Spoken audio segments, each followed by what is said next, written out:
in public life, who know that service is the mark of true leadership. And let this new chapter of our nation's history be filled with overwhelming hope, a hope that refuses to narrow our national vision, but rather, as Pope Francis has said, to dream dreams and see visions of what, by your grace, our world can become. We ask all of this, trusting in your ever-provident care for us. Amen.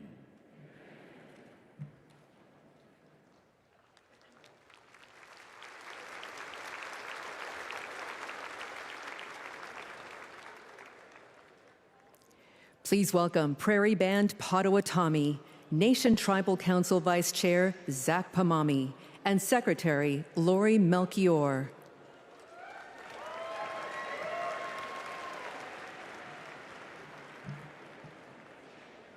Here we are together on our ancestral homelands of the Prairie Band Potawatomi Nation and our sister Potawatomi nations. We also honor the spirit of the other tribal nations who traveled westward to this beautiful area. Welcome, 2024 Democratic National Convention, to our homelands.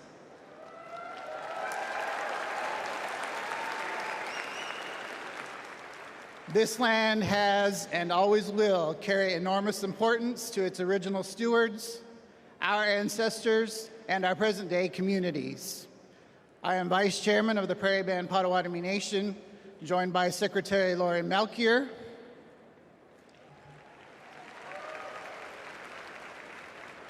and our nation's Tribal Council, who are also with us in the audience. From time immemorial, our ancestors lived in the Great Lakes region. However, in 1849, an illegal auction by the U.S. government forcibly removed our tribe from our homeland. Since then, we have been working to reclaim it. Finally, this year, the Department of the Interior placed some of our ancestral lands west of Chicago into a trust.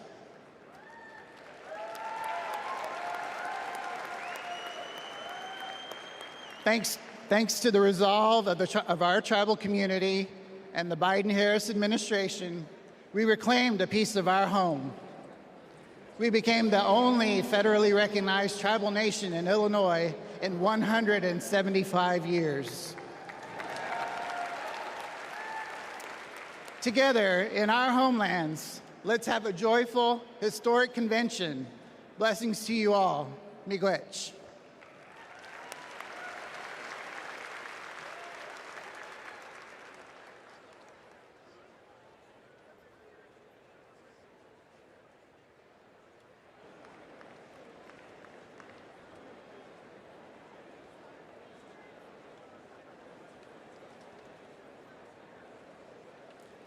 Please remain standing for the presentation of colors by the Illinois State Police Honor Guard.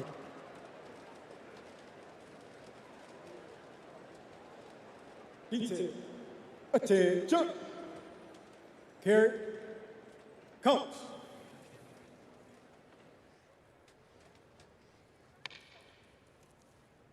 Forward. March. Left.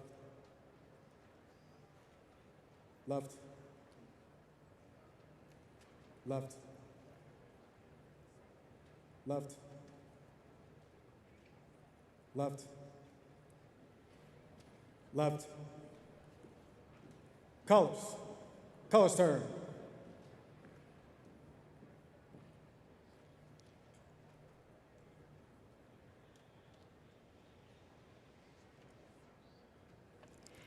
Please welcome William and Charles Harrison from South Carolina to lead us in the Pledge of Allegiance.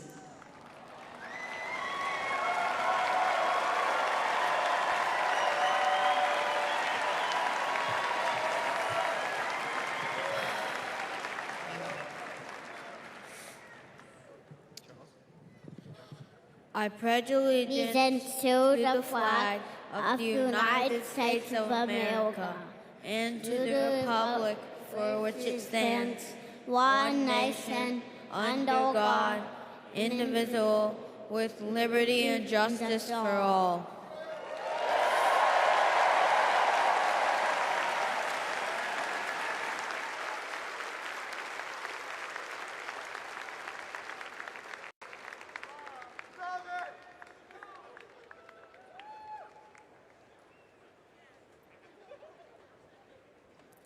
Please welcome the Soul Children of Chicago to sing our national anthem.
Right, peace.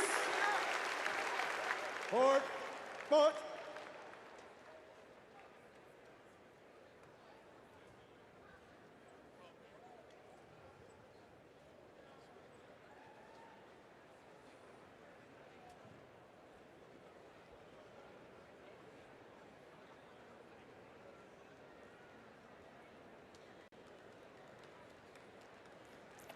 Please welcome Chicago Mayor Brandon Johnson.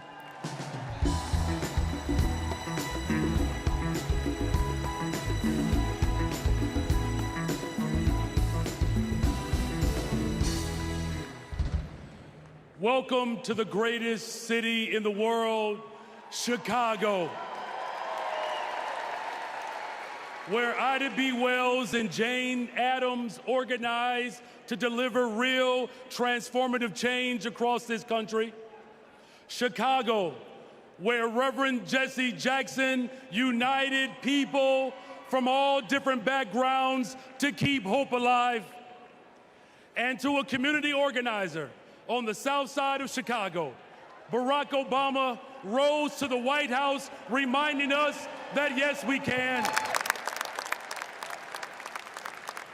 And now Chicago, this city of hard work and caring people, is where Democrats will celebrate President Joe Biden and nominate Kamala Harris for President of the United States of America.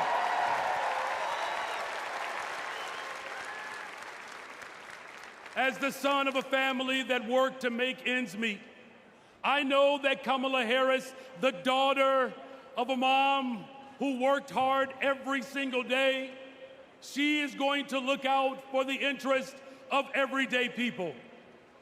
I know that as a fellow former social studies teacher, that Governor Tim Walz will never shrink from standing up for our democracy and for those most in need.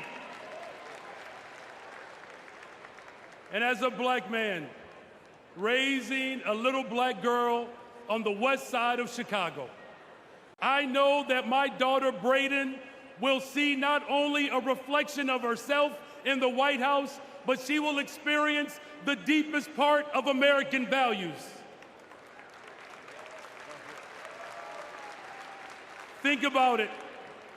What will it take to build the middle class and make it easier for families not only to get by, but to get ahead?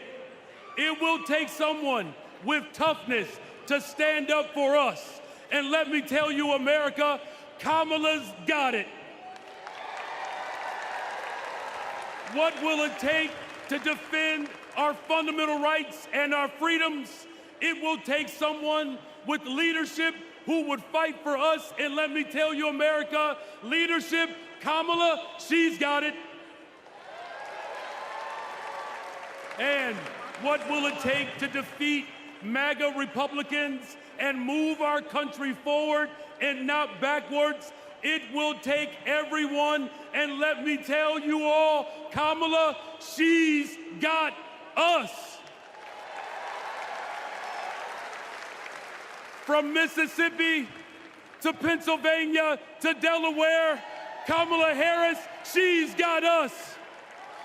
From Michigan to Wisconsin to Nevada to California and right here in Illinois, Kamala Harris, she's got us.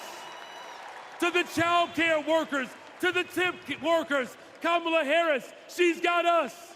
And to make sure that this country ensures that families will have access to real affordable housing, to create a pathway to the American dream, Kamala Harris, she's got us. Together we can build a better, brighter future. And there's no better place to start that than right here in the greatest freaking city in the world, the city of Chicago. God bless you all. Thank you.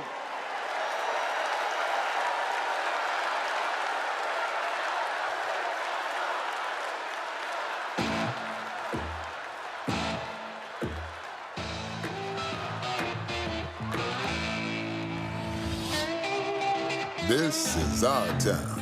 We've got steel in our spines, iron in our veins, and hope in our hearts. We've got the flavor, the guts, the grit, and those big shoulders you've heard so much about. We're a bold city, a proud city, a who you callin' second city, where 77 neighborhoods are one. A city of giants, a city with heart, a city with heroes, a sweet, sweet place to call home. We were born ready, baptized by fire, tireless, tenacious, tested, trusted. And like someone else we know, when we fight, we win. We're ready to rise to the challenge, to rise to new heights. Rise, rise, rise, up, up and away we go. We're ready to scrape the sky and reach for the stars, to stand tall for tomorrow, to witness greatness. We ain't going back. We've got big things to do, big shoes to fill, big dreams to realize. We ain't afraid of nothing. No nonsense, no fear. Oh yeah, we're ready. So America, welcome to Chicago. We've got our dancing shoes on. We've got our game faces on. America, we look like you, sound like you, work like you, dream like you.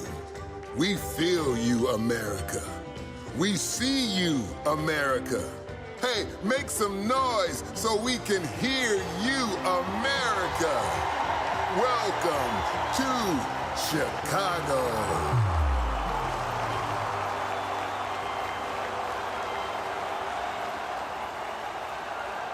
Hello, my friends.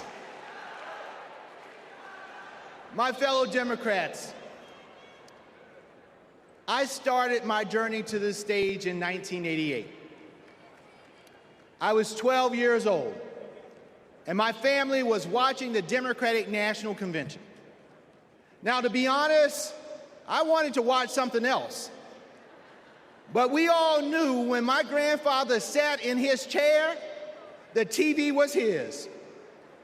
But folks, when Reverend Jackson came on, I paid attention. A black man from South Carolina, raised by a single mother. That was me. And as long as I live, I will never forget what he said. He challenged young people to hope and to dream. So that's exactly what I did. I dreamed big, I worked hard, and I never lost hope.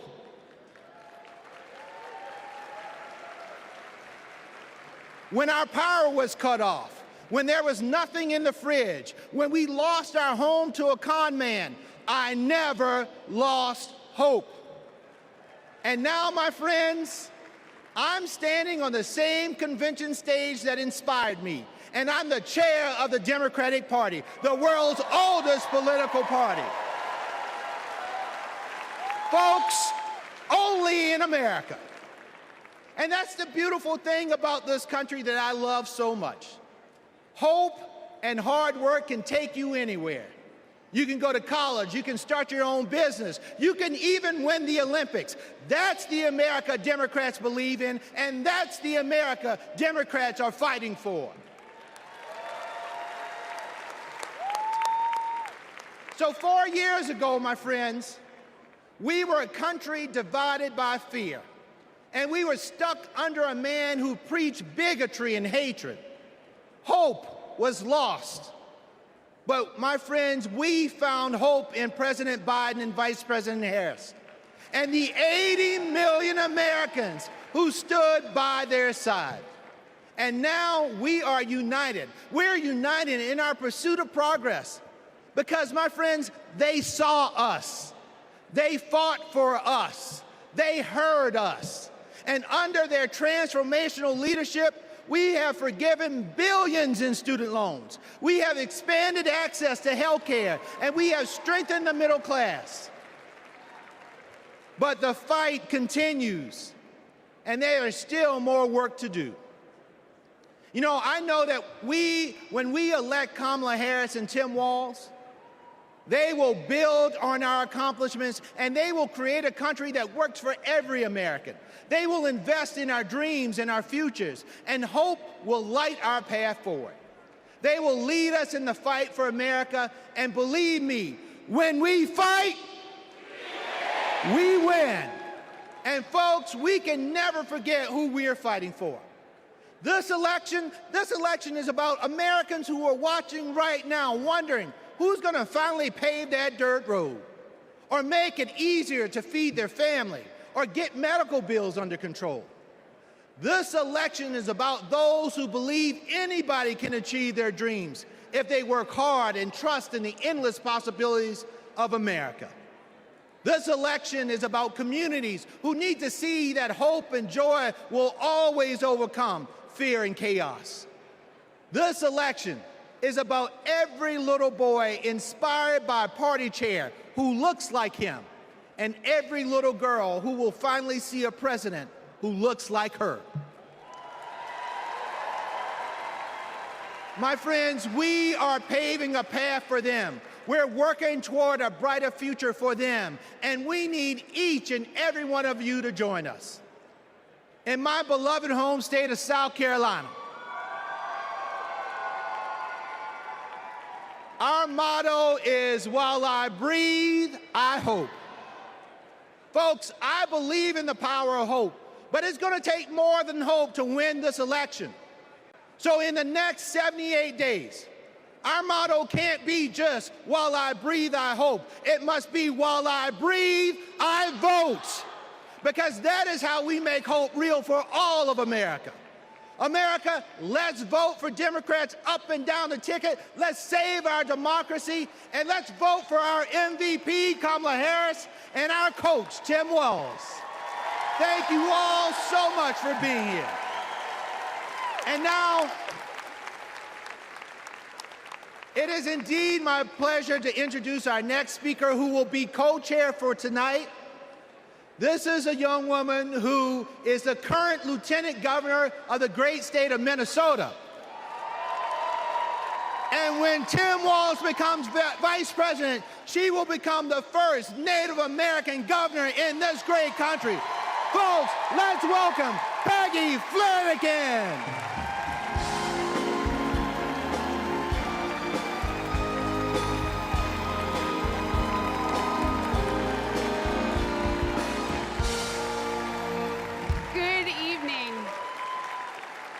Thank you, Jamie. As we gather together on this historic night, we remember those who came before us, who fought and prayed this moment into existence.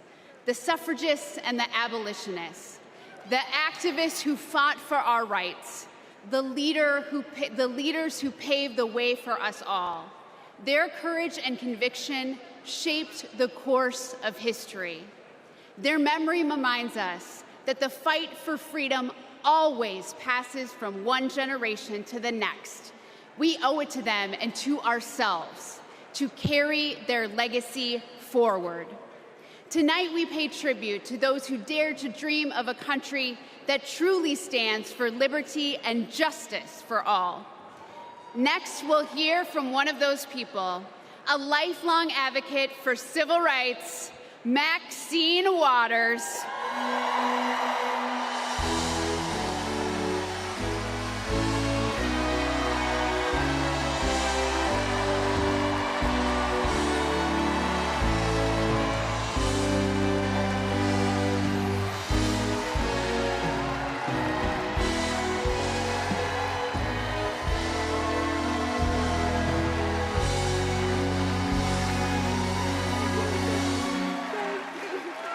Wow. Hello, delegates. Now, you know, I've seen a lot in my lifetime. I was just 22 years old when Fannie Lou Hamer made her presence known at another Democratic convention. It was in 1964 in Atlantic City.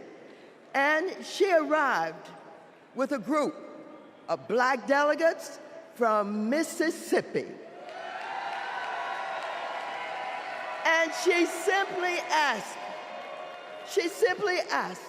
that her delegates be seated in place of the state's all-white delegation.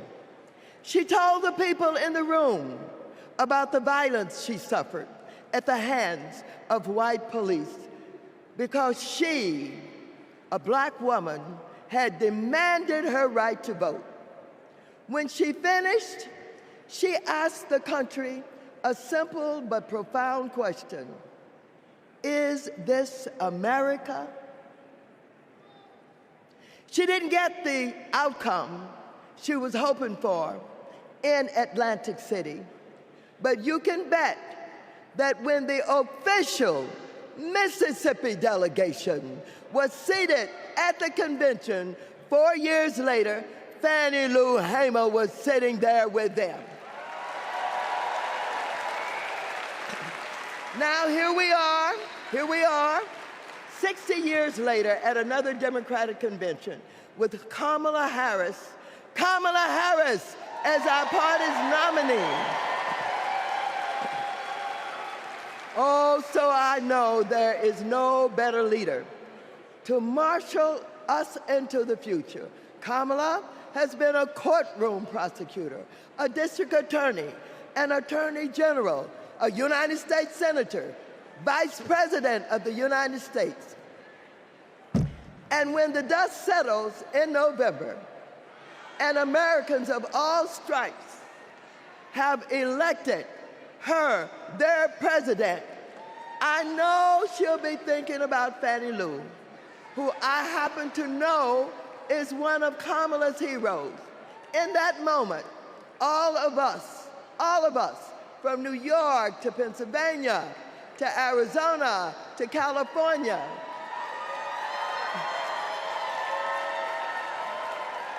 we can ask ourselves, is this America? And we will be able to say loudly and proudly, you're damn right it is.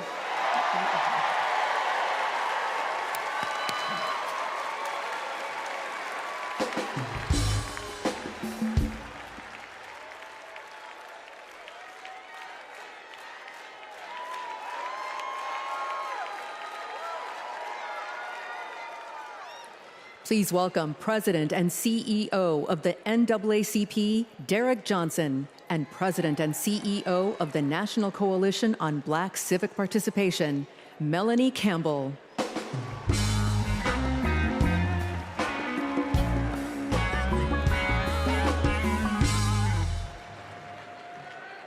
Good evening. I'm Derek Johnson, President and CEO of the NAACP, and I'm here to do my black job.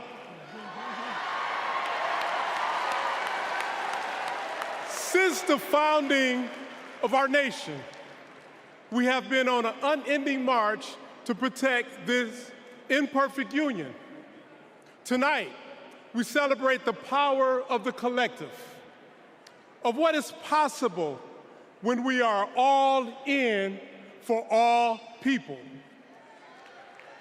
But as we do, let us not forget the history that preceded this moment or the history makers who prepared us for it. As we just heard, in 1964, the Mississippi Freedom Democratic Party, led by Fannie Lou Hamer, and Mississippi NAACP State President Aaron Henry, who stood tall and challenged a process that excluded them to ensure that we will all be recognized here tonight. In 1973, the historic elections of Atlanta's Mayor Maynard Jackson, Detroit's Mayor Comey Young, and LA's Mayor Tom Bradley paved the way for another historic election just 10 years later, right here in Chicago, with the election of Harold Washington as the first black mayor of the city of Chicago.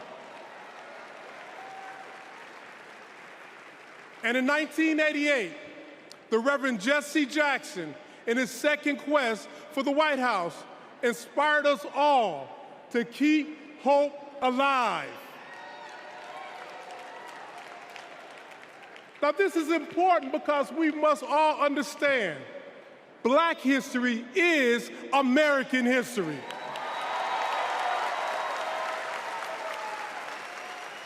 And in this historic moment, we will write the next chapter together.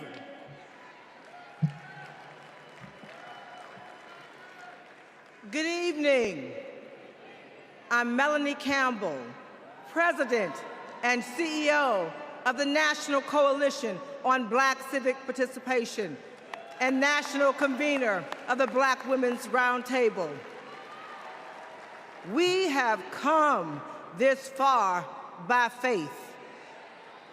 And for Black women, this moment has been a long time coming. Vice President Kamala Harris's path to becoming the Democratic nominee for President of the United States has been paved by the leadership, sacrifice, faith, and patriotism of generations of Black women like Dr. Dorothy Irene Height, Diane Nash, Ella Baker, Amelia Boynton Robinson, Barbara Jordan, Shirley Chisholm, and Reverend Willie Barrow.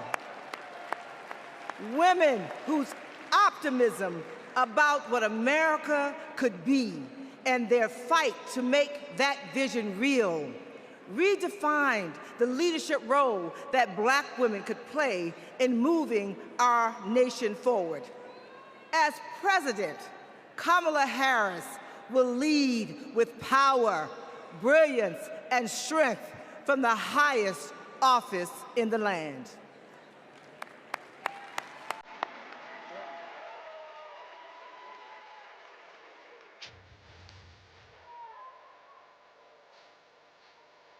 We resist those attacks collectively, and we will stand together. Do we believe in freedom? Support human rights. We believe in that. Support self-determination. We're built on that. Stronger together is not just a lesson from our history. The institutions of this country belong to all of the people who inhabit it.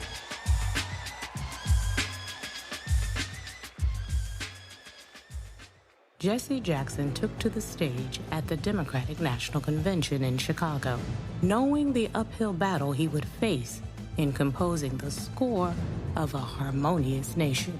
Reverend Jackson started out very young. He opened the door, and he continues to do that even now, that all of us have a responsibility for other generations to come behind us. Jesse Jackson's candidacy in 1984 helped to pave the way for Barack Obama's presidency in 2008. His 1988 candidacy helped to reshape the Democratic National Committee. His candidacy was before its time. Fueled by passion and determination and marching to their own beat, our civil rights leaders laid the groundwork for lasting change, dreaming of a country where equality and justice inspired the next generation. We need the energy of our young people. We need the wisdom of our elders. We all can be proud to say that we are truly a leading democracy and we respect people's ability to exist. America is not like a blanket, one piece of unbroken cloth, the same color, the same texture, the same size. America is more like a quilt, many patches, many pieces, many colors, many sizes. Standing on the shoulders of giants, Kamala Harris is the candidate who encompasses the brilliance, determination, analysis, and the action to carry the torch lit by the founders of the movement. There's only one choice to represent our collective voice. What kind of country do we want to live in?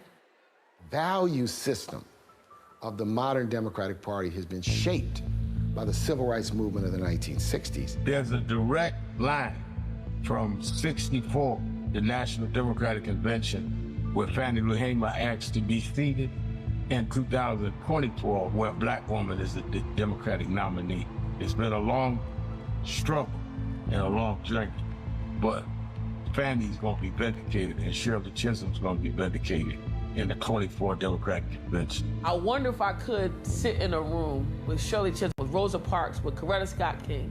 What would they say about what's happening today? The civil rights movement has been a key part of organizing the agenda, not just of the Democratic Party, but of democracy. This is the hope that runs through Kamala Harris's leadership, one where hope, change, and freedom are the drumline of our democracy. I stand before you today as a candidate for the Democratic nomination for the presidency of the United States of America. I stand before you today to proudly announce I am now officially the Democratic nominee for President of the United States. We must never surrender. America will get better. Keep hope alive. Keep hope alive. Please welcome founder and president of the Rainbow Push Coalition, Reverend Jesse Jackson.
Democrats, our first order of business is adopting an up-to-date convention agenda. When the Convention Rules Committee met, everyone was working on updating plans based on the significant changes that had just occurred. When the committee approved an agenda, it was a work in progress that members knew would need to be revised accordingly. We now have an agenda for the next 4 days. The agenda is included in the Standing Committee report booklet emailed to each convention participant. In addition to fantastic speakers and performers, tonight's agenda provides for adopting the up-to-date convention agenda, hearing the Credentials Committee report, hearing the Rules Committee report, and considering a resolution as recommended by the committee, hearing the Platform Committee report, and considering our national platform as recommended by the Platform Committee, and holding a confirmatory and ceremonial vote for our vice presidential nominee. Tuesday includes a ceremonial roll call for the presidential nominee. Wednesday, we'll hear ceremonial nominating speeches for our vice presidential nominee, and Governor Walz will make his acceptance speech. And on Thursday, my friends, we'll hear a ceremonial nominating speech for our presidential nominee, and Vice President Harris will make her acceptance speech.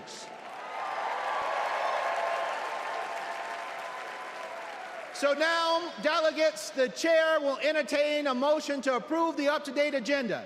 Is there a second? All in favor of approving the convention agenda, please say aye. Aye. All opposed, say nay. The ayes have it.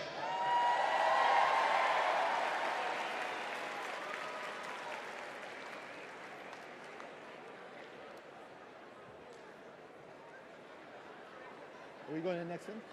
Please welcome Credentials Committee co-chairs, Secretary Marcia Fudge and James Roosevelt, Jr.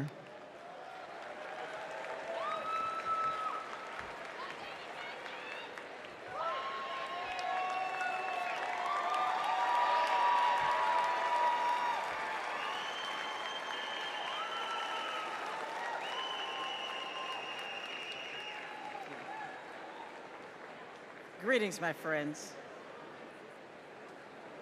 It is an honor to have served as co-chair along my friend, Jim Roosevelt. Pursuant to the call, the Credentials Committee met and adopted a resolution to credential the delegates and alternates to the 2024 National Convention. I am pleased to report that there were no credentials issues to be decided by the committee.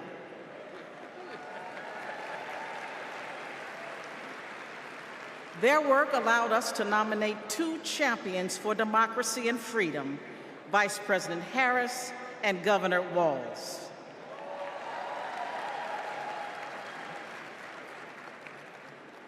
Our delegate selection process is designed to ensure every voice is heard and every vision is heard, and our delegates accurately represent their electorates. Diversity is our party's strength. And I'm so proud to see the wonderful representation of our party and democracy here today. I am pleased to share that the Credentials Committee report was adopted and all delegates have been fully credentialed. In memory of Marvin Turner, we are going to have a great convention and we are going to win. Thank you.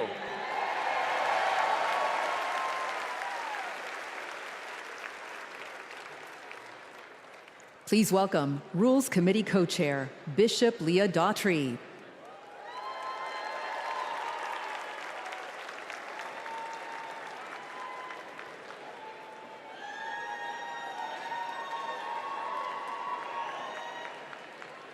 Hello, Democrats. It was my honor to serve as co-chair of the Convention Rules Committee alongside my friend, Governor Tim Walz. Governor Walz is a little occupied this evening, but it's good to know that serving as co-chair of the Rules Committee is a ladder for promotion. The Rules Committee adopted the procedural rules of the convention on July 24th. They are based on long-standing processes governing our convention and ensured that we met all ballot access deadlines. The rules established the virtual nominating process for the party's nominees and set the stage for in-person votes at the convention to adopt our platform and resolutions recommended by the Rules Committee, as well as to cast celebratory votes on our nominees and hear their acceptance speeches. Under the Rules Committee authority, the Rules Committee is recommending for your approval one resolution. Contained in the committee's report, the resolution supports the current practice regarding automatic delegates, as well as other reforms to make our party stronger. The co-chairs are pleased to move the adoption of this resolution on behalf of the Rules Committee. Thank you, Bishop Daughtry. The Rules Committee has moved the approval of the resolution. Is there a second? We have a second. I will now call for a voice vote on approving the resolution as recommended by the Rules Committee. All those in favor of the committee's recommendation to approve the unity resolution say aye. Aye. All opposed say nay. I'm pleased to report for the record that with a majority of delegates having voted in the affirmative, the resolution has been approved. My thanks to our Rules Committee co-chairs and members for your efforts to build a transparent and inclusive party. Thank you, Madam Chair.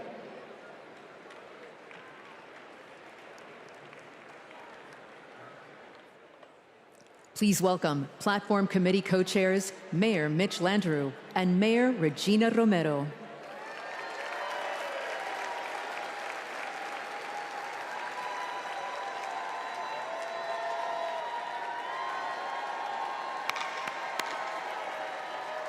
Hello, delegates. It is my pleasure to join Co-Chair Romero to present the national platform as recommended for approval by the committee. Our platform is grounded in our democratic values of hope, of progress, and love of our country. It makes a strong statement about the historic work that President Biden and Vice President Harris have accomplished hand in hand, and it presents a bold vision for our future. Kamala Harris will protect reproductive freedoms. Donald Trump will rip them away. Kamala Harris will lower costs for Americans, expand access to affordable health care, protect and strengthen Social Security and Medicare. Donald Trump will cut taxes for billionaires and big corporations, and he will pay for it by putting health care and Social Security on the chopping block. Kamala Harris is going to defend our democracy. Donald Trump is going to undermine it. The choice before us is clear, and the stakes could not be higher. Buenas noches, demócratas. Mayor Landrieu, it was a pleasure to serve as your co-chair. I also want to recognize Louisa Terrell and the drafting subcommittee for their work. This platform was passed by the Platform Committee on July 16, prior to the President passing the torch in an act of love and patriotism. And it's the product of a comprehensive process to engage with leaders from all corners of our winning coalition.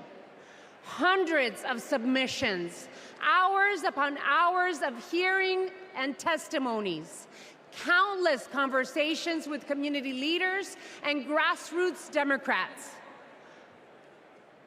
All were essential to producing a forward-looking vision for our party that echoes the voices of all.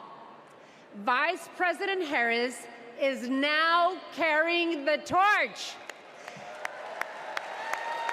And she and Governor Walz are committed to delivering results for the American people. Then you have Donald Trump. His extreme agenda is working against everyday Americans. He is fighting for big oil, big pharma, big banks. But most of all, my fellow Democrats, he is fighting for himself. This November, we need to keep Democrats in office and elect Kamala Harris and Tim Walz so we can implement an agenda that works for everyone. Cuando luchamos, ganamos. And with that, on behalf of the Platform Committee, we are pleased to move the adoption of the 2024 Democratic National Platform. Thank you. The co-chairs have moved the approval of the national platform. Is there a second? We have a second. I will now call for a voice vote to approve the platform as recommended by the Platform Committee. All those in favor of approving the platform, please say aye. All opposed, say no. Co-chairs, I am pleased to report for the record that with a majority of the delegates having voted in the affirmative, the platform has been adopted. Once again, thank you to our Platform Committee co-chairs and members, as well as the Platform Drafting Committee and its chair, Louisa Terrell.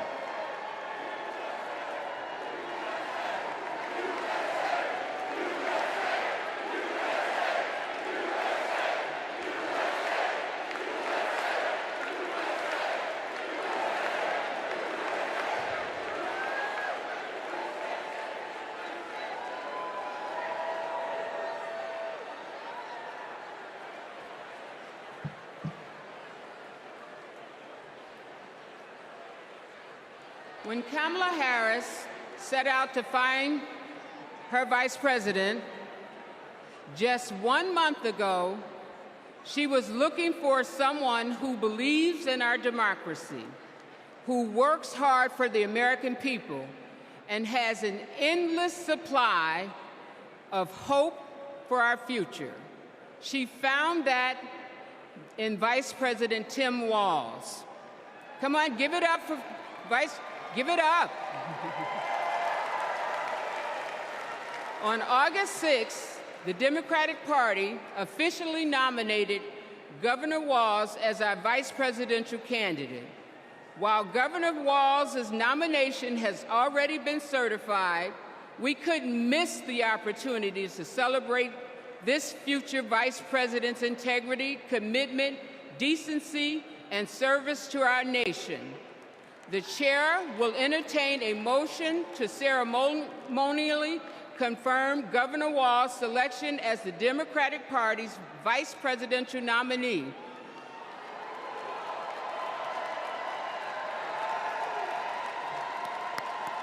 We have a motion. Is there a second? We have a second. We will now have a voice vote on the motion to ceremonially confirm our vice presidential nominee. All in favor of the motion, please proudly say aye. All opposed? The ayes have it. I'm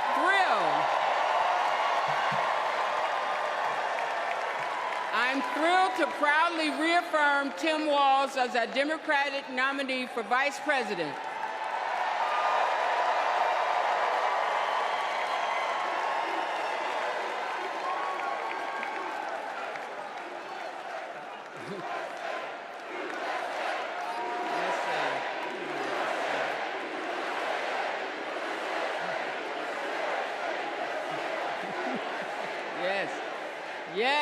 Yes, USA. Pursuant to our convention rules, Governor Walz has been invited to make an acceptance speech, which he will deliver on Wednesday, August 21st.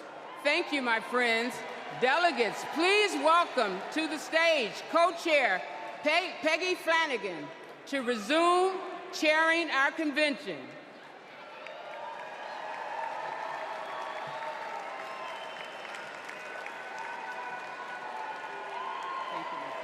you.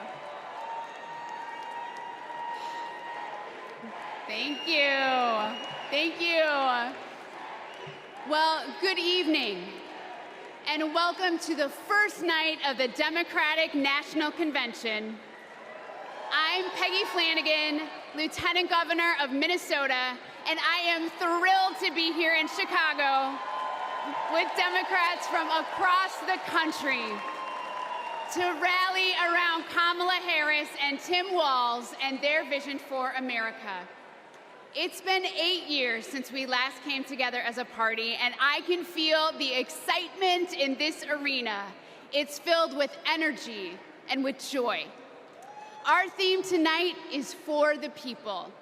We'll hear from union leaders, civil rights advocates, and our fellow citizens.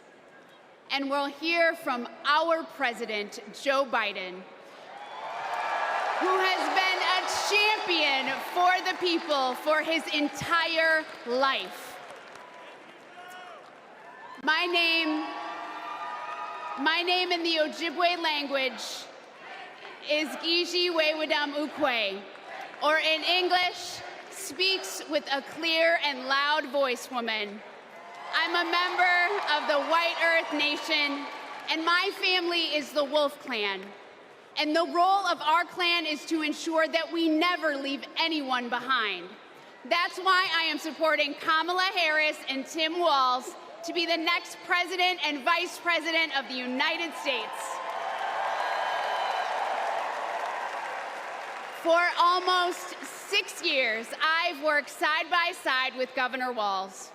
I've seen how hard he's worked for Minnesota to be the best place for kids to grow up.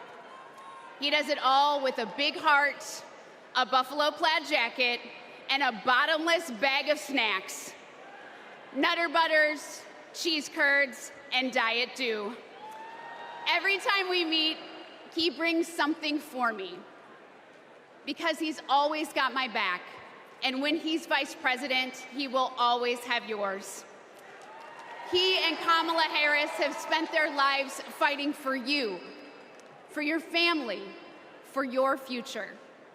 So whether you're a lifelong Democrat or just tuning in, thank you for being part of this evening. 4 years ago, the COVID pandemic upended our lives. My brother Ron was the second person to die of COVID in the state of Tennessee. We couldn't see him.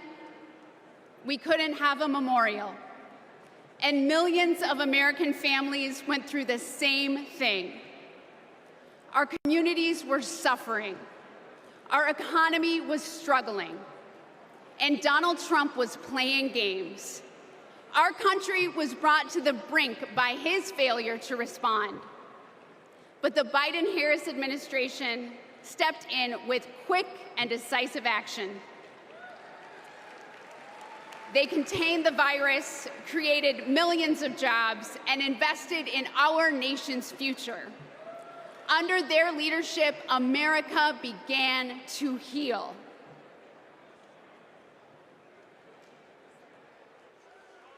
Are there words about a pandemic at this point? No, we're not at all. We have it totally under control. We think we have it very well under control. We pretty much shut it down. A lot of people think that goes away in April.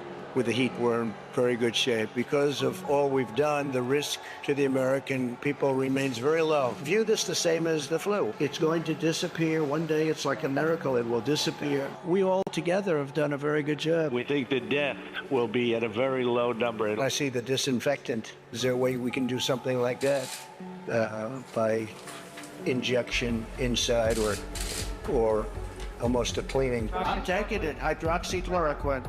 When? Right now, yeah. You can test too much. You do know that. Who says that? Oh, just read the manuals, read the books. Manuals? Read the books. Manual? I think it's under control. I'll tell you what. How? 1,000 Americans are dying a day. They are dying. That's true. It is what it is. Help is on the way, and it is long overdue. The $1.9 trillion COVID relief bill to get stimulus aid directly to struggling Americans. Our plan is about what we need to do around a national strategy for contact tracing, for testing, for administration of the vaccine, and making sure that it will be free for all. Tonight, the U.S. is nearing a major milestone in the fight against the coronavirus. The U.S. is about to deliver the 200th million COVID shots since President Biden took office, beating his target by about a week. Millions of American students returned to school earlier this month after more than a year of remote learning. Sports venues are filling up and concerts are getting scheduled. I'm feeling great. Business is definitely ramped up. I'm so thankful. To be able to serve our customers again after all this, it's a blessing.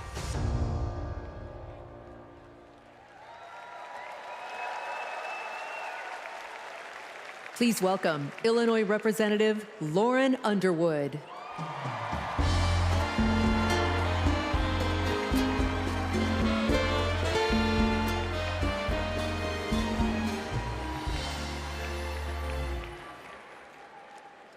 COVID was the worst public health crisis in a century.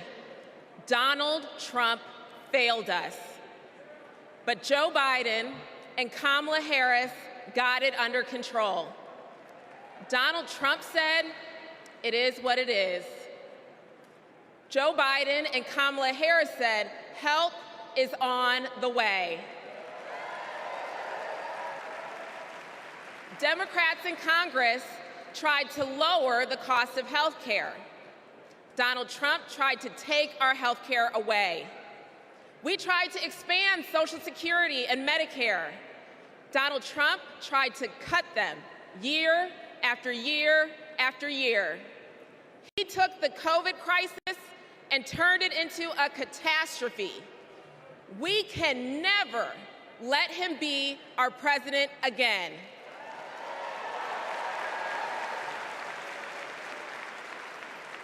As a registered nurse, I care deeply about making health care more affordable. As someone with a pre-existing condition, I am determined to protect the people who are most at risk. And as the youngest Black woman ever elected to Congress, I am painfully aware that Black women, especially pregnant women and new moms, were more likely to die from COVID. I wrote the Momnibus to protect those women and to address the maternal health crisis. And that bill was introduced and championed by Senator Kamala Harris. Because she protects the people who are most vulnerable. She's done it for her whole career. As Vice President, she and President Biden passed my legislation to make health care more affordable. And now, 4 out of 5 Americans can get covered through the Affordable Care Act for $10 or less per month. And under the Biden-Harris administration, the number of uninsured Americans hit an all-time low. 4 years ago, it was not safe to hold a convention like this. But tonight, thousands have gathered in this arena in my home state of Illinois to make sure Kamala Harris is the next president of the United States.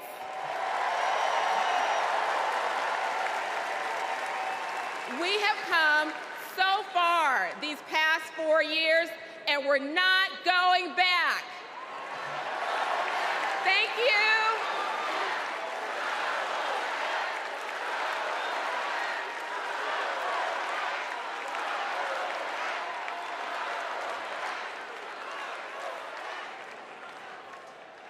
My name is Rich Logis. I live in Florida, and until 2 years ago, I was a full-fledged member of MAGA. I believed Trump. I was a MAGA pundit. I had my own podcast. I was in a state of panic, terrified that Democrats were destroying our country. When the pandemic hit, we needed leadership, but we were given almost nothing. It was a major betrayal to the country. So I finally stepped outside the MAGA echo chamber. I stopped listening to what Trump said and looked around with my own eyes. and I realized he had been lying about pretty much everything. Lying is Trump's toxic superpower. He's ripped apart families, communities, our whole country. So this is my message to all the Republicans and independents who are watching. People like me who voted for and believed in Trump. I made a grave mistake, but it's never too late to change your mind. You don't need to agree with everything you hear tonight to do what is right. We need to be able to trust our leaders. That's why I'm all in for Kamala Harris. Please welcome California Representative Robert Garcia.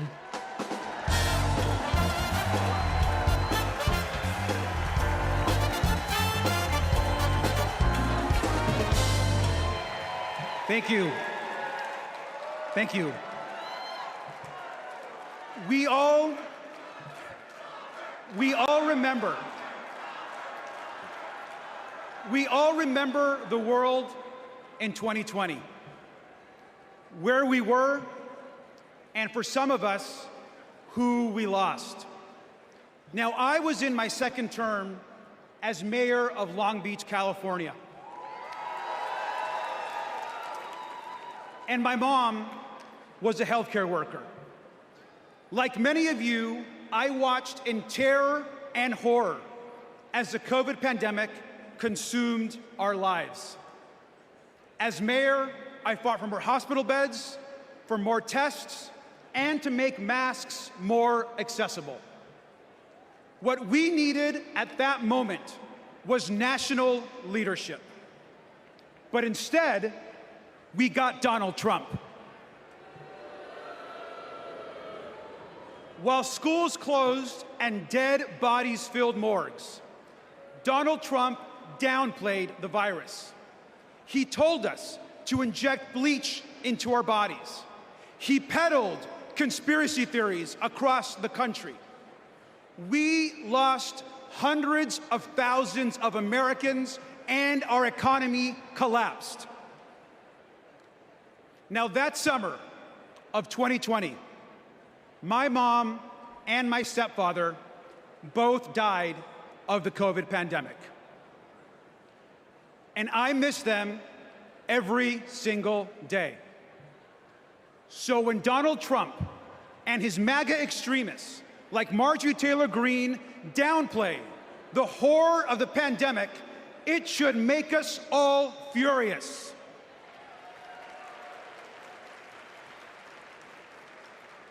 Now, I will never forget when Kamala Harris called me after my parents died. She told me about her own story, about losing her own mother, and that she was praying for me at that very moment.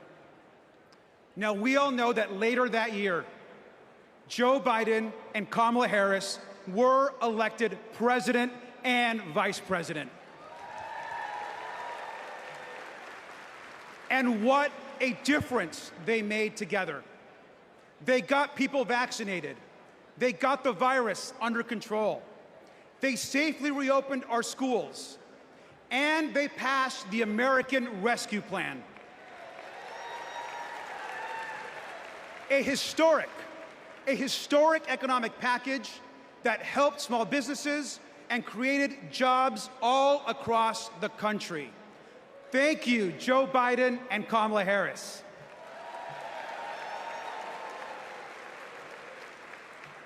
Now, I am a proud immigrant who came to the United States as a young child. We grew up poor. English was our second language, and we often, like many immigrant families, struggled to get by. But my mom, she moved here to the United States because she believed in the American dream. I'll never forget the day that I became a United States citizen.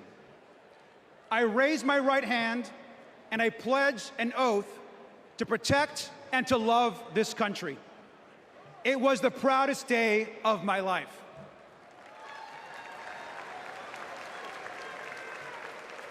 My mom taught me to love this country. She taught me that real American patriotism is not about screaming and yelling America first. Real American patriotism is loving your country so much that you want to help the people in your country. That is American patriotism. And we all know that Kamala Harris understands and knows this as well. Kamala Harris is ready to lead this country.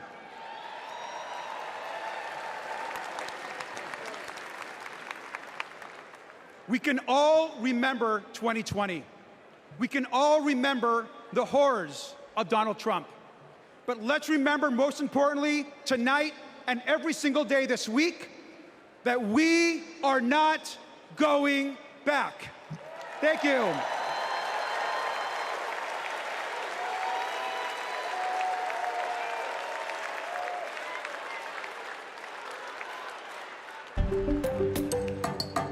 Hey everyone, I'm Ryan from Kamala HQ. And we have a little game we like to play here called Two Lies and a Lie. We list out 3 things Donald Trump has said, and then we try to figure out if any one of them is true, which they're not. Let's play. First up, jobs. Trump claims his administration created more jobs than we ever had before. He says we had the greatest economy ever, and then we got hit with COVID, and he says he created a manufacturing jobs miracle. Let's dig in. More jobs than we ever had before? Trump lost 3 million jobs. In fact, he's the first president to lose jobs since Herbert Hoover. What about this claim that it was the greatest economy ever and only COVID tanked it? Once again, no. Let's take a look at his track record on jobs before COVID as compared to the Biden-Harris administrations. What do you know? Hardly the most successful ever. And about his supposed manufacturing miracle, Trump talked a big game, but actually lost 178,000 manufacturing jobs. And just to be clear, it wasn't just COVID here either.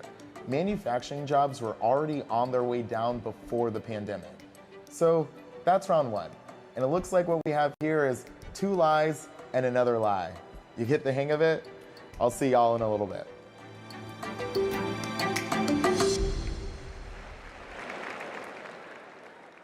Donald Trump downplayed COVID while Americans were living in fear. He lied about creating jobs while our communities were fighting to survive. But the Biden-Harris administration stepped up. They actually took decisive action to create jobs, support small businesses, and rebuild a stronger and more resilient economy. Kamala Harris is a leader we can trust, even in our most challenging moments, especially in those moments. Donald Trump dithers, Kamala Harris delivers. Donald Trump abandons vulnerable people, Kamala Harris protects them. Donald Trump bullies scientists, Kamala Harris believes them. Our next 2 speakers will tell us why that's so important. Please welcome Brian Wallick and Sandra Abravaya.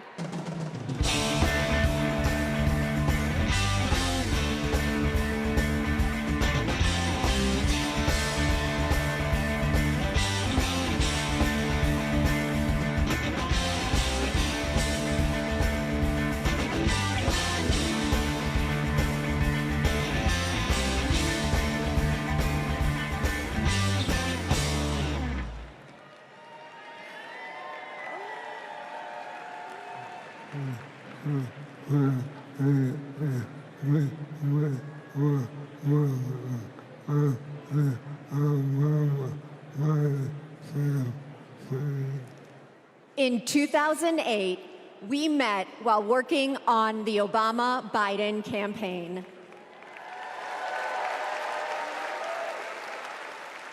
We found our way there because we believe in the power of organizing.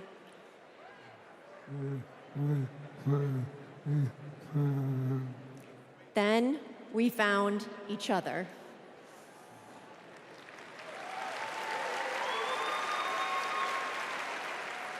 The day we brought our second daughter home from the hospital, Brian was diagnosed with ALS. I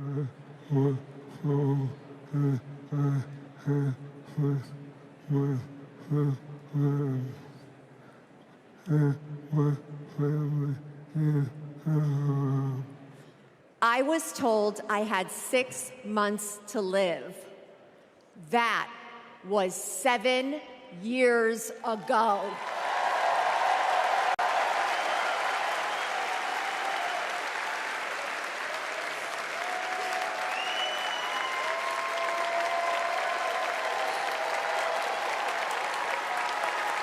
We could not change Brian's diagnosis, but we knew how to organize. So we co-founded a nonprofit called I Am ALS, and thousands of terminally ill patients fought for new therapies, $1 billion to fund ALS research, and earlier access to treatments, all of which President Biden signed into law.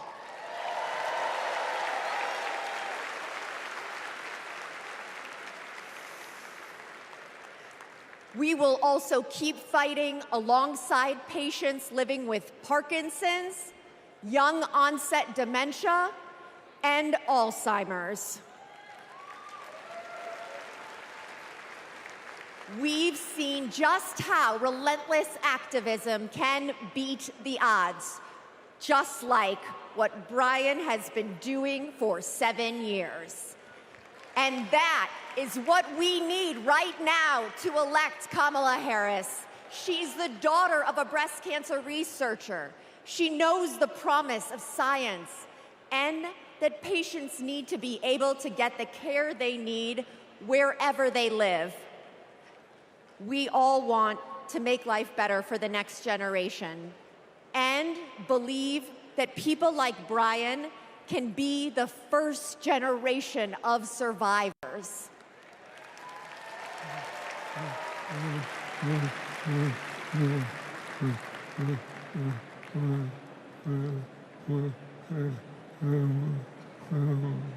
And we can make life better for our caregivers, too.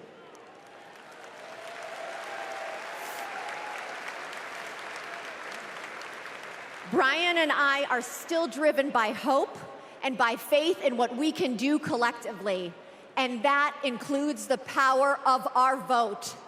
This November, we are voting for our future.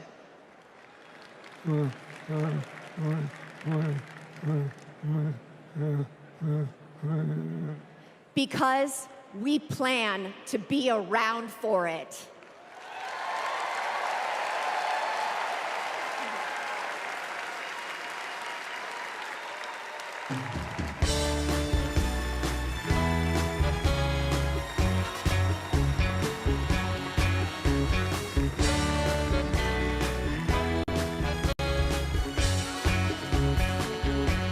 Please welcome Illinois Senator Dick Durbin.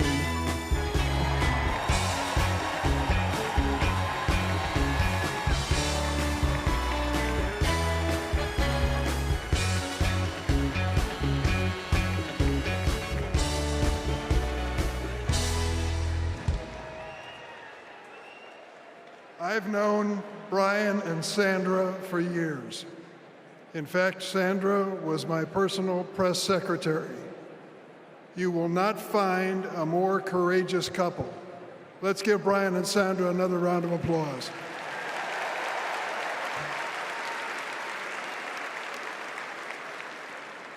In every election campaign, we Democrats talk about jobs.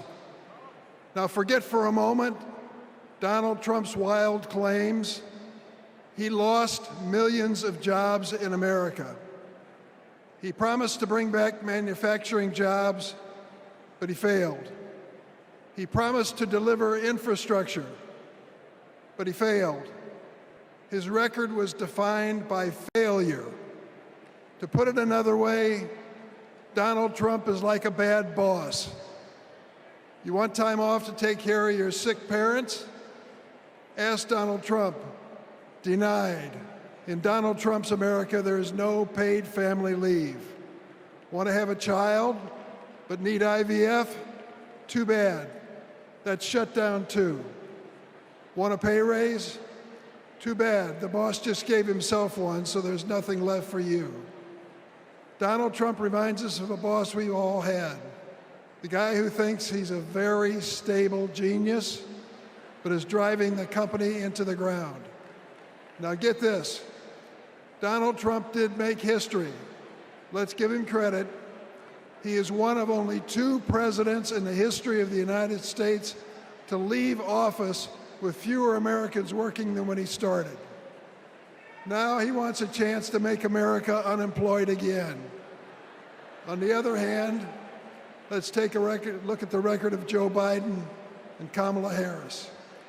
They recovered all those millions of jobs that Trump watched slip away. They added over 6 million jobs on top of that. 16 million jobs in total. 16 million. Today, more roads are getting fixed, more factories are being built, more Americans are working construction, and more auto workers are making cars than on any month when Trump was president. And we know behind every job is a person or community forever changed. Data centers in Wisconsin, semiconductors in Pennsylvania, electric vehicles in Michigan. Yes. Hello, Michigan. These investments mean strong economy, growing public schools, and well-funded, well-staffed first responders. These investments mean hope. That's what Kamala Harris and Tim Walz are fighting for. They'll fight for the places that are too often left behind. Fight to change lives and uplift communities. Fight to bring back American manufacturing. My friend, Ed Smith, a giant of the Illinois laborers, he's a great fellow. We lost him this year. But Ed Smith told us there's joy in this battle. When we win, we help people buy their first homes, send their kids to college, and retire with dignity. Incidentally, that happens to be my family's story too. My mom and dad worked for the railroad, and because we were a strong union family, we were able not just to get by, but to get ahead.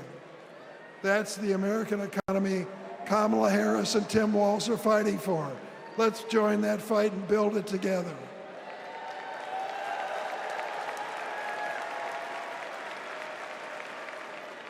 Now let's hear from some union workers on the ground in Arizona, thanks to the Biden-Harris administration investment in America. Welcome to Phoenix. Donald Trump said he'd bring back American manufacturing, but Joe Biden and Kamala Harris actually did it.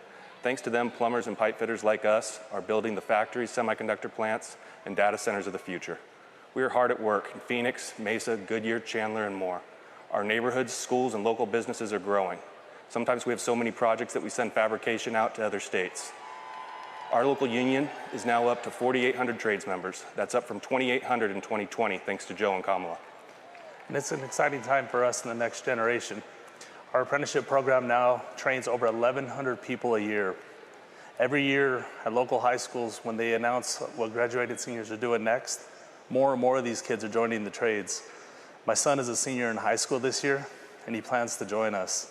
And not just for the great career and the financial security that all us parents want for our kids, but it's because he's excited to work on the cutting edge of innovation. Kamala Harris will keep investing in American manufacturing. With her commitment, there's nothing that us American workers can't build. Please welcome Ohio Representative Joyce Beatty.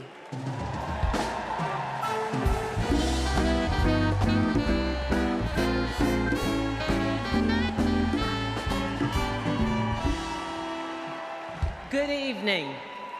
I'm Joyce Beatty, and I'm proud to represent Ohio in Congress. I was born in the Buckeye State, and I've never left. Now, J.D. Vance likes to talk about how he's from Ohio, but as soon as he could, He ran away to Yale and Silicon Valley, cozying up with billionaires while trashing our communities. JD has been our senator for 18 months. And what has he done for hardworking Americans? Nothing.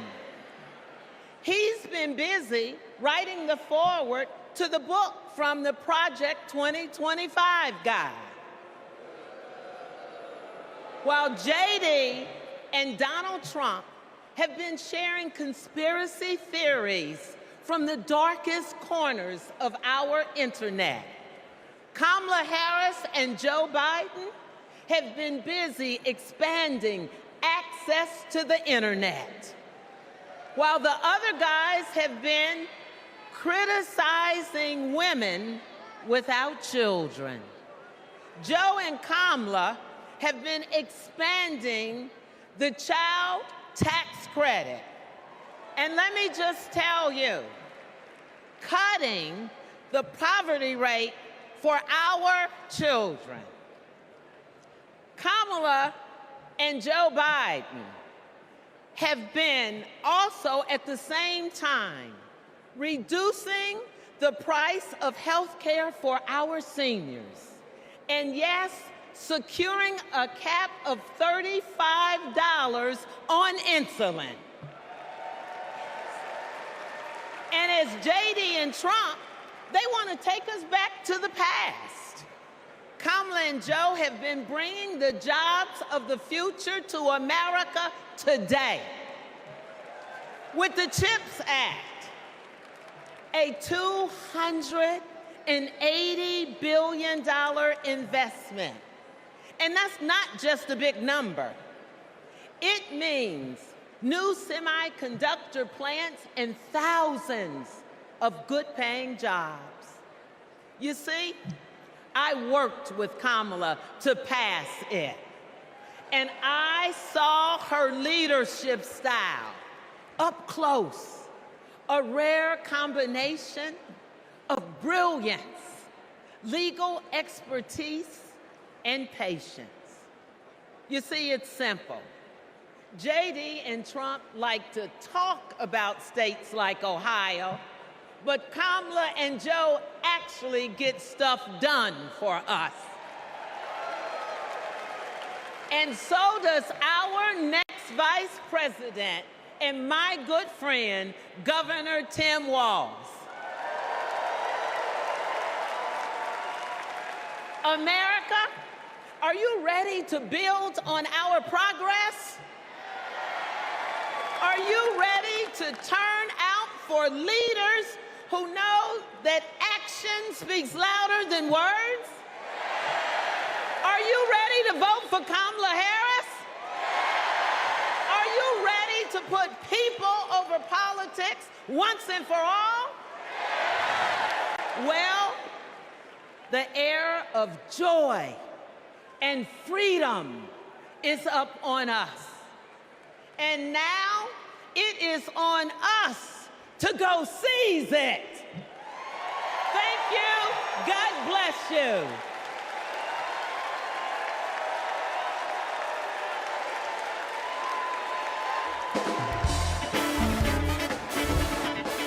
Please welcome AFSCME President Lee Saunders, SEIU President April Barrett, LIUNA General President Brent Booker, IBEW International President Ken Cooper, CWA President Claude Cummings, and AFL-CIO President Liz Schuler.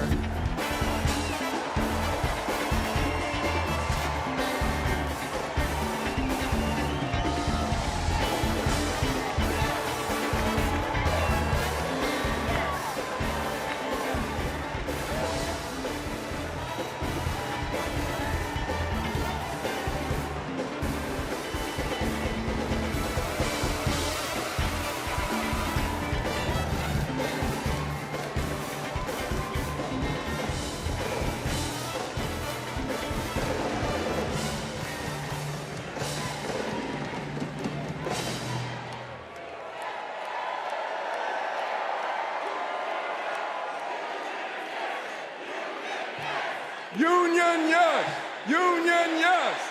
Union, yes! Union, yes!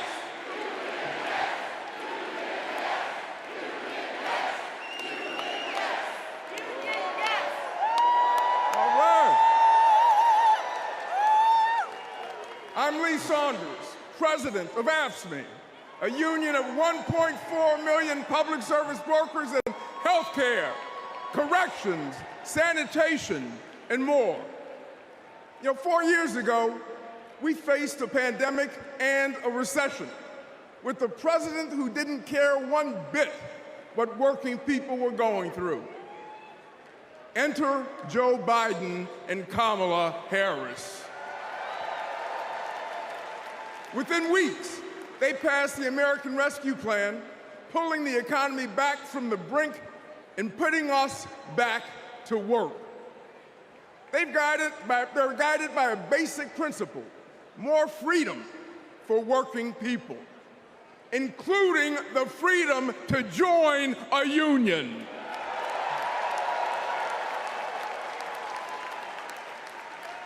So this November, we're moving forward with Kamala Harris as our president.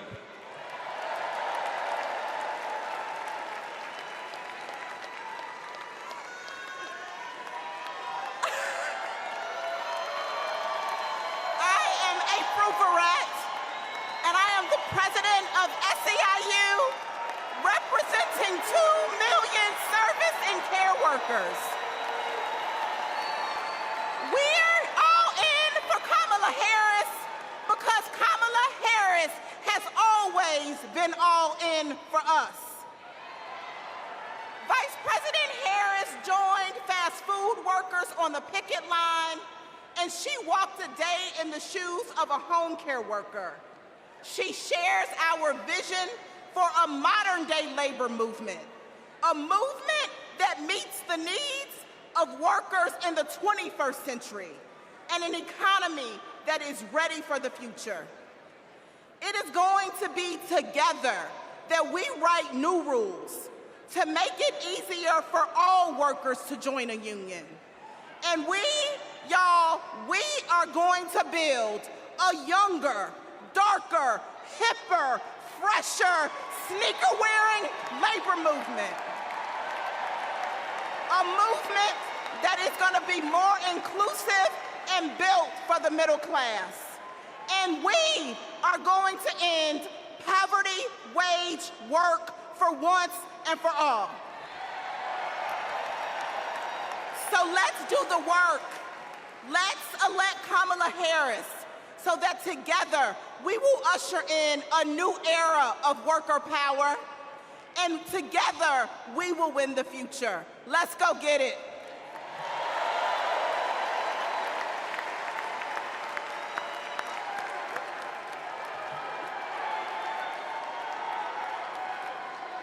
I'm Brent Booker, and I'm proud to represent LIUNA, the Laborers International Union of North America. We're construction workers, public employees, and postal mail handlers. For decades, we've fought for more investment in our infrastructure. While Trump made empty promises, the Biden-Harris administration delivered. Now we're rebuilding highways, bridges, and tunnels, and powering a clean energy and manufacturing boom. Thanks to them, our members can buy a home, put their kids through school, retire with dignity. As president, Kamala Harris will keep fighting for workers who are building America.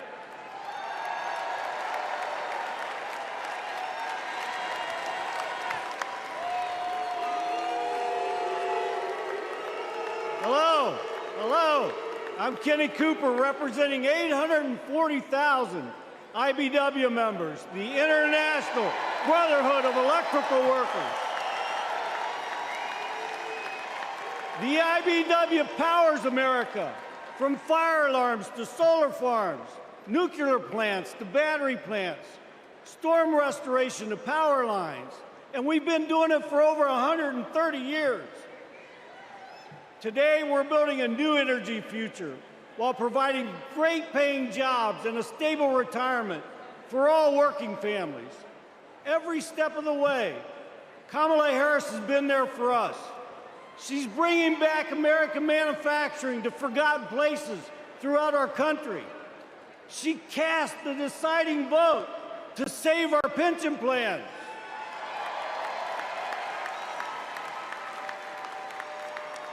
She's lifted our apprentices up all over the nation. And guess what? She's not afraid to use the word union.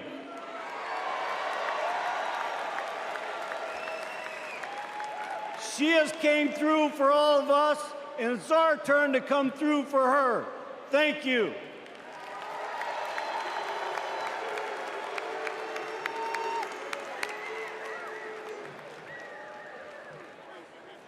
Hi, I'm Claude Cummings, Jr., President of CWA, the Communication Workers of America.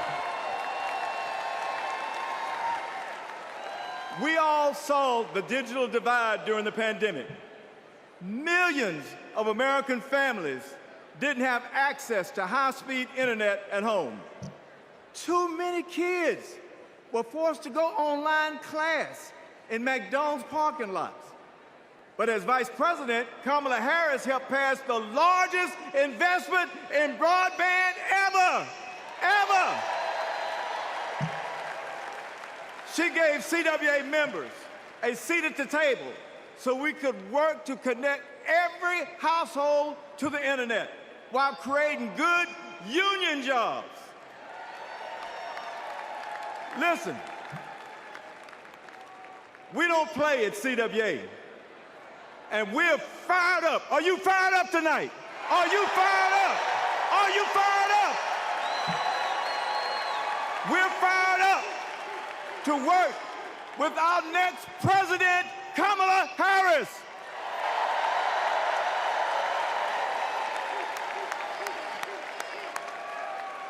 I'm Liz Schuler, president of the AFL-CIO. Representing nearly 13 million American workers. This election is about two economic visions. One where families live paycheck to paycheck, where people have no right to join a union. A CEO's dream, but a worker's nightmare. Or an opportunity economy, where we lower the costs of groceries, prescriptions, and housing. Where we go after big pharma, corporate landlords, and price gougers. Where there's no such thing as a man's job or a woman's job, or like Donald Trump would say, a black job. Just a good union job. That's the future our President Joe Biden has fought for. And that's the future Kamala Harris and Tim Walz will keep fighting for. Let's build it together.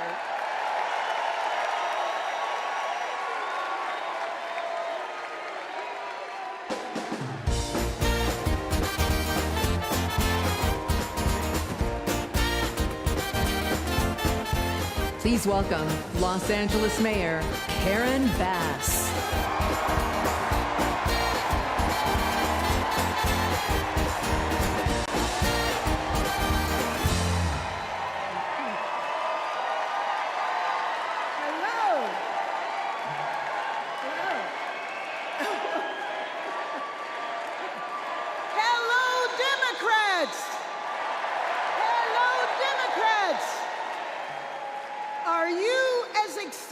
As I am. I've known Kamala Harris for almost 20 years. Our bond was forged years ago by a shared commitment to children, a belief that it is everyone's responsibility to care for every child, no matter where they come from and no matter who their parents are. Kamala knows that each generation has an obligation to the next. That's why when I was Speaker of the State Assembly and she was a prosecutor, we fought to address youth homelessness and reform the child welfare system. We wanted to make sure that California's foster youth aren't cut off and left on their own the day they turn 18. As Attorney General, Kamala created our state's Bureau of Children's Justice and worked to give children in the juvenile justice system the support they needed. And when I asked her to swear me in, the first woman vice president, swearing in the first woman mayor of Los Angeles,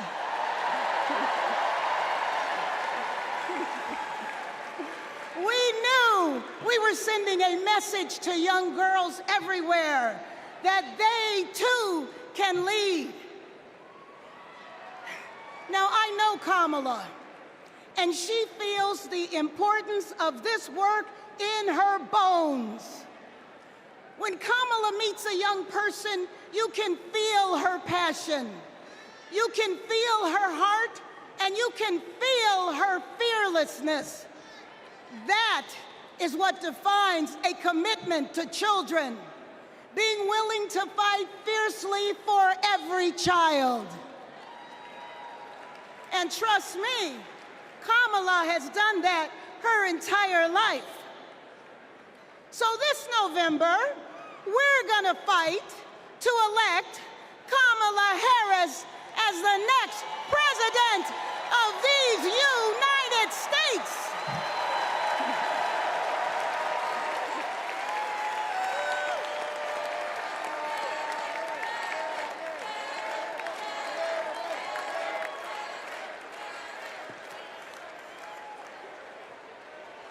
Please welcome Grammy-nominated country music star, Mickey Guyton.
Just wanna live that good life.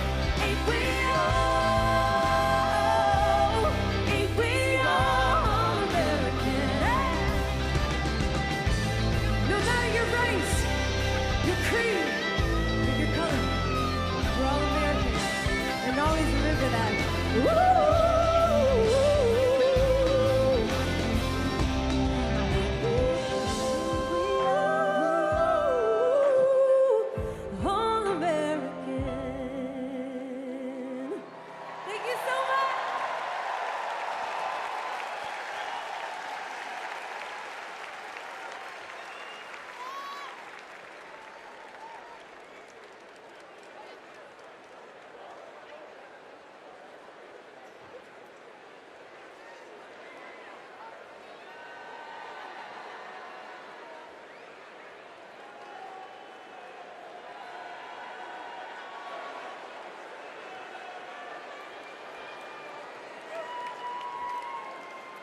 As we look ahead to our collective future, it's important to reflect on all the incredible progress that we've made in the last 4 years.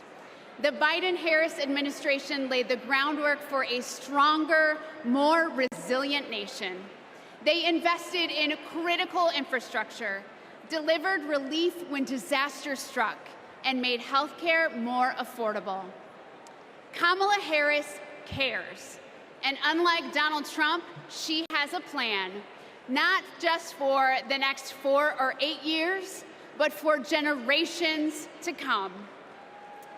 Now, let's hear from some of my fellow state executives about how Kamala Harris and Tim Walz are investing in the long-term future for our nation. Okay, go.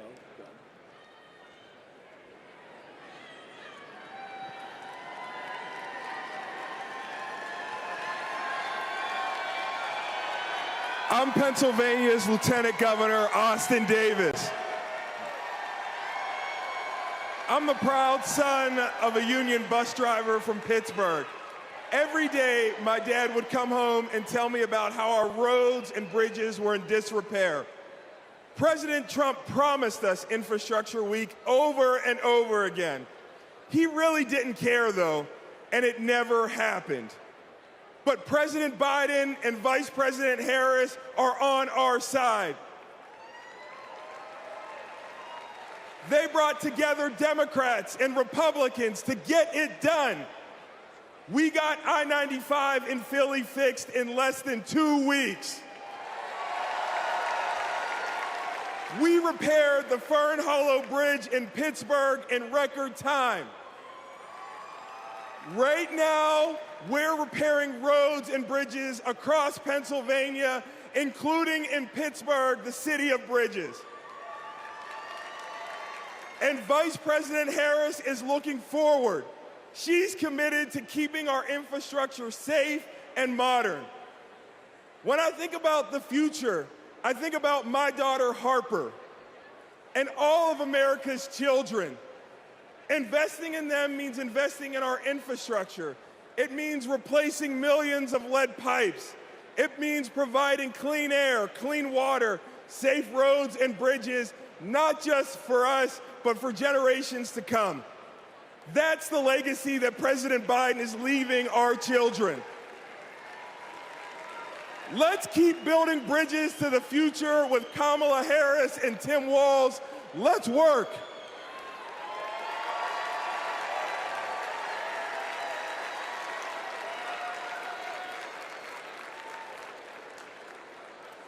In Wisconsin, we also need leaders by our side. I'm Wisconsin's Lieutenant Governor, Sarah Rodriguez, but long before I took office, I was a registered nurse. I served in the Peace Corps at the height of HIV/AIDS and in Baltimore emergency rooms at the height of the heroin and gun violence epidemics. During the COVID pandemic, Trump and Wisconsin Republicans failed to protect our health. That's why I ran for office and flipped a red district blue. Because once a nurse, always a nurse. Now Trump is promising to terminate the Affordable Care Act, meddling in personal decisions between a woman and her doctor, and threatening to slash Medicare. Vice President Harris fights for our health. She'll defend women's reproductive freedom and protect Medicare and Medicaid. Thanks to the Biden-Harris administration, insulin is capped at $35 a month for seniors. And they negotiated down the prices of 10 more life-saving drugs like Eliquis and Jardiance for Americans on Medicare. Kamala will continue to take on Big Pharma and lower the cost of prescriptions for everyone. Of course, healthcare isn't just about drugs and treatment. It's about freedom. The freedom to make your own choices and the freedom to get the care you need without worrying about the cost. Kamala Harris is fighting for that healthy future.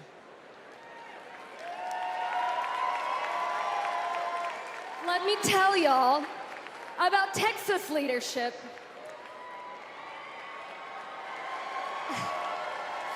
I'm County Executive Lena Hidalgo, and I serve the 5 million residents of Harris County. Harris County includes Houston. Texas Governor Ann Richards said, "I've been tested by fire, and the fire lost." In the years I've been in office, we've dealt with chemical fires. We've dealt with 10 floods, 7 hurricanes, a deadly winter freeze, and of course the pandemic. When that last disaster struck, Donald Trump abandoned us. He spread misinformation that cost lives. Compare that to 2021, when the Texas power grid went dark. Kamala Harris didn't just put out a tweet, she called me to make sure we had what we needed.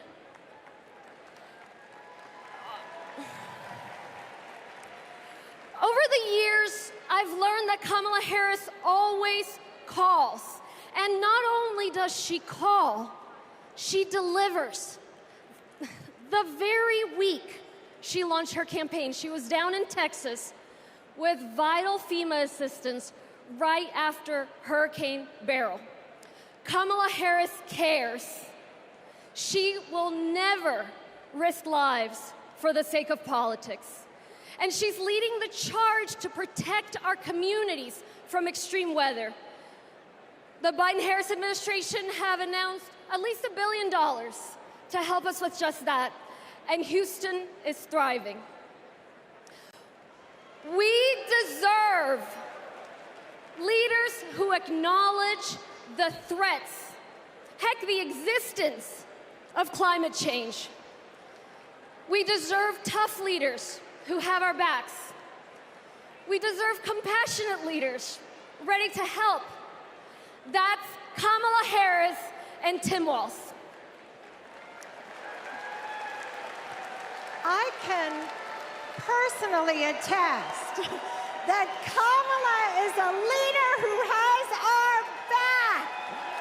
I'm California's Lieutenant Governor, Eleni Kounalakis, but I hold another title just as dear to me, Kamala Harris's friend. I met her when we were both young women trying to navigate the halls of power. I worked in housing. She had just been elected district attorney. We got frequent lunches together, and she was funny and fun. She was also a great mentor. Once, I told her about a professional experience of being minimized because I was a woman. She put her fork down and said, "Eleni, never let anybody make you feel small." saw her put that creed into action.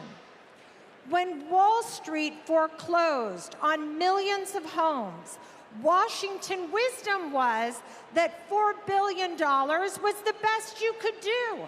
Other attorneys general agreed.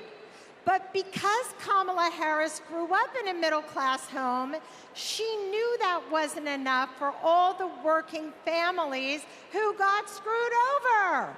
So she put her foot down and refused to settle for less. Kamala Harris won $20 billion from the big banks for California homeowners. And that's because she cares. She cares so much that if you're lucky enough to be her friend, she calls you on her birthday, and sometimes she sings to you. She called me on mine right when I had decided to run for lieutenant governor. She asked tough questions.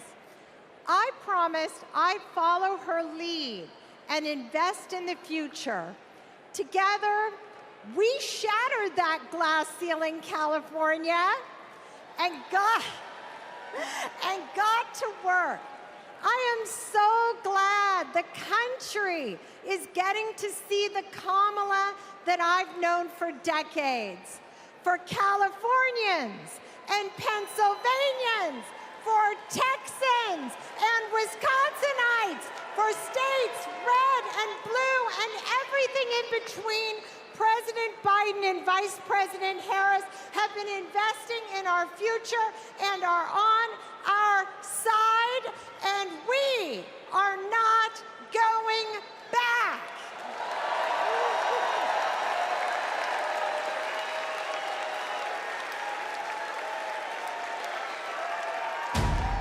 Do you know about Project 2025? The far right's playbook. It is Trump's vision for America's future. I'm not going to be nice. It will ban abortion nationwide. I got rid of Roe v. Wade. Raise taxes on middle-class families. Gut Medicaid. That's money that funds a lot of medical treatment. Strip rights from LGBTQ plus people. Wait a minute, I'm not finished. Cut overtime pay. It is going to affect workers' bottom lines. Give him unchecked power. And I will wield that power very aggressively. And it begins his first day back in office. In an exclusive undercover video, a co-author of Project 2025 saying that Donald Trump, quote, blessed the work he's doing now. He's been at our organization. He's raised money for our organization. He's blessed it. So he's very supportive of what we do. He doesn't want freedom. He only wants control. I know Donald Trump's type. These are the stakes. Project 2025 wants to take our country backward. This is our fight. We are not going back.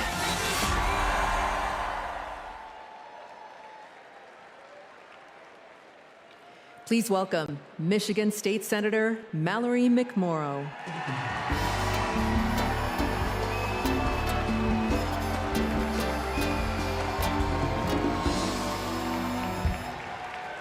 Hello!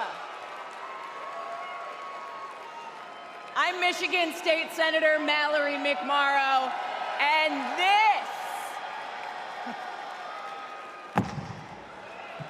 this is Project 2025.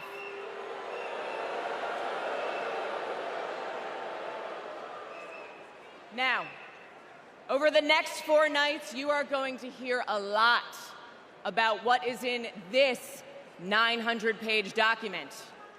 Why? Because this is the Republican blueprint for a second Trump term.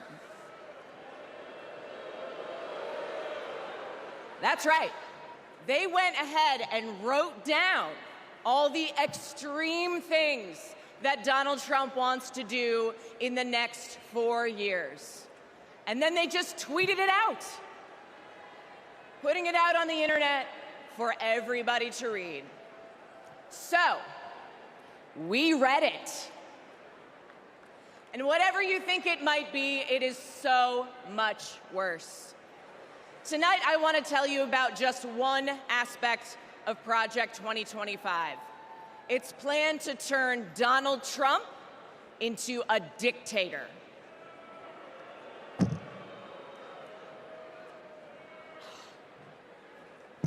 Okay, right here on page 535, it says, quote, reissue Trump's Schedule F executive order to permit discharge of non-performing employees. Now that doesn't sound that scary, right? But here's what it actually means in plain English. If Donald Trump gets back into the White House, he's going to fire civil servants like intelligence officers, engineers, and even federal prosecutors if he decides that they don't serve his personal agenda. They're talking about replacing the entire federal government with an army of loyalists who answer only to Donald Trump. I know. All right, then. Okay. Page 873. It says, quote, conservatives have long believed in either ending law enforcement activities of independent agencies or ending their independent status. Again, that sounds pretty boring. But what it means is that under Project 2025, Donald Trump would be able to weaponize the Department of Justice to go after his political opponents. He could even turn the FBI into his own personal police force. That is not how it works in America. That's how it works in dictatorships. And that's exactly what Donald Trump and his MAGA minions have in mind. An expansion of presidential powers like no president has ever had or should ever have. Now, by the way, if you're asking if any of this is even legal, well, remember, thanks to Donald Trump's hand-picked Supreme Court, he's now completely immune from prosecution, even if he breaks the law. But that's not who we are, because we believe in a government of the people, by the people, and for the people. Not the government of Donald Trump, by Donald Trump, and for Donald Trump. We believe in the separation of powers and the rule of law. We believe in a system built up to serve everyone, not breaking a system to serve one petty, selfish man.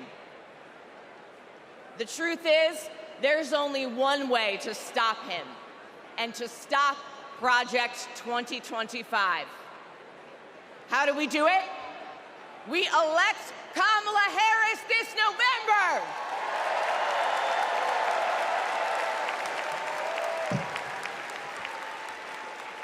We'll be back tomorrow night to tell you what Project 2025 means for your pocketbook.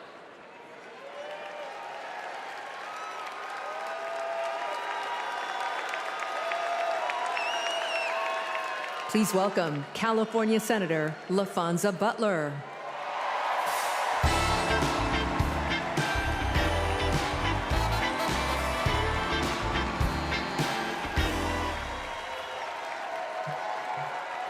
Hello, Democrats. California delegates, make some noise.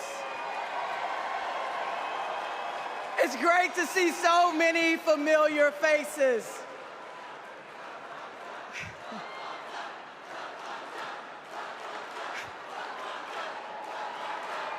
And I can't forget the state that I was born and raised in.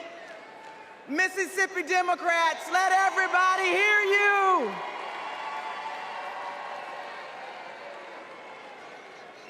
Democrats, before I joined the Senate, I was a leader in the labor movement. So I know a champion for the people when I see one.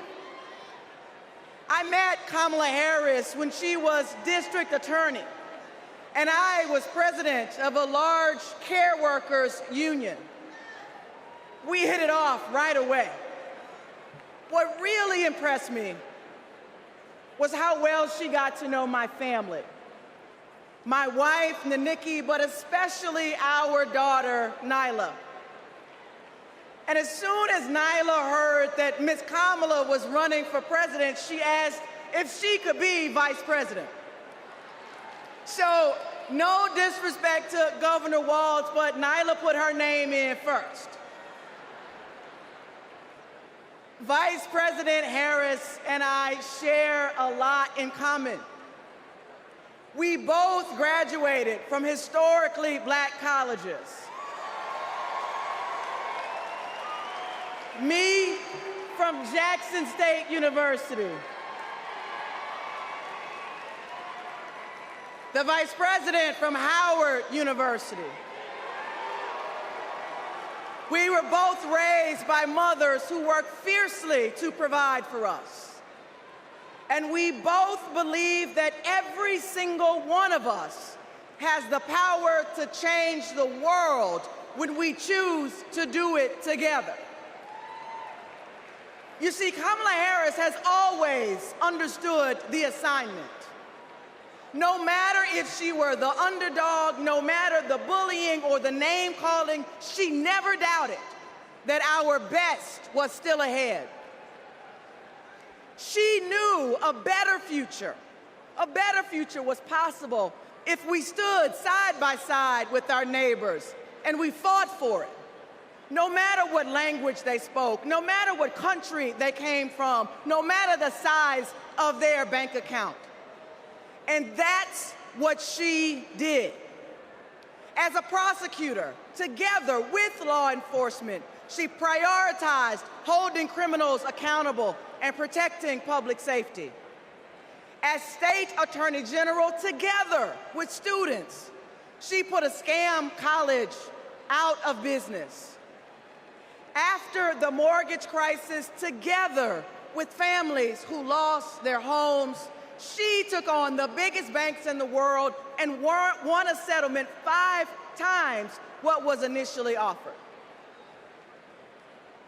Every time she walked into a courtroom, she would simply say, "Kamala Harris for the people."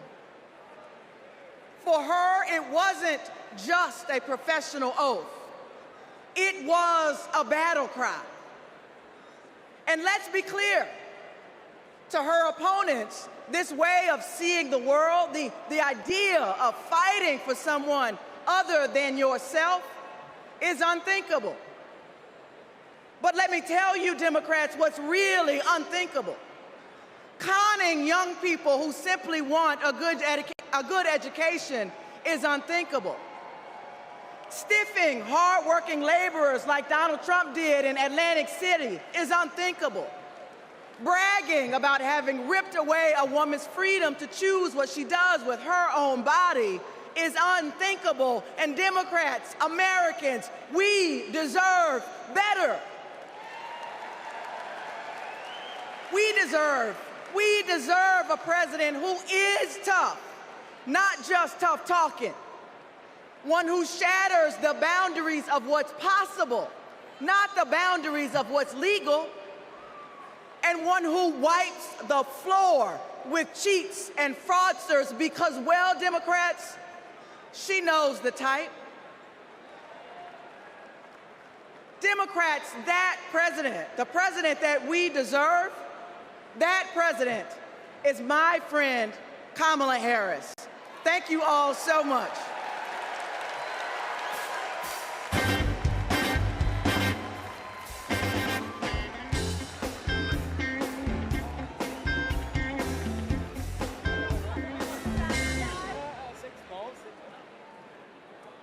Hi, everyone.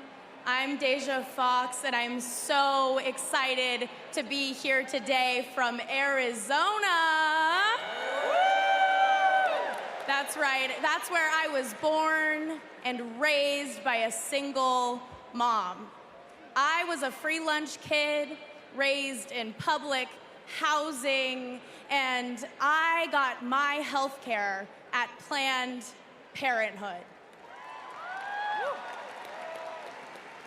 Because of policies that lift people up, I walked through the gates of my dream school as a first-generation college student. People my age are making big decisions about our lives, and we deserve a president who has our back. Not some power-hungry millionaire reality TV personality who only cares about himself. We need Kamala Harris. She'll deliver a future where we can decide if and when to start a family. A future where we can afford rent and groceries. A future where we're not crushed under student debt. A future where any free lunch kid can walk through the gates of their dream college. For young people, this is a fight for our future. We have a responsibility to do this, and we have a responsibility to do it right, and that's why we're gonna show up for Kamala Harris and Tim Walz. And here now, with a musical performance, is Jason Isbell. Thank you.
to my Alabama delegation over there. I love y'all.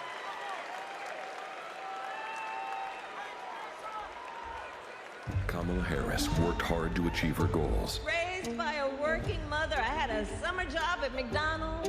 Donald Trump worked hard to spend his daddy's fortune. She believes in working hard for the American people. When the middle class is strong, America is strong. Donald Trump believes in working hard for his billionaire friends. I don't care about you. I just want your vote. I don't care.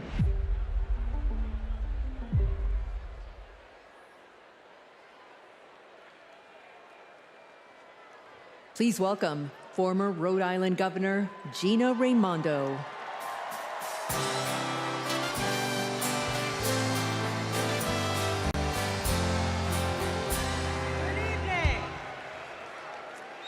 Hello, Democrats. Hello, Chicago. It's a great honor for me to be here this evening. You know, long before I was the governor of Rhode Island, I was a little girl growing up there in a middle-class family.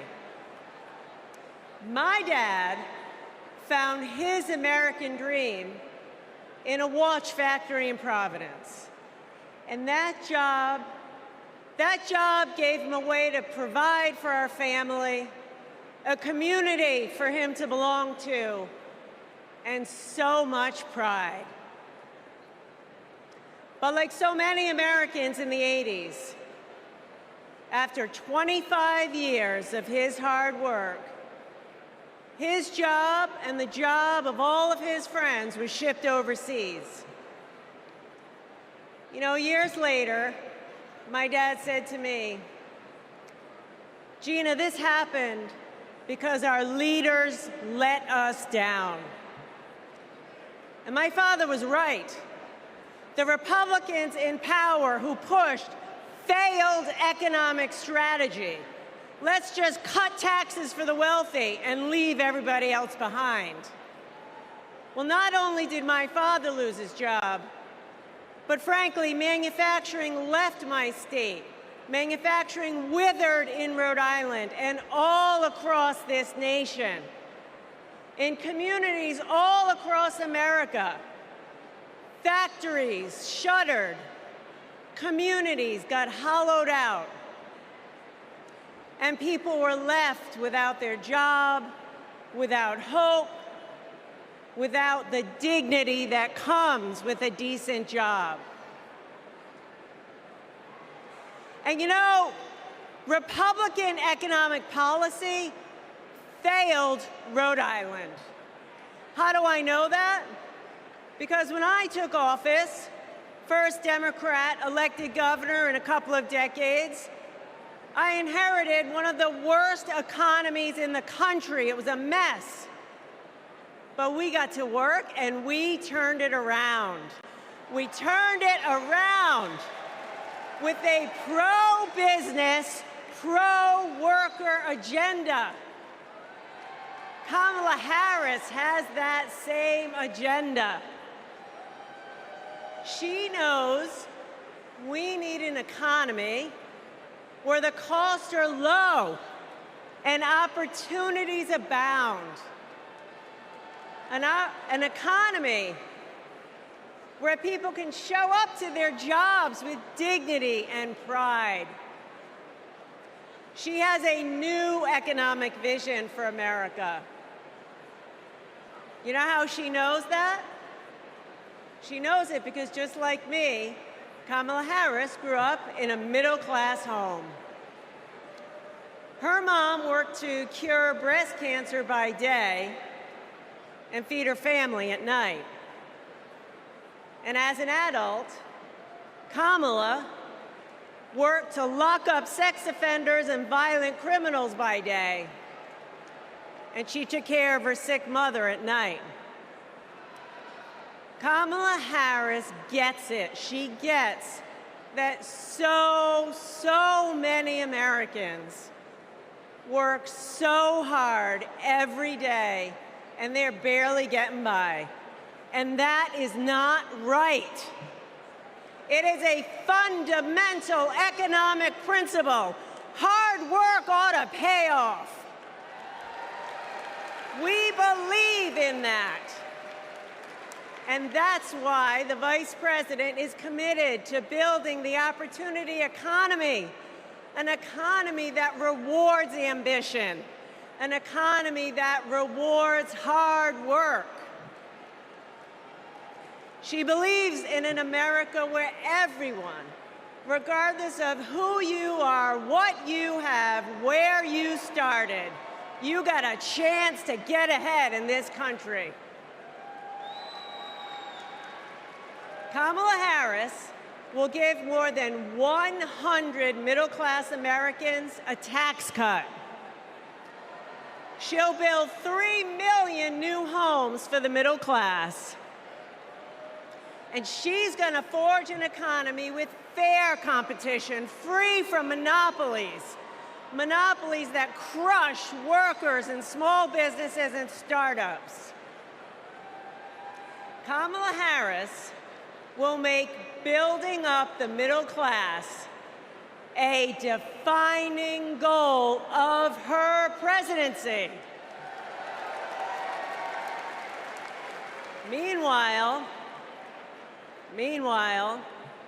Donald Trump, he's going to double down on his worst economic ideas. The same ideas that shipped my dad's job overseas. Ideas that don't work. We know they don't work because they never have. He wants another huge tax cut for the wealthy. He wants to put his corrupt buddies in charge of the economy.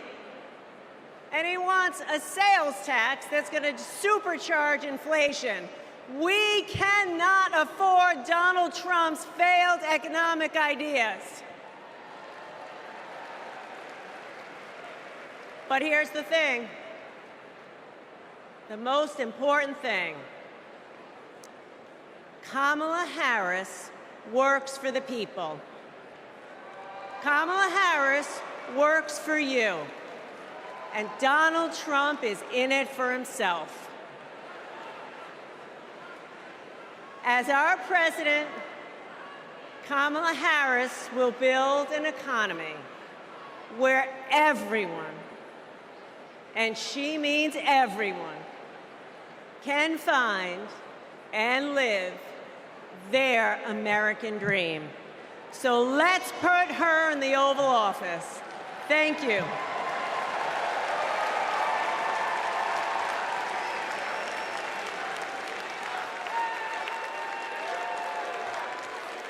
Don't know why, but I feel like I am a lifelong Republican, a former Trump voter, and I will not be voting for Trump in 2024. My name is Norma. I'm from Carson, Washington, and I am a two-time Trump voter. I will not be voting for Trump this time around. I'm actually embarrassed to say that I did vote for Trump in 2016. Donald Trump has nothing but contempt for the American people, and ironically, for those who claim to be his base. He's only interested in benefiting himself personally. Everything he said he would do, he did not do. I do not trust that he can do the right thing anymore. We've seen what Donald Trump really is, and it disgusts me to my core. I don't think the man can be trusted. He talks out of both sides of his mouth. He's a very dishonest person. I hate the way he disrespects women. Voting against Trump and for Kamala Harris is the right thing to do.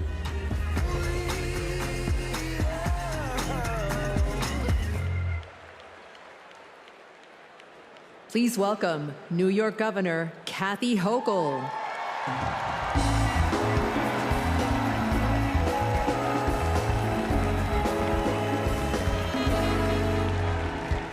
Hello, Democrats. Are you ready to elect Kamala Harris, the first president of the United States? Yes, you are. Yes, you are. Friends, Like so many of us, my grandparents came from Ireland as teenagers with nothing but hope in their hearts and fire in their bellies. They built their lives in the promised land of Buffalo, New York. A union card meant good work at the steel plant. The steel plant that lifted my parents from living in a trailer to the middle class. Like other families in my blue-collar community, they believed that with hard work, they could build a better future, not just for themselves, but for those with less hope and less opportunity. I'm proud of my roots and the values I learned: grit, determination, compassion. Kamala Harris and Tim Walz grew up with those same values. And those values have always defined the people of my state. Well, most of us anyway. Donald Trump was born a New Yorker, but ended up a fraud, a philanderer, and a felon. He wasn't raised with the New York values that I know. He never had to worry about childcare costs or groceries or rent. He never had to worry about anything or anyone but himself. Trust me, America, if you think you're tired of Donald Trump, talk to a New Yorker. We've had to deal with him for 78 long years. The fraud, the tax dodging, the sham university, the shady charities. We've seen him stiff contractors, rip off workers. He abuses women, brags about it, and then takes away their rights. And New Yorkers are sick of it. It's no wonder he had to flee to Mar-a-Lago. Sorry about that, Florida. Sorry about that. Trump hasn't spent much time in New York lately, except that is to get convicted of 34 felonies.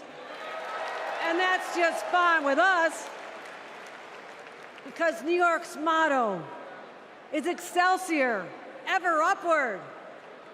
And Trump takes us ever downward. Because here's what Trump never understood. America isn't a luxury good to be bought and sold by the privileged and powerful few. America, we just can't afford another 4 years of that. We have kids to feed, roads to build, jobs to create, real problems to solve. And we need leaders who can get it done. Trump talked big about bringing back manufacturing jobs. But you know who actually did it? President Biden and Vice President Kamala Harris. Thank you, Joe. Thank you, Kamala. And look no further than the city of Syracuse, where a company called Micron is building a $100 billion microchip factory with union labor. It's the largest private investment in American history, and it's going to create 50,000 good-paying jobs. The Biden-Harris administration has made the most significant investments in our economy in generations. And as president, Kamala Harris will continue to build an opportunity economy for all. My friends, history's watching us. Together, we must protect abortion rights. Together, we must protect the middle class. Together, we must protect the American dream. And together, we must elect Kamala Harris President of the United States. Thank you.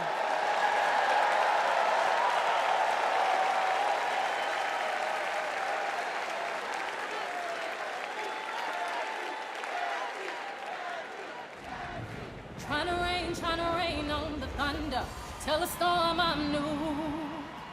I'm a walk, I'm a march on the regular. Painted white flags blue. What kind of America do we want? One where we're divided, angry, depressed? Come on, we're Americans.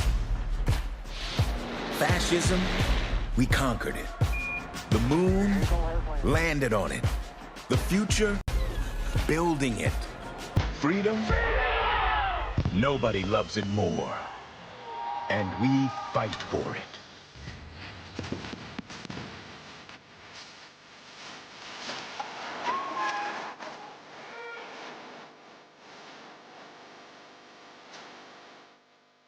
Freedom from control. Freedom from extremism and fear. Extremists want to take us back, but we are not going back.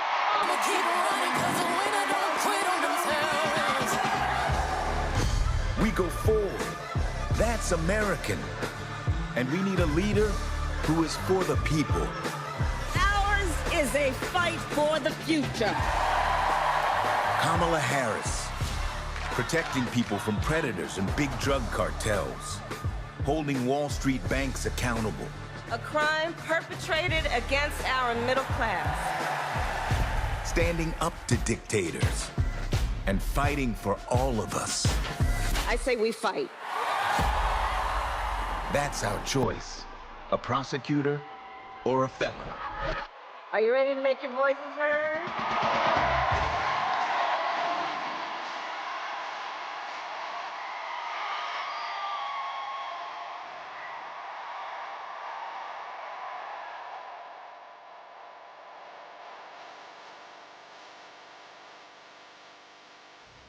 Do we believe in the promise of America? And are we ready to fight for it? I'ma keep running 'cause the winner don't quit on themselves.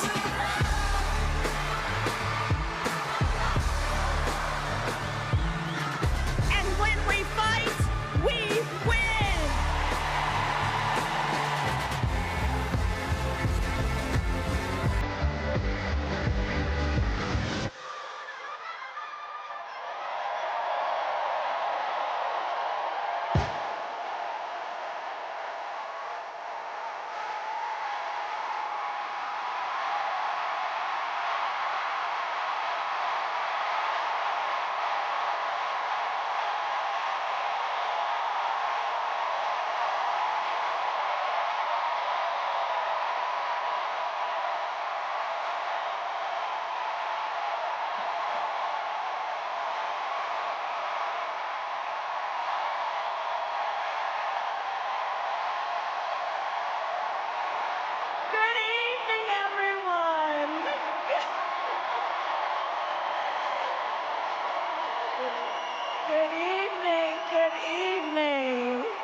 To be with everyone this evening in this hall and everyone at home. This is going to be a great week. And I want to kick us off by celebrating our incredible President Joe Biden, who will be speaking later tonight. Joe, thank you for your historic leadership, for your lifetime of service to our nation, and for all you will continue to do. We are forever grateful to you.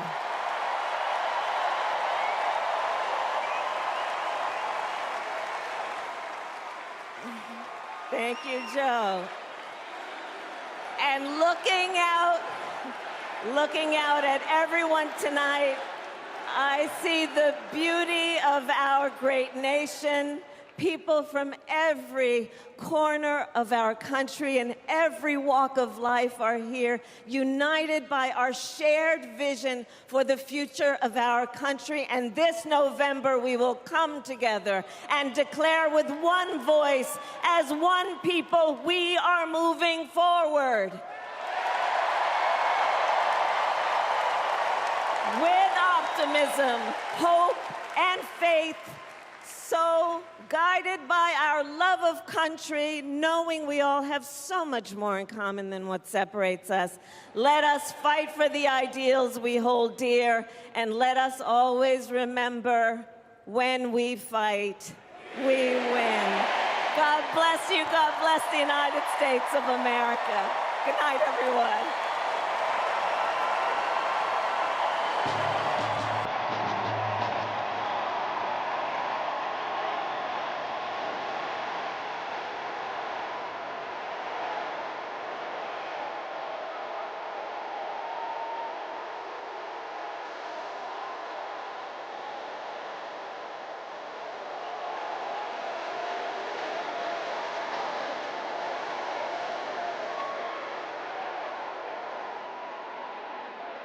Please welcome actor and director Tony Goldwin.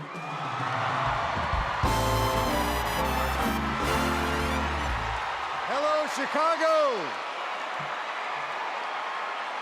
And hello to everyone tuning in from all across America.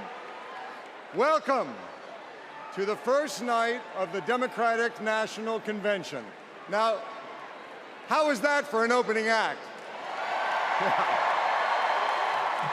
I'm just saying.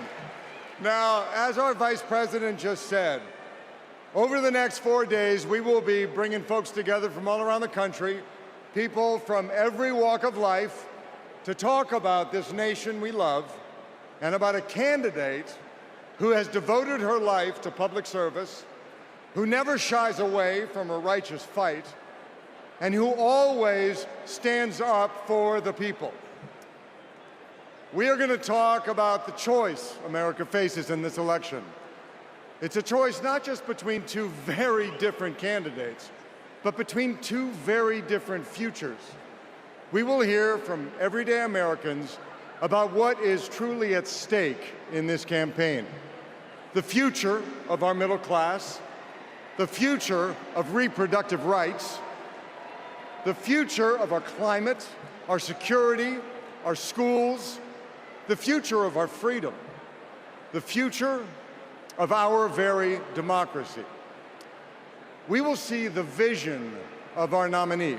It is a vision of stability, security, and opportunity for everyday Americans, where we continue to grow this economy by growing the middle class, and where the safety of our children, our families, and our communities are a fundamental civil right.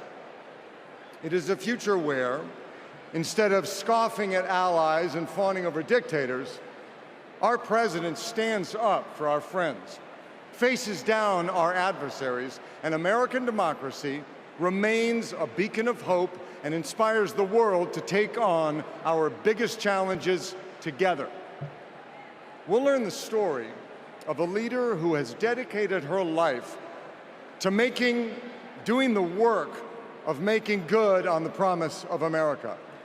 A leader who understands the middle class because she grew up in the middle class.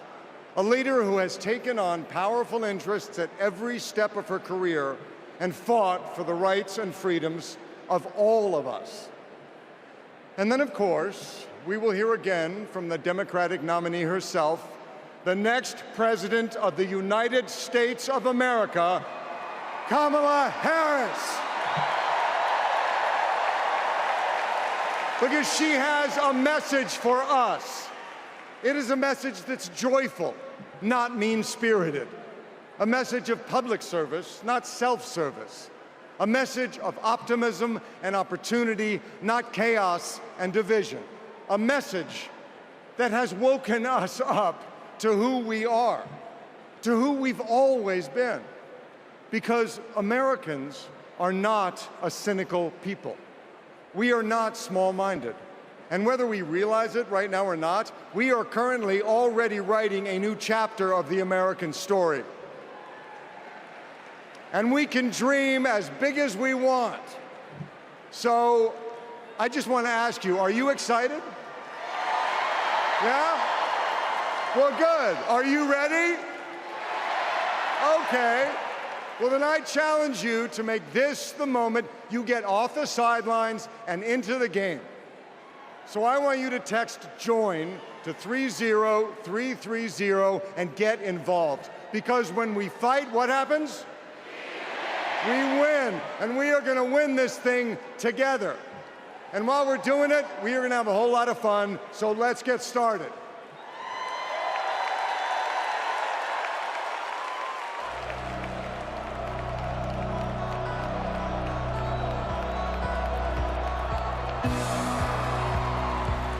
Please welcome 9-time NBA champion and coach of the 2024 Olympic gold-winning men's basketball team, Steve Kerr. Thank you. Thank you so much.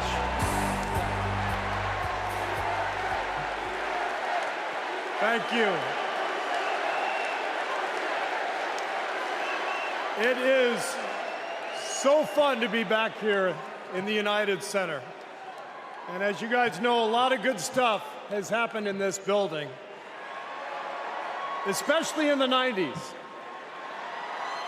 You young people, Google Michael Jordan and you can read all about it, okay? So there was an amazing vibe in this building back in those days, and I feel that same winning spirit here tonight. So the last time I was in a packed basketball arena was in Paris, France. 9 days ago, some of the best players on earth, 12 incredible American men, came together to win Olympic gold. And the next night, I was back in that same building watching 12 more of the best players on earth. Our incredible American women do the same thing. And I cannot think of a better metaphor for what this country is all about than the way Team USA came together at the Olympics. We had players from across our wonderful country, players who have trained and fought relentlessly, shed tears trying to beat one another throughout their careers, joining forces to wear the red, white, and blue. And when we won, the American flag raised to the rafters, the national anthem playing, gold medals draped around the necks of our players, whose hands were held over their hearts. It was the proudest moment of my life. Thank you.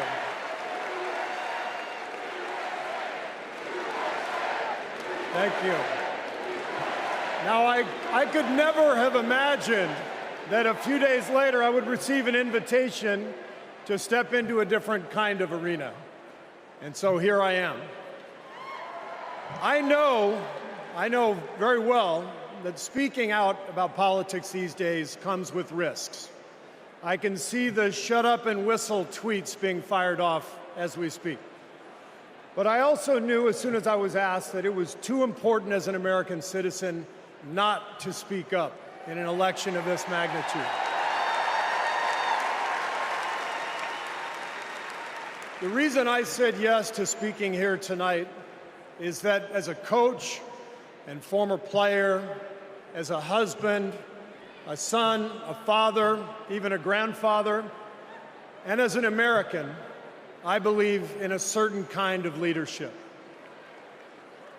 I believe that leaders must display dignity.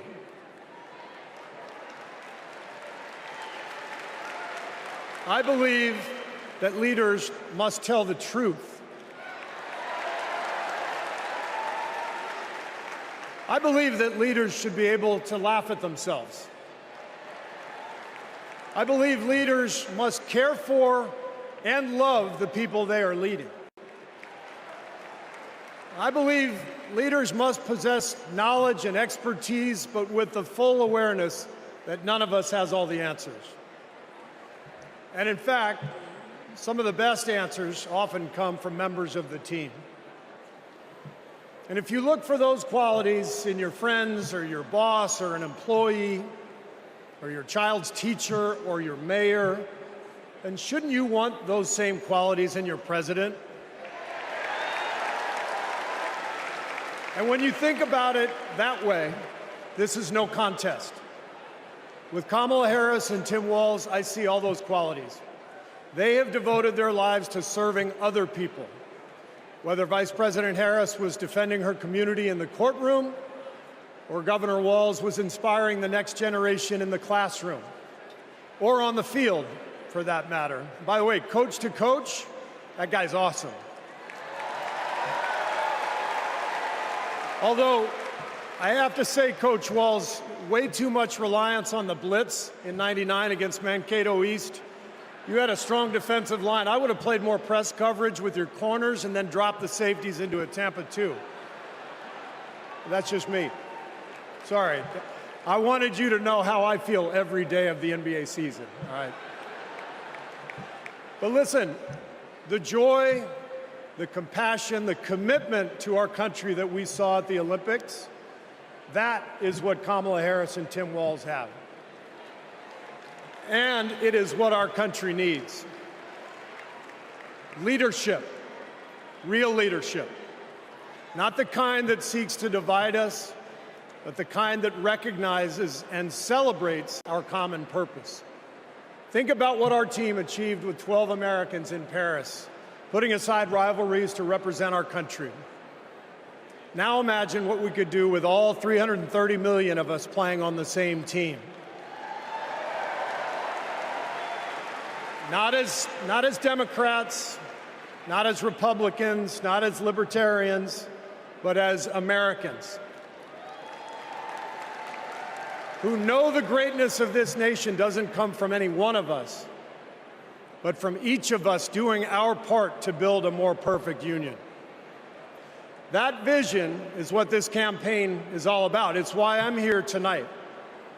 And it's why I'll be getting out every day to help people get out and vote on November 5th and elect Kamala Harris and Tim Walz as the next president and vice president of the United States.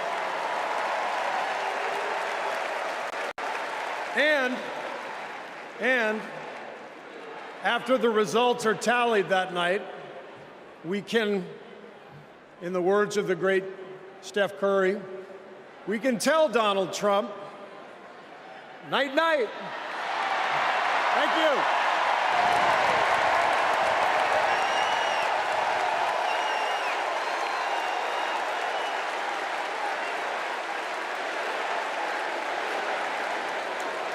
Let me tell you folks in Ohio and in this area, don't sell your house. Do not sell it.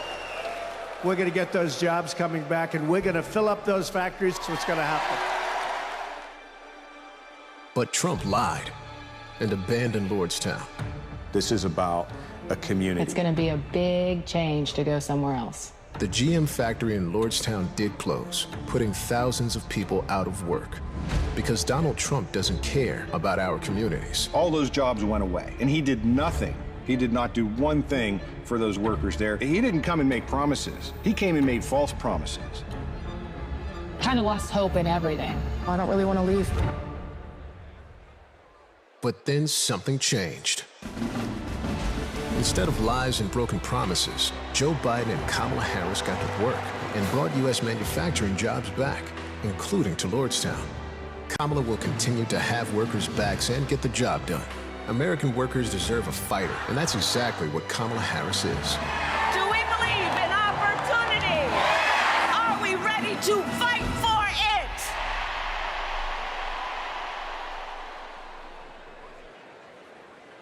Please welcome United Auto Workers President Shawn Fain.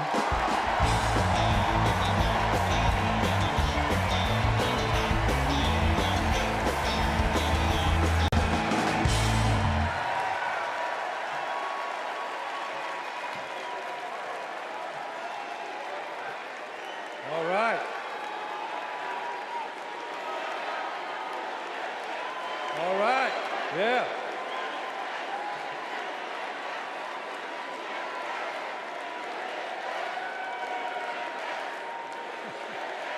Thank you. Good evening, America, and good evening to the people that make this world move, the working class.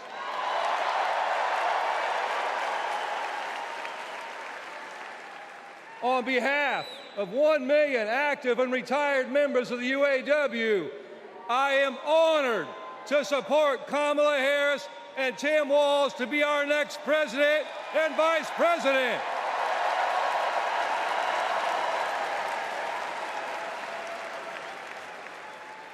And I want to say thank you to Joe Biden for making history by walking the picket line with the UAW.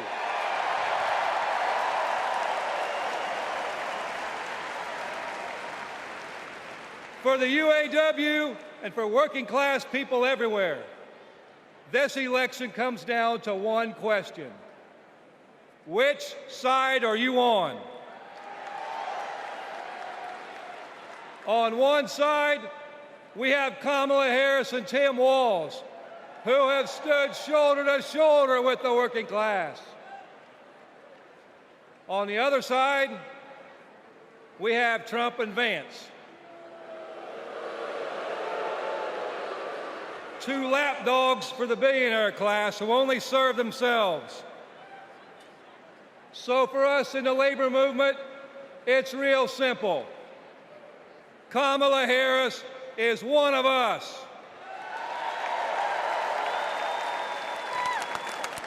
She's a fighter for the working class. And Donald Trump is a scab.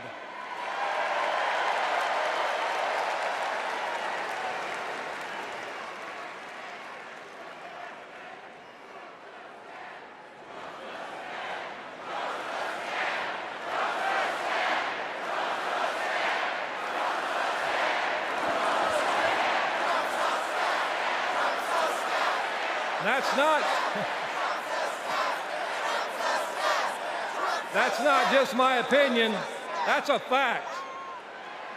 All we have to do is look at the track record.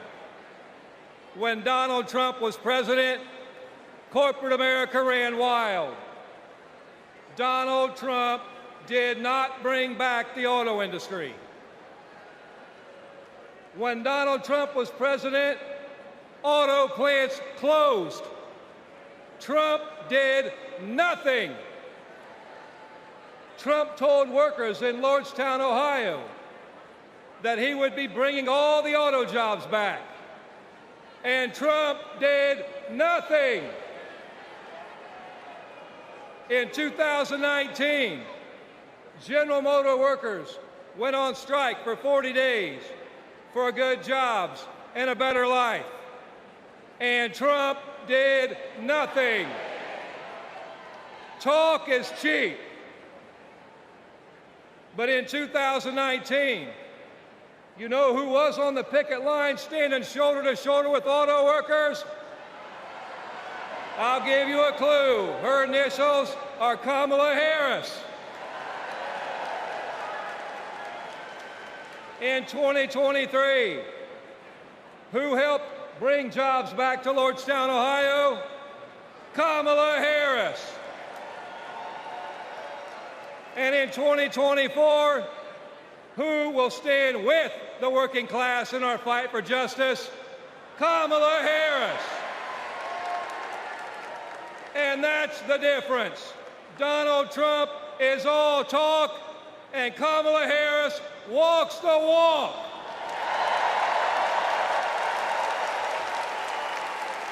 Woo.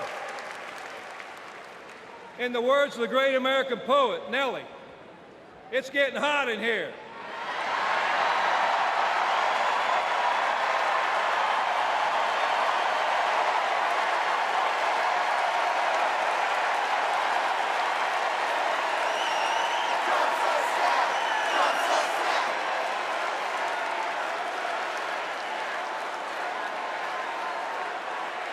It's hot in here. It's hot in here because you're fired up and you're fed up, and the American working class is fired up and fed up. The American working class is in a fight for our lives. And if you don't believe me, just last night, blue-collar workers, the UAW members at Cornell University had to walk out on strike for a better life because they're fighting corporate greed. And our only hope is to attack corporate greed head on.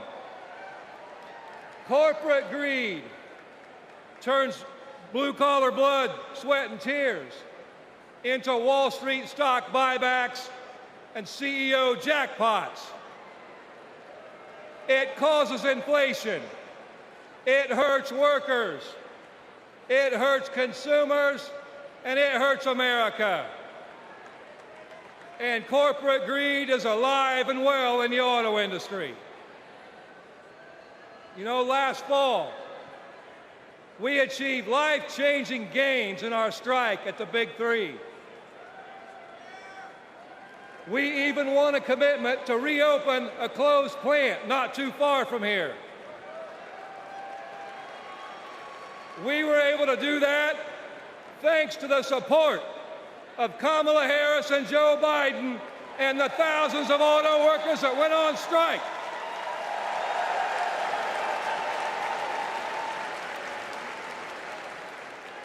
But a year later, one company wants to go back on their commitments in our contract. And let me be clear, Stellantis must keep the promises they made to America in our union contract. And the UAW will take whatever action necessary at Stellantis or any other corporation to stand up and hold corporate America accountable. And when the UAW stands up, we know who stands with us and who stands against us. Donald Trump laughs about firing workers who go on strike.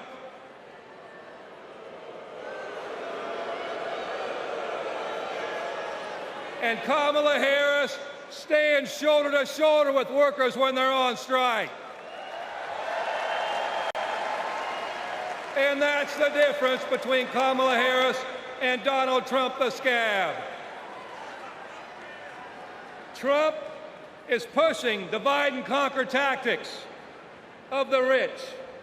It's the oldest trick in the book.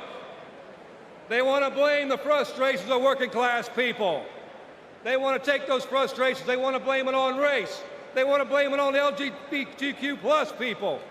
They want to blame it on some destitute and desperate person at the border. They do that because they want working class people to be divided and to focus and keep the focus off the one true enemy, corporate greed.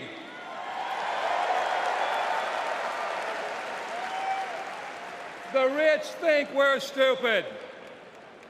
But working class Americans see this for what it is. This is our generation's defining moment. So I have a question for you. Are you ready to stand up, speak up, and show up and put Kamala Harris and Tim Walz in the White House?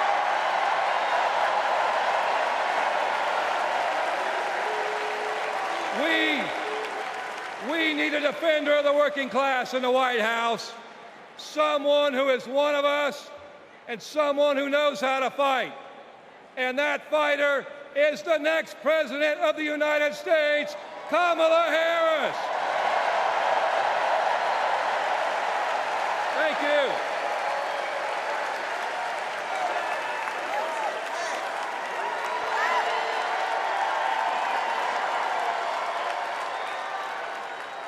Please welcome New York Representative Alexandria Ocasio-Cortez.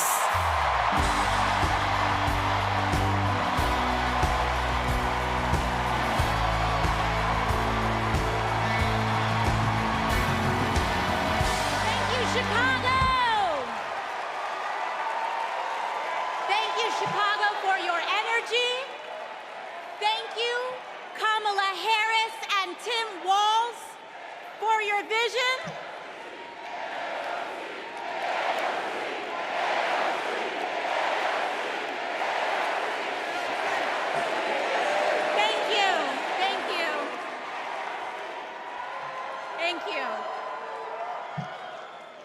you, Chicago, for your energy.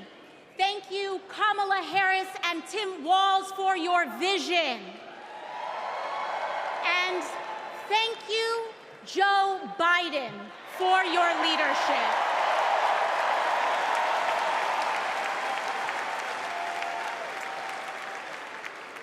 You know, 6 years ago, I was taking omelet orders as a waitress in New York City.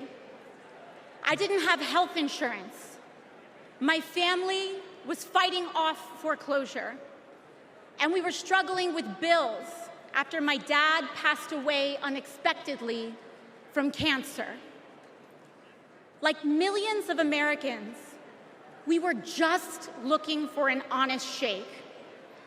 And we were tired of a cynical politics that seemed blind to the realities of working people. It was then, only through the miracles of democracy and community, that the good people of the Bronx and Queens chose someone like me to elect them in Congress.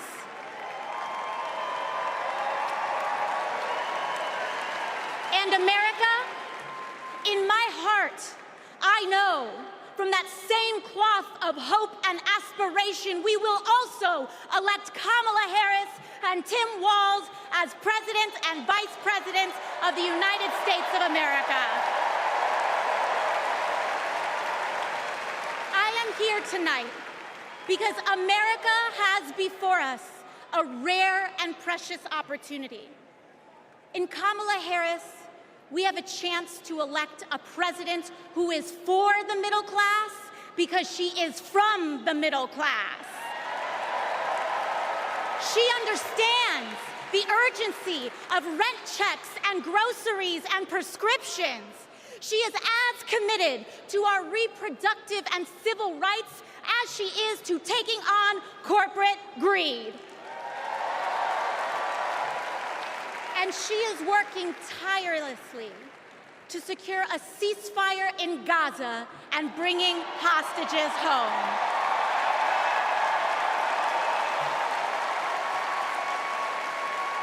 In Kamala Harris, I see a leader who understands.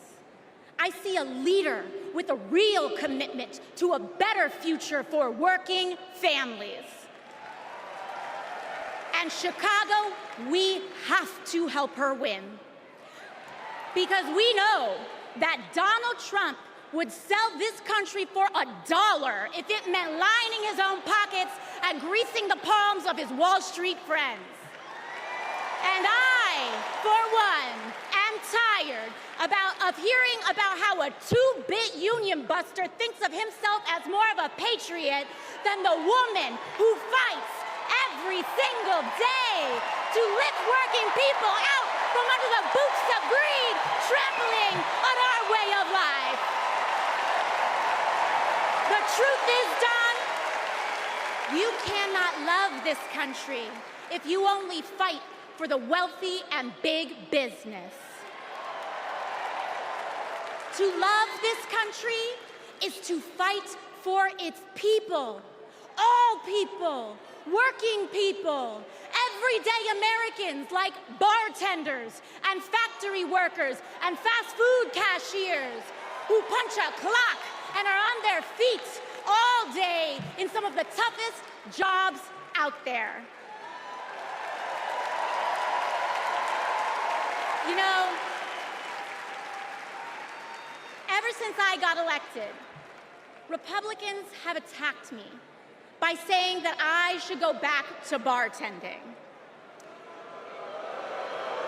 But let me tell you, I'm happy to any day of the week because there is nothing wrong with working for a living.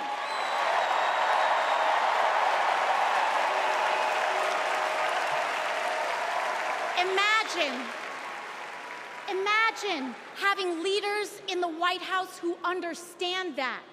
Leaders like Kamala and Tim.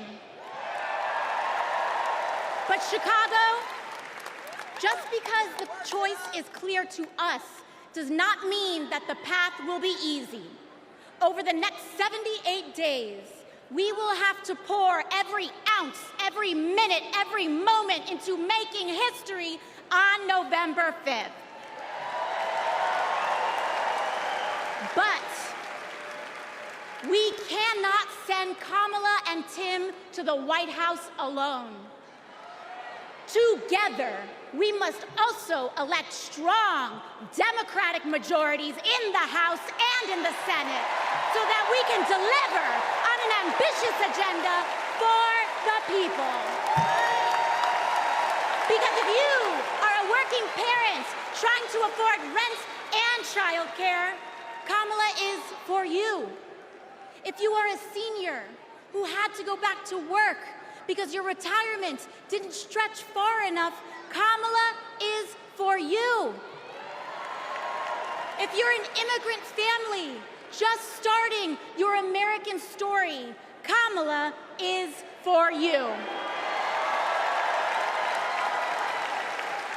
America, when we knock on our neighbor's door, organize our communities, and elect Kamala Harris to the presidency on November 5th, we will send a loud message that the people of this nation will not go back. We choose a new path and open the door to a new day, one that is for the people and by the people. Thank you. Thank you very much. God bless. God bless you all.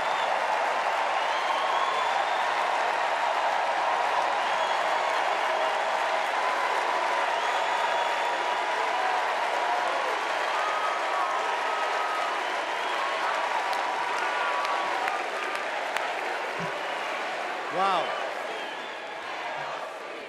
How about that AOC? Good Lord. So Kamala Harris's story begins in a middle-class neighborhood in the East Bay. Yeah.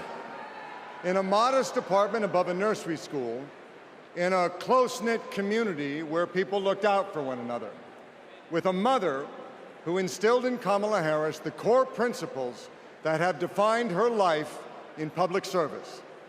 These are the experiences that made her the leader she is today.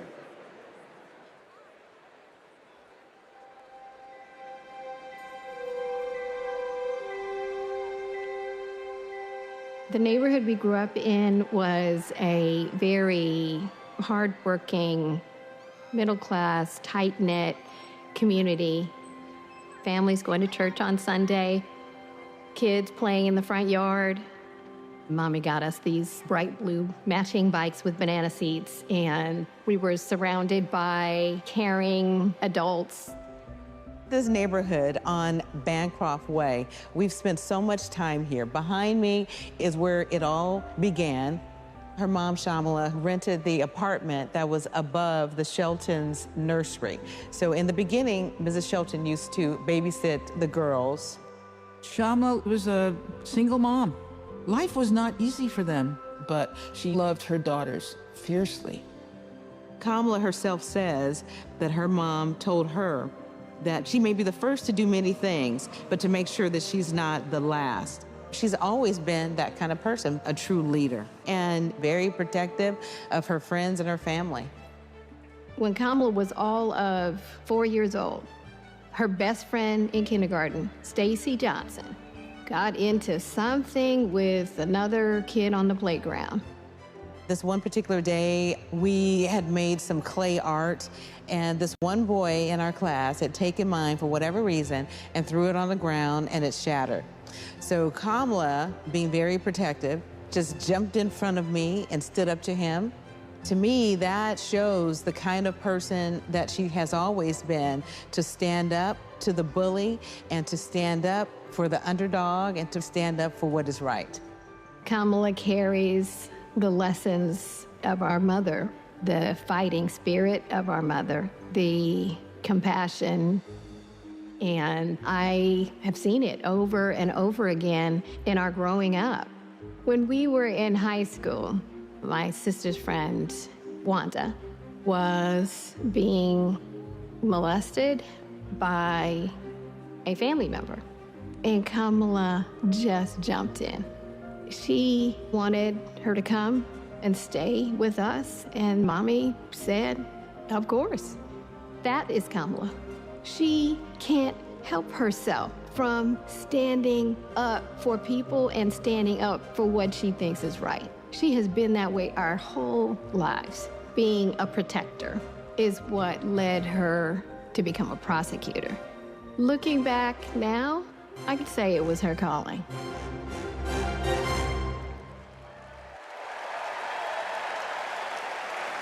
Please welcome Stacey Johnson Batiste and Doris Johnson.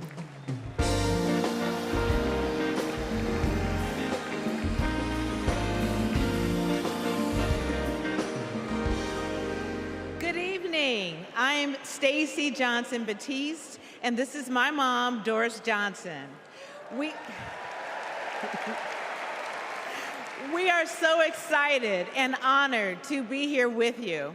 Kamala and I have known each other for a long time. We met at Berkwood Hedge School. We hit it off immediately and became each other's very first best friends. Our moms also became fast friends. And on weekends, we would pile into my 1966 Mustang, and Kamala's mom, Shamala, would sit in the front with me, and Kamala and Maya and Stacy would sit in the back, and off we would go to a movie or some adventure. My mom still has that Mustang. I do. Kamala and I both get our grit from our mothers. Kamala has always been a protector.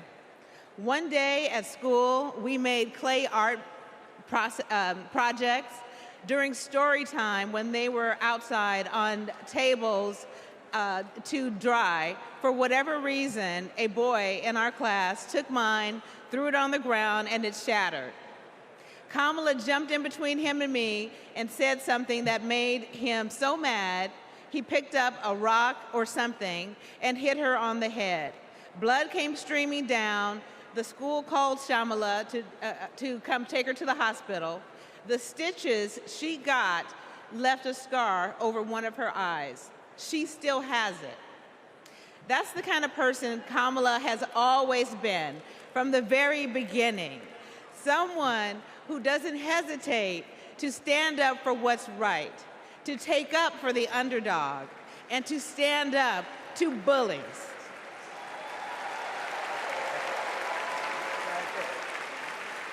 I have seen it time and again, whether the bully is an individual, a gang, or a corporation. She fights for all of us. Before we go, I know my mom has one more thing to say. Kamala, your mom would be so proud of you.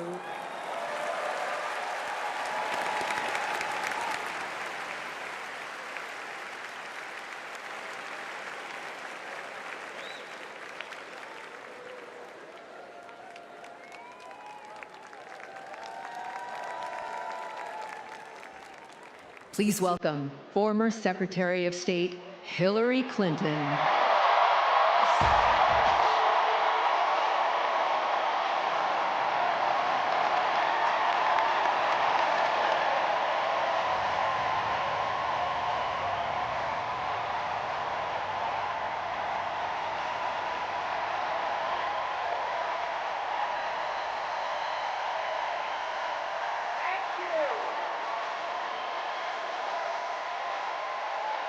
Thank you so much. Thank you.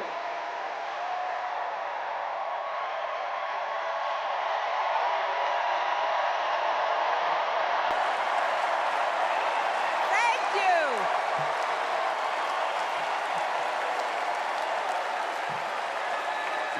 Thank you all so much.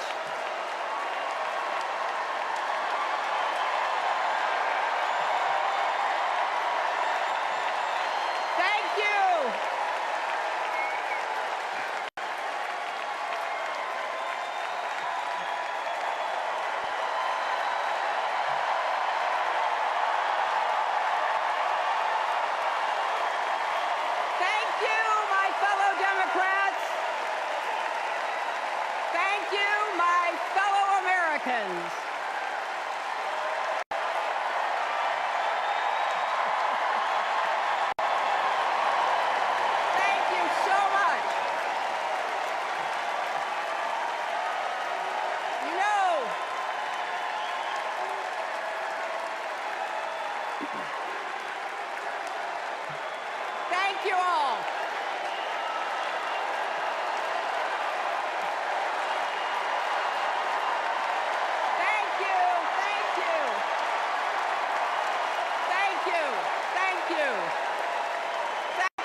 energy in this room, just like there is across the country.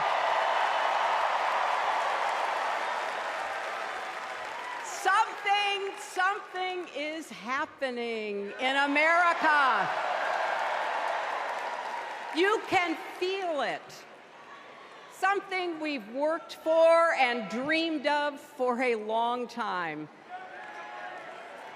First, though, let's salute President Biden.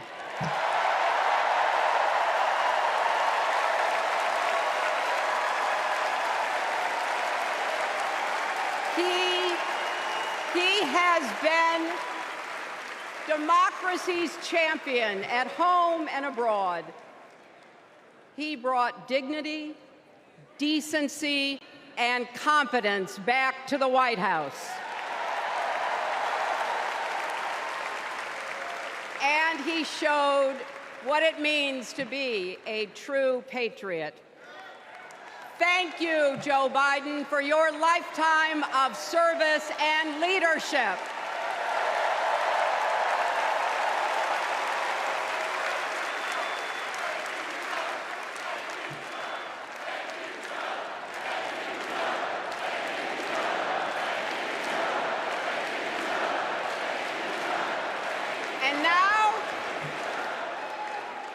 And now we are writing a new chapter in America's story. You know, my mother Dorothy was born right here in Chicago before women had the right to vote. That changed 104 years ago yesterday. Think about it. Tennessee became the final state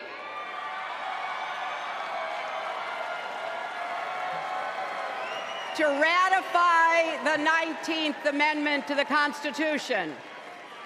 The state legislature was deadlocked until one lawmaker's mother, a widow who read 3 newspapers a day, sent a letter to her son. "No more delays," she wrote. "Give us the vote." And since that day, every generation has carried the torch forward. In 1972, a fearless black congresswoman named Shirley Chisholm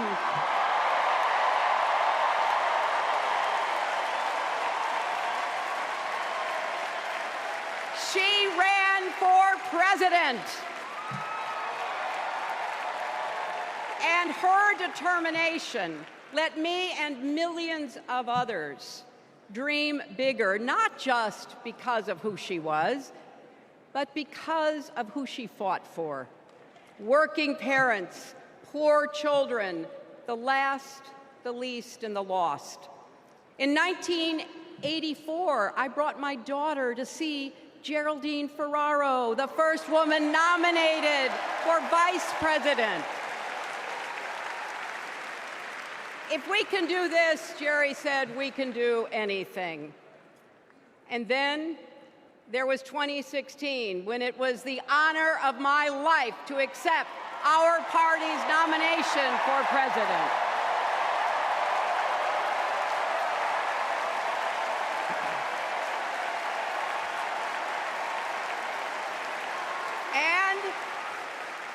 And nearly 66 million Americans voted for a future where there are no ceilings on our dreams.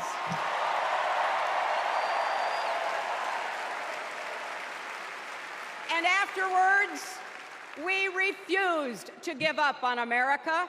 Millions marched, many ran for office. We kept our eyes on the future. Well, my friends, the future is here.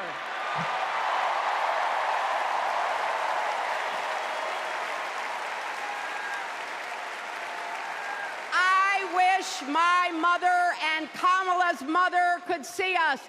They would say, keep going. Shirley and Jerry would say, keep going.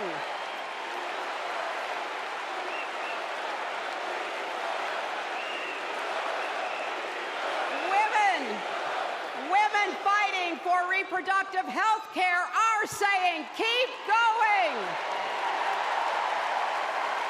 Families building better lives, parents stretching to afford child care, young people struggling to pay their rent. They're all asking us to keep going.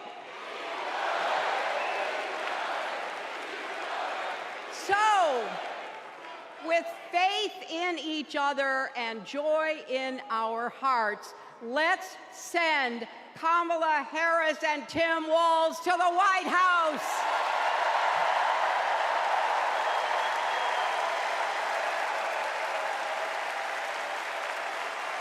You know, the story of my life and the history of our country is that progress is possible, but not guaranteed. We have to fight for it and never, ever give up. There is always a choice. Do we push forward or pull back? Come together as we the people, or split into us versus them? That's the choice we face in this election. Kamala has the character, experience, and vision to lead us forward.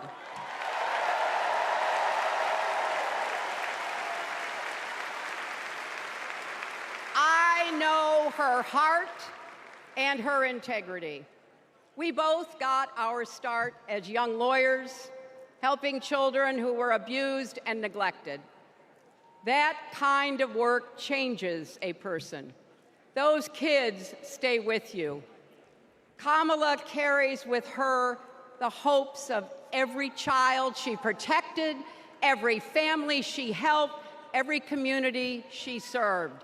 So as president, she will always have our backs, and she will be a fighter for us. She will fight to lower costs for hardworking families, open the doors wide for good-paying jobs, and yes, she will restore abortion rights nationwide.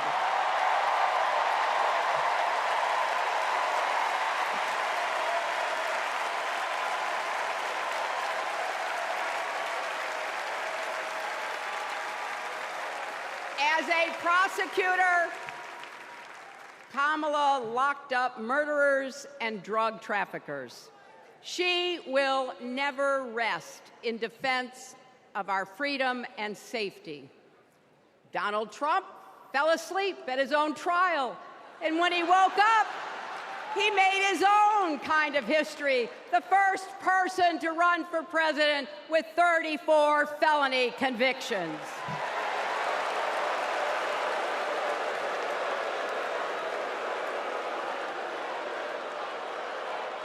As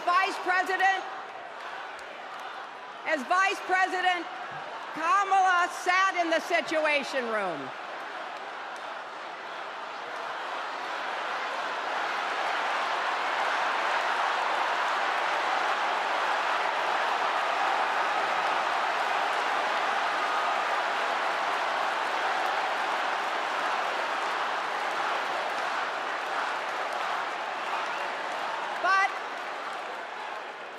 We also know, as Vice President, Kamala sat in the Situation Room and stood for America's values. I know what it takes, and I can tell you, as Commander-in-Chief, Kamala won't disrespect our military and our veterans.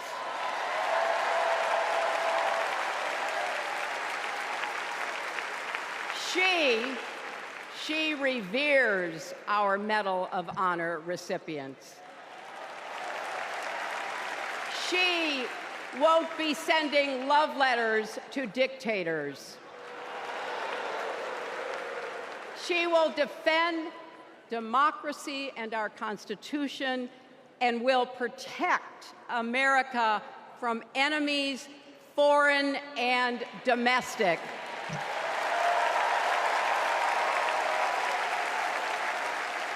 Think about it. The Constitution says the president's job is to take care that the laws be faithfully executed. Those are the words of our founders. Take care. Just look at the candidates. Kamala cares about kids and families, cares about America. Donald only cares about himself. On her first day in court, Kamala said 5 words that still guide her. Kamala Harris, for the people.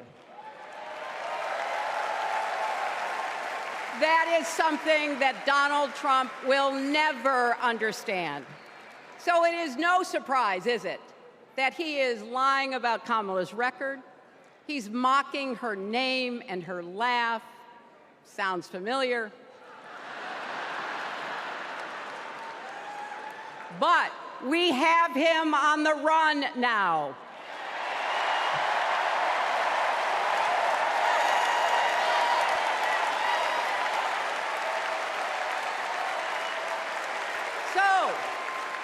So, no matter what the polls say, we can't let up. We can't get driven down crazy conspiracy rabbit holes. We have to fight for the truth.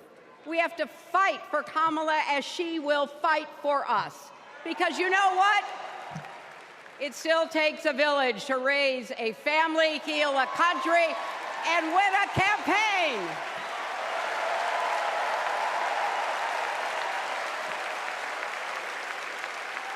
And America needs every one of us, our energy, our talents, our dreams. We're not just electing a president, we're uplifting our nation. We're opening the promise of America wide enough for everyone. Together, we've put a lot of cracks in the highest, hardest glass ceiling. And tonight, so close to breaking through once and for all, I want to tell you what I see through all those cracks and why it matters for each and every one of us. What do I see? I see freedom. I see the freedom to make our own decisions about our health, our lives, our loves, our families.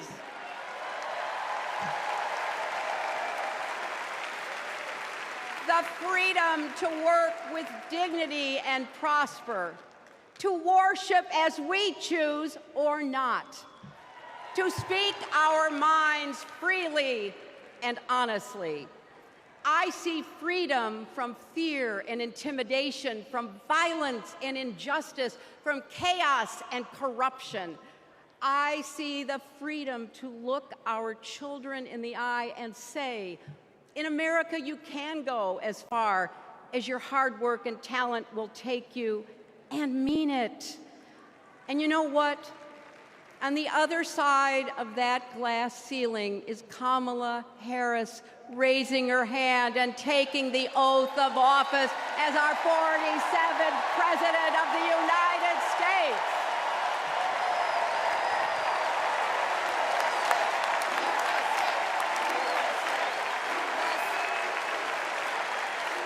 Because, my friends, when a barrier falls for one of us, it falls. It falls and clears the way for all of us. So for the next 78 days, we need to work harder than we ever have. We need to beat back the dangers that Trump and his allies pose to the rule of law and our way of life. Don't get distracted or complacent. Talk to your friends and neighbors. Volunteer. Be proud champions for the truth and for the country that we all love.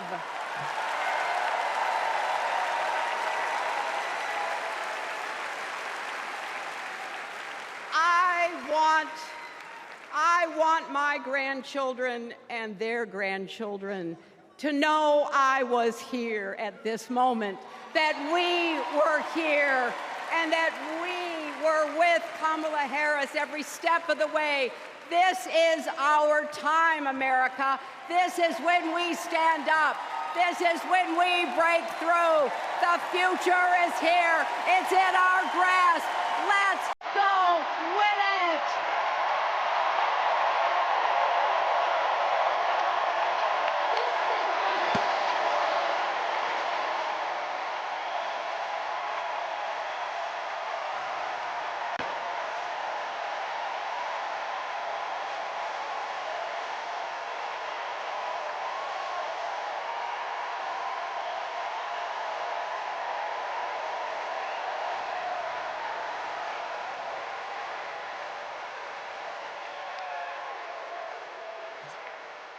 I think it's fair to say that we all stand on the shoulders of Hillary Clinton. So, I'm just checking. Are you ready to join this fight yet? Okay, that's the answer I was looking for. So I want you to text JOIN to 30330 and get involved. Now, what does fighting for the people exactly look like? Let's go back to 2011 when Kamala Harris was Attorney General of California. The housing crisis had devastated American families, and the big banks had forced Californians out of their homes. Well, Kamala Harris stood up to those banks, and she secured a $20 billion settlement for California families. That is fighting for the people. And that is something that our next speaker knows all about. Please welcome the fearless fighter from South Carolina, Congressman Jim Clyburn.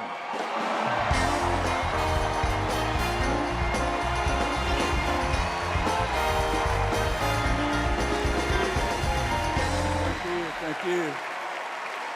Thank you, thank you, thank you. Thank you. Thank you. Thank you. Thank you and good evening.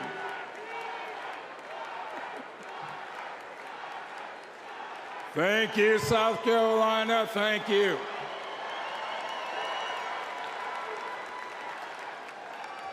Four years ago, Americans were experiencing high anxieties and great uncertainties.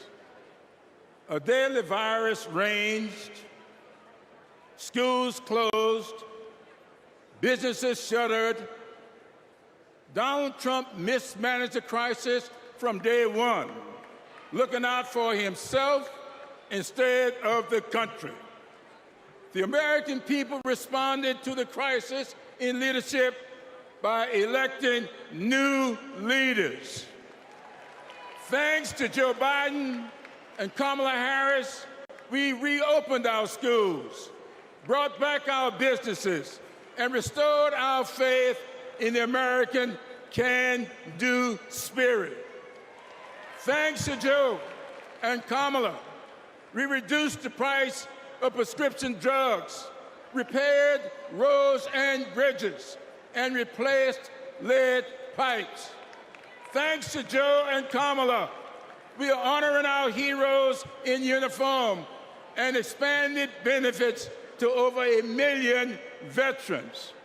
Thanks to Joe and Kamala, Make It in America is no longer just a slogan, but a movement that is bringing millions of manufacturing jobs back to America. For President Biden's lifetime of achievement in service of his country, we owe him a great debt of gratitude.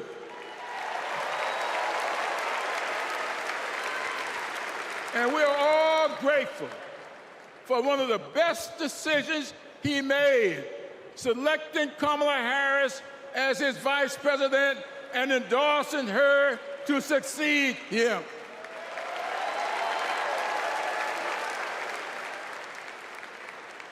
I often say that we are but the sum of our experiences. In the introduction of my memoir, I wrote, all my experiences have not been pleasant, but I consider all of them to be blessings. So has been the case with Kamala. Her experiences have prepared her for this moment. Kamala Harris is a true battle-tested leader, a district attorney, attorney general, senator, and vice president who gets things done.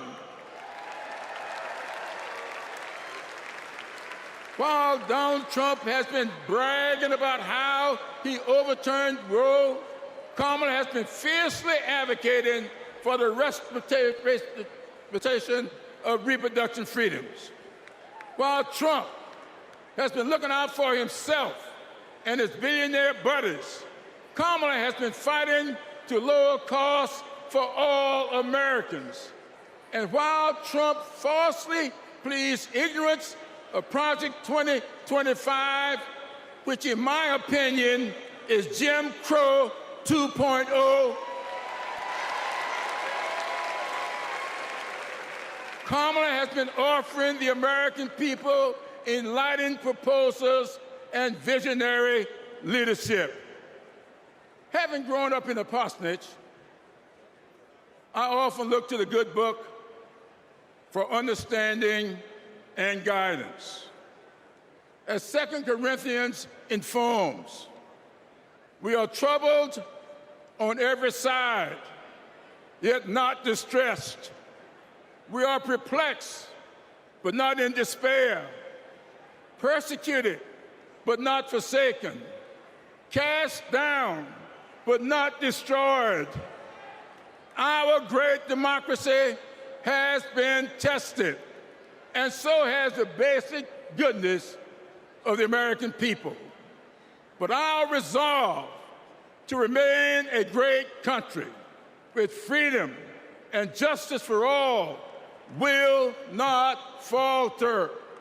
We will continue our march toward a more perfect union, united in our common purpose and emboldened by our resolve to elect Kamala Harris and Tim Walz as the next president and vice president of these United States of America.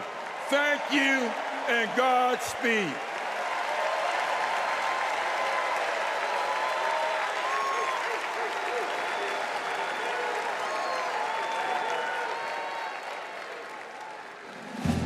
In the criminal justice system, the people are represented by two separate yet equally important groups: the police who investigate crime and the district attorneys who prosecute the offenders.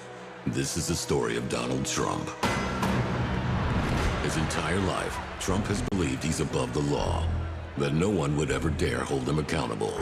He lies, he rips off workers, he sexually abuses women. And when you're a star, they let you do it. You can do anything. He cheats in business. He cheated on his wife with a porn star and paid her off so the American people wouldn't find out during an election. But in the criminal justice system, ordinary Americans have had the courage to find him accountable, time and time again. Guilty. Guilty. Guilty. Donald Trump guilty on all 34 felony counts. For the first time in history, we have a convicted felon running for president. And to take on this case, we need a president who has spent her life prosecuting perpetrators like Donald Trump. He tried overturning Georgia's free and fair election. I just want to find 11,780 votes. He's tried to escape any responsibility for instigating the January 6th attack on our Capitol. We're going to walk down to the Capitol, and I'll be there with you. And if elected, Trump has promised to overturn laws that will keep him accountable and exact retribution on anyone he considers an enemy, even warning of a bloodbath if he doesn't get his way. So we, the people, have a chance to render our own verdict on Donald Trump. We are the jury he most fears. When we vote this November, we vote for justice, accountability, and the rule of law that keeps America free.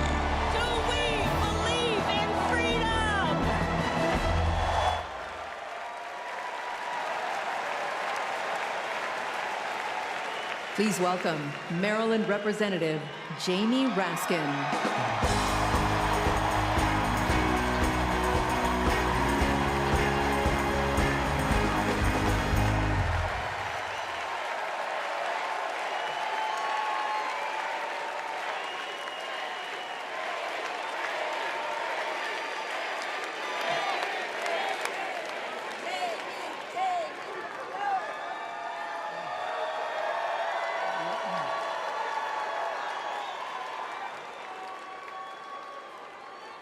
Hello, America. And welcome to the Democracy Convention. Welcome to the Freedom Convention. And thank you for the beautiful weather, Chicago. It's been a little rough on Capitol Hill, where it's not just the heat, it's the stupidity. Now, we meet in this great city tonight where Abraham Lincoln was nominated in 1860 to save the Union from fanatical insurrectionists, and where Franklin D. Roosevelt was renominated by Democrats in 1940 to defeat fascist dictators.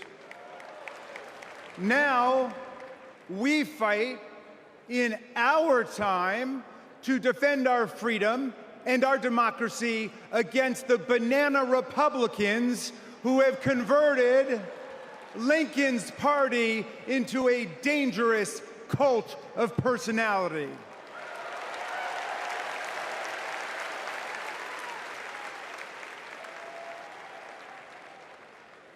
You know, I'll never forget the pounding on the doors of the House chamber on January 6th, or the screams to follow.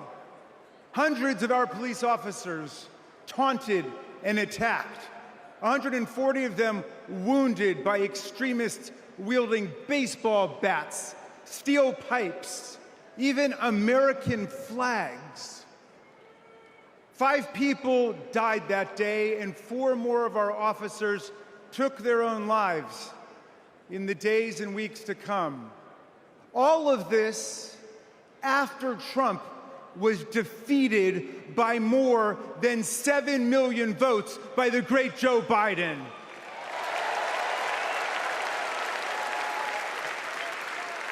It was after 80 judges rejected every ridiculous claim raised by this sore loser who does not know how to take no for an answer from American voters, American courts, or American women.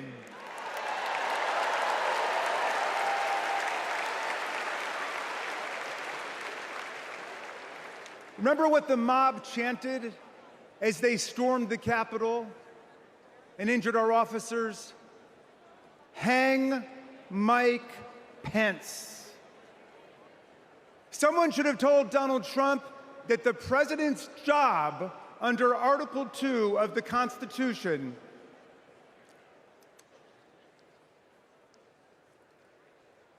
Someone should have told Donald Trump that the president's job under Article 2 of the Constitution is to take care that the laws are faithfully executed, not that the vice president is executed.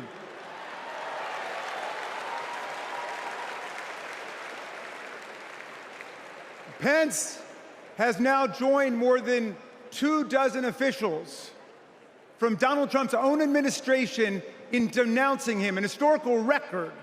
And Pence is the first vice president in more than 2 centuries not to support the president he served with in a general election. And by the way, J.D. Vance, do you understand why there was a sudden job opening for running mate on the GOP ticket? They tried to kill your predecessor. They tried to kill him because he would not follow Trump's plan to destroy and nullify the votes of millions of Americans. Your votes, Pennsylvania. Your votes, Michigan. Your votes, Georgia, Nevada, Arizona. Are we going to go back to the days of election suppression and violent insurrection?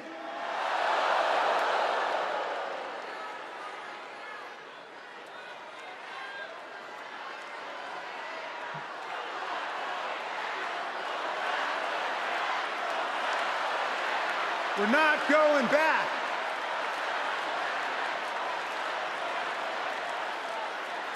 Well, look, 1 week after that beautiful day, as Trump calls it, the Republicans, 10 Republicans, joined all of the Democrats to impeach Trump for the worst high crime and misdemeanor ever committed by a president, inciting insurrection against our own Constitution.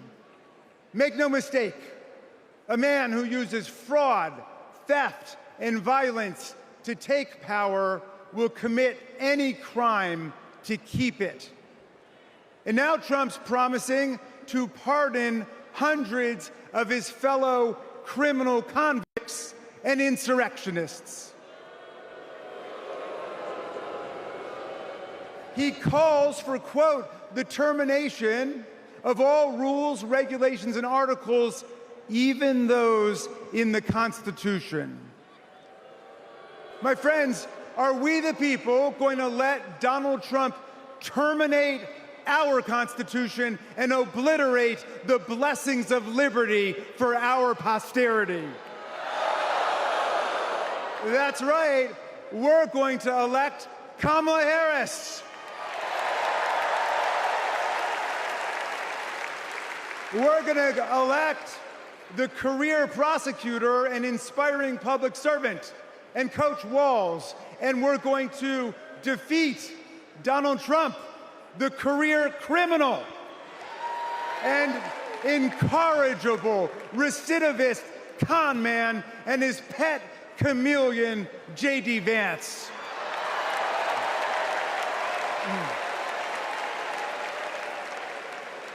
And America, let's make it a landslide so big that Donald Trump and his kangaroo court Supreme Court justices cannot even try to steal it.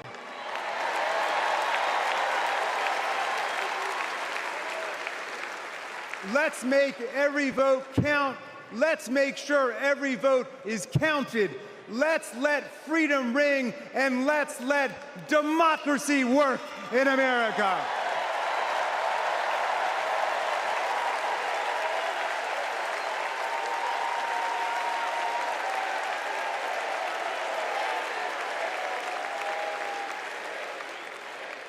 Please welcome Texas Representative Jasmine Crockett.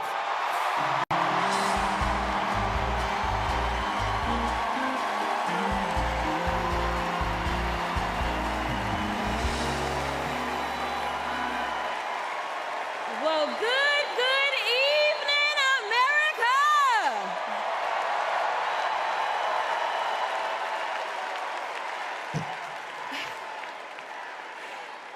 On November 5th, our nation will hire a president, a commander-in-chief, and leader of the free world.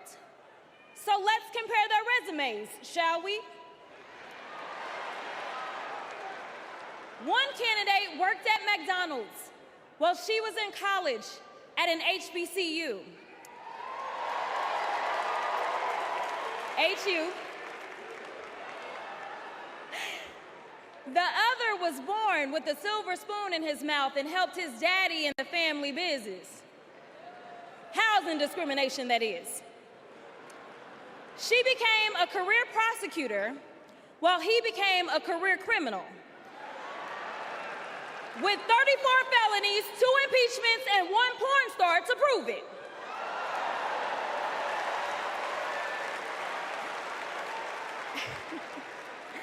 Her entire career as an elected district attorney, attorney general, and senator, she's always worked for one client, the people. Meanwhile, he's a 78-year-old, lifelong predator, fraudster, and cheat, known for inciting violent mobs. Listen, y'all, he's only looked out for one person, himself. As women are dying, he is bragging about overturning Roe. And y'all know I come from Texas. And right now in Texas, come on, Texas. But right now in Texas, they want to institute the death penalty. That is a problem. While Kamala Harris is fighting for our reproductive rights to be restored. She is also the leader we need on the global stage. She helped secure the release of Americans wrongfully detained in Russia. At the same time, he cozies up to his role model, Vladimir Putin, and MAGA holds legislation hostage here at home, critical resources to secure the border, military aid to Ukraine, and even the Farm Bill. She's lived the American dream while he's been America's nightmare.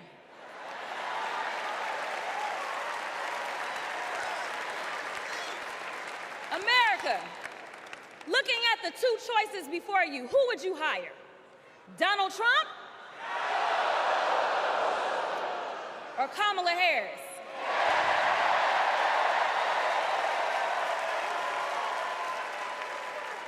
Kamala Harris has a resume.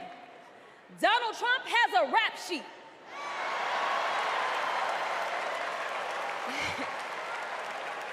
She presides over the Senate while he keeps our national secrets next to his thinking chair. Y'all know what I said that other time. In Mar-a-Lago. Well, Donald Trump wants to put our 1787 Constitution through his Project 2025 paper shredder and make every day January 6th, Kamala Harris is fighting to fulfill the promise of America. In the real world, this wouldn't even be close. But this election is. Don't make a mistake. We are the underdogs in this fight, even though there is only one person qualified, only one person who's done the work and who has delivered the results. And she needs you. She needs your one vote this November. Can we count on you?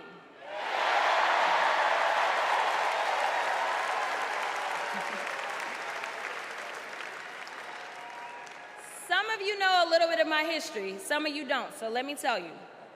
I was a public defender.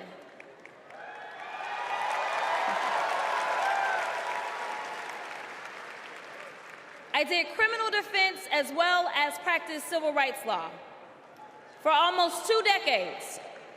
I know a good prosecutor when I see one. Kamala Harris is the kind of prosecutor we long for in the cases like those of Breonna Taylor.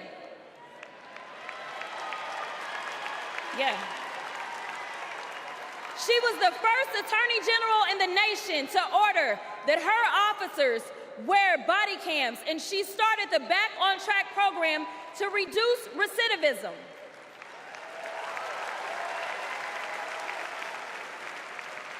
Listen, y'all, she did all these things because she genuinely cares about people. She sees each person as just that, a person, not a statistic. She's proven that since the first day she stepped into a courtroom and said what y'all already heard Hillary say, I did not copy out for her speech. I just want y'all to know. She walked into that courtroom and said, Kamala Harris for the people. And she meant that.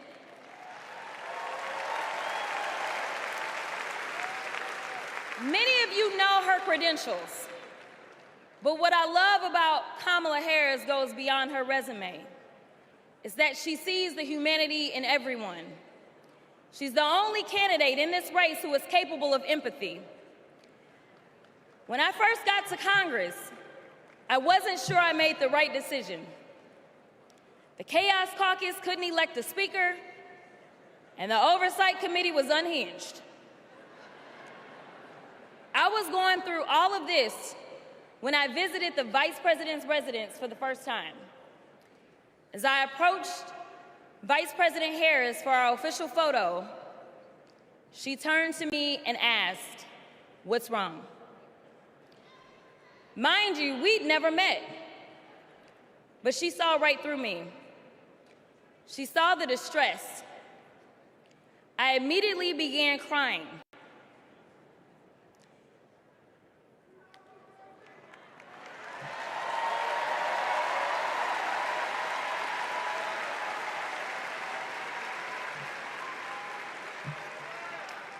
And the most powerful woman in the world wiped my tears and listened.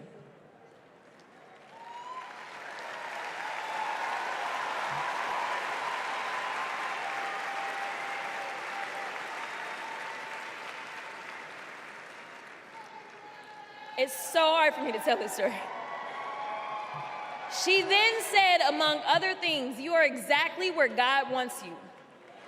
Your district chose you because they believe in you, and so do I."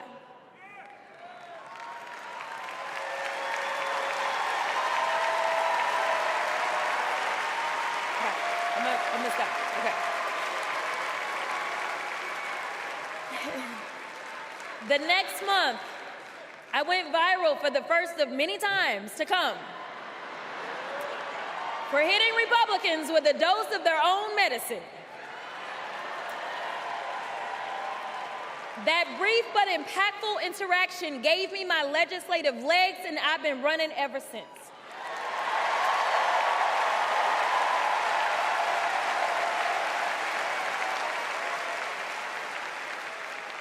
The question before us is, will a vindictive, vile villain violate voters' vision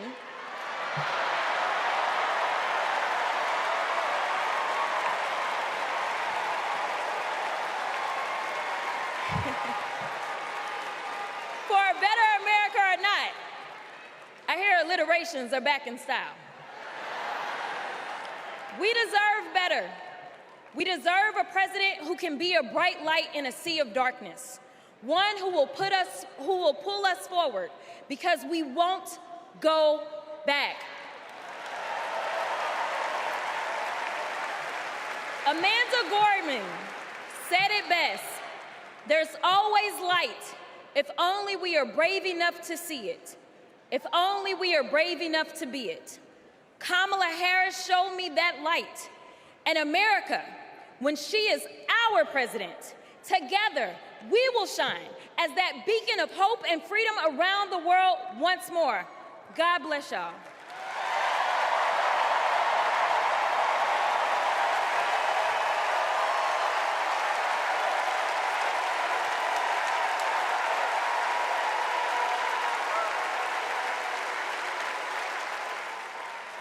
This is one of our willow boxes. This was the outfit that she was gonna maybe wear home from the hospital. Here's her little... the blanket that she was in. It's okay. No. For 54 years, they were trying to get Roe v. Wade terminated, and I did it. And I'm proud to have done it. I was punished for 3 days having to wait for either my baby to die or me to die, or both. I was stuck in this horrific hell of both wanting to hear her heartbeat and also hoping I wouldn't. There has to be some form of punishment. For the woman? Yeah, there has to be some form. I almost died because doctors were forced to follow Trump's abortion ban. Kamala will protect a woman's right to choose. We trust women to make decisions about their own body and not have their government tell them what to do. I have so much faith in her. And when Congress passes a law to restore reproductive freedoms as President of the United States, I will sign it into law. We have to fight for Kamala Harris, our rights, our freedoms, and frankly, our lives. Everything is on the line.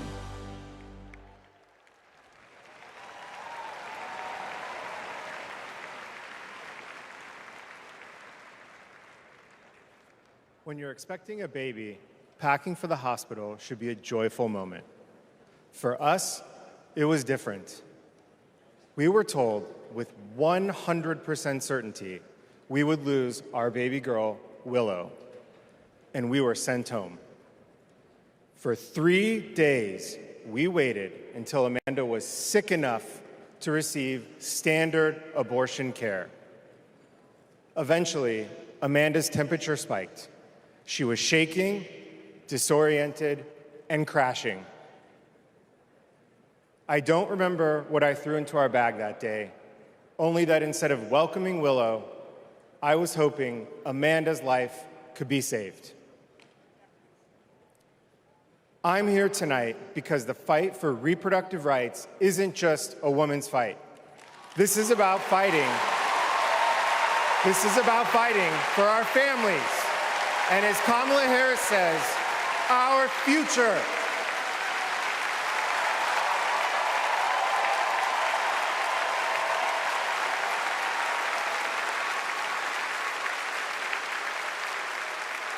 Every time I share our story, my heart breaks. For the baby girl we wanted desperately, for the doctors and nurses who couldn't help me deliver her safely, for Josh, who feared he would lose me too. But I was lucky. I lived. So I'll continue sharing our story, standing with women and families across the country. Today, because of Donald Trump, more than 1 in 3 women of reproductive age in America lives under an abortion ban. A second Trump term would rip away even more of our rights. Passing a national abortion ban, letting states monitor pregnancies and prosecute doctors, restricting birth control and fertility treatments. We cannot let that happen. We need to vote as if lives depend on it, because they do.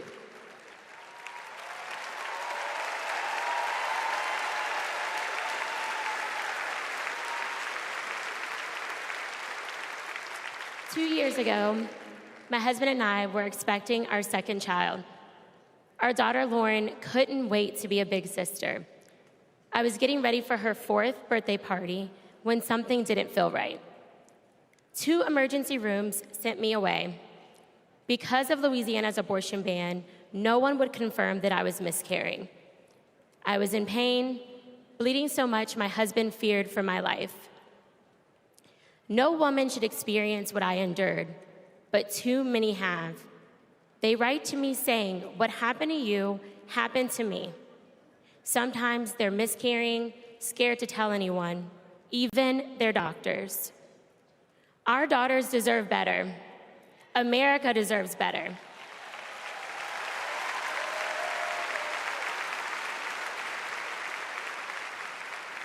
Kamala Harris and Tim Walz will fight for reproductive rights and our freedom and our shared future.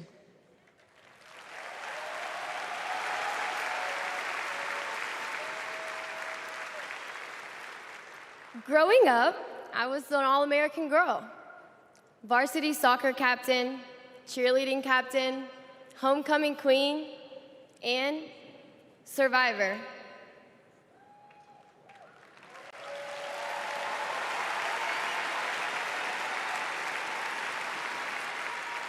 I was raped by my stepfather after years of sexual abuse.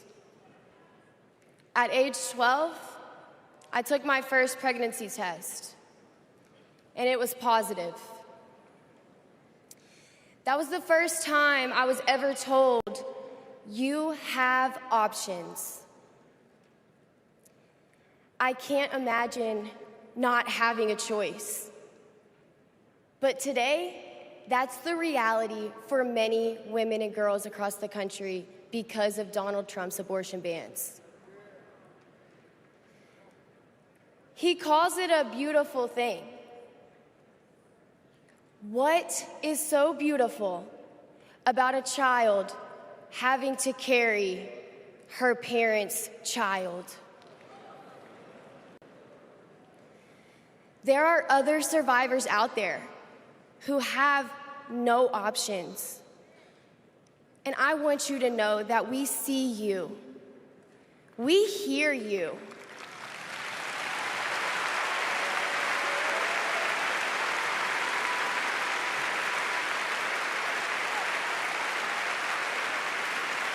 Kamala Harris will sign a national law to restore the right to an abortion.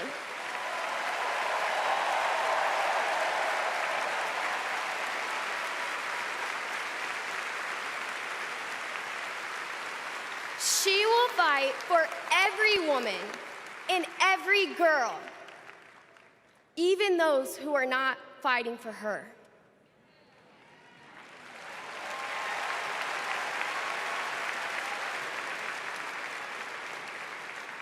And now, I am honored to introduce another champion for women, a leader who's fought for me and for so many others, Governor Andy Beshear.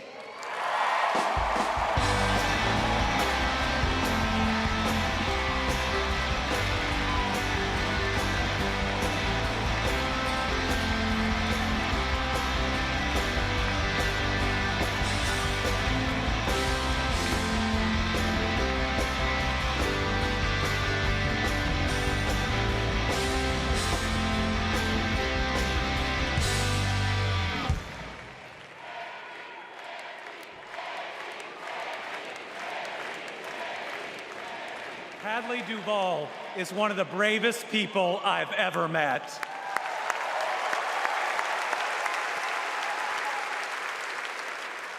I'm amazed at the courage it takes to share her pain, to share her truth. Yet Donald Trump brags about tearing a constitutional right away from Hadley and every other woman and girl in our country. That's why we must tear away any chance he can ever be president ever again.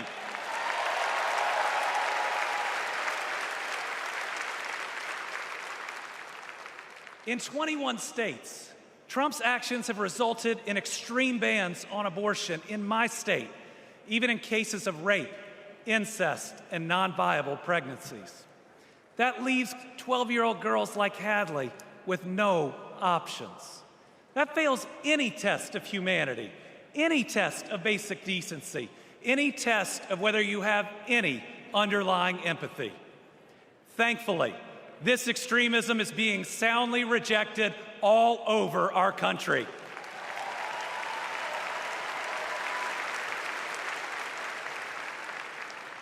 In Kentucky, we put reproductive freedom on the ballot last November, and I beat Donald Trump and Mitch McConnell's hand-picked candidate by more than 5 percentage points.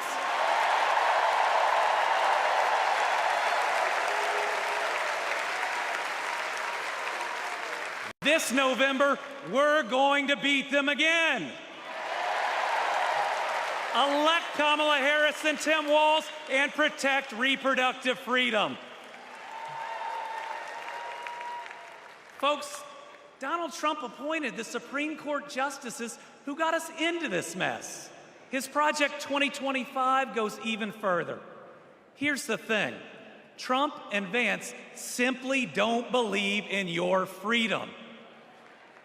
Trump says people are absolutely thrilled that women had their basic rights eliminated. J.D. Vance says women should stay in violent marriages and that pregnancies resulting from rape are simply inconvenient. Their policies give rapists more rights than their victims. That's not inconvenient, it's just plain wrong.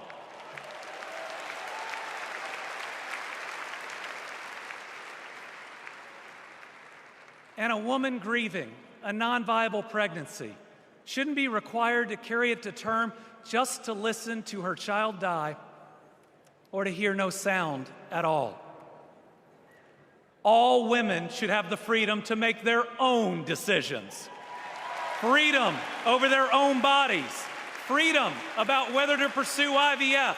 Freedom about whether to have children at all.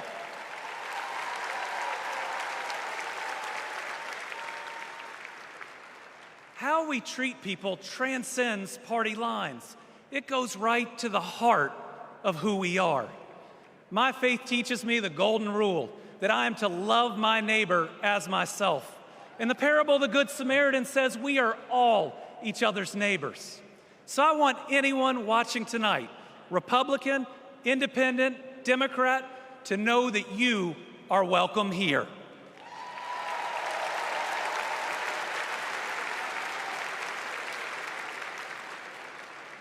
We believe in an America where we live out our values, end anger politics once and for all, and move beyond this us versus them by remembering we are all Americans.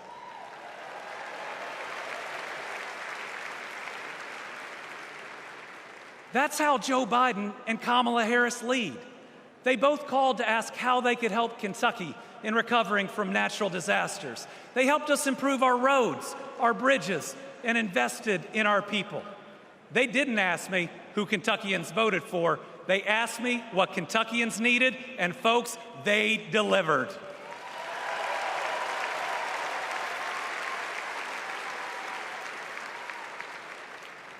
Kamala Harris gets it.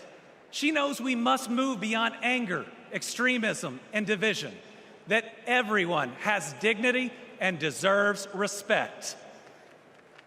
America, we're going to win.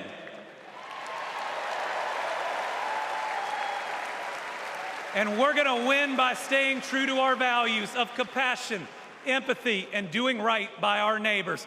I'm so proud to be all in for the next President of the United States, Kamala Harris. Thank you.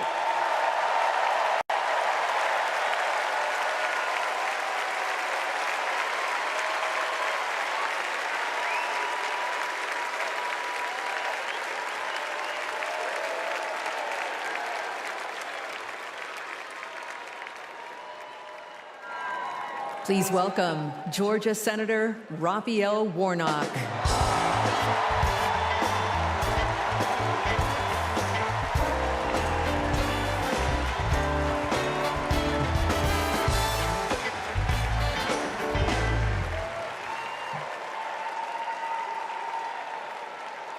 Well,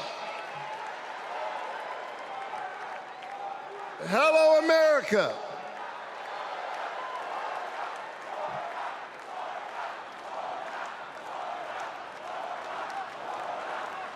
Thank you so very much.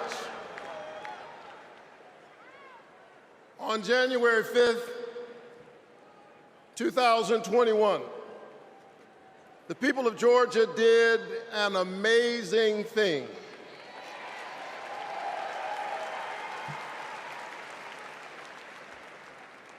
They sent a black kid who grew up in public housing and the Jewish son of an immigrant to the United States Senate in one fell swoop.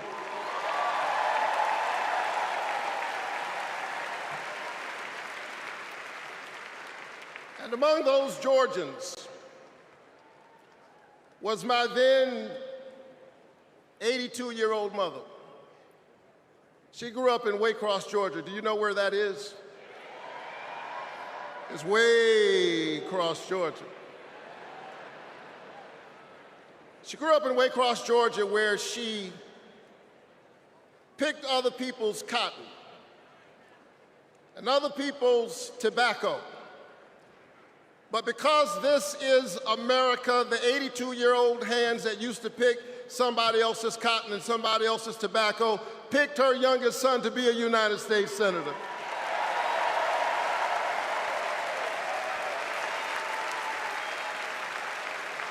This is my America. Thank you, Mom. Thank you, Georgia. Thank you, America, for raising your voice and using your vote.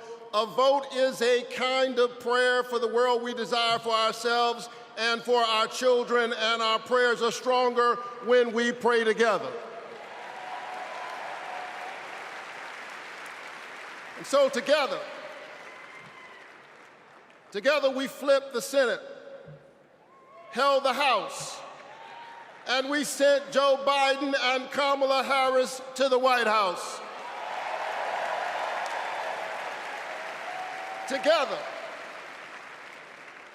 Together we vaccinated our citizens, we fortified our cities and our towns, and we stood by our small businesses. Together we set out to heal the land. A nation besieged by a deadly pandemic and beset by the awful and divisive rhetoric of a man too small for the office entrusted him or the task set before him.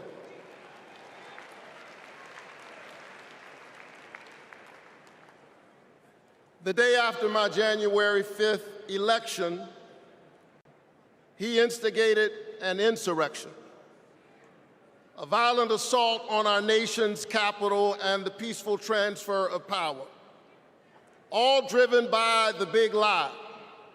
But behind the big lie was an even bigger lie. It is the lie that this increasingly diverse American electorate does not get to determine the future of the country. The lie and the logic of January 6th is a sickness. It is a kind of cancer that then metastasized into dozens of voter suppression laws all across our country. And we must be vigilant tonight because these anti-democratic forces are at work right now in Georgia and all across our country. And the question is, who will heal the land? And so here we are, America. Are you ready? Are you ready to stand up in this moral moment? Stand up for the best in the American covenant.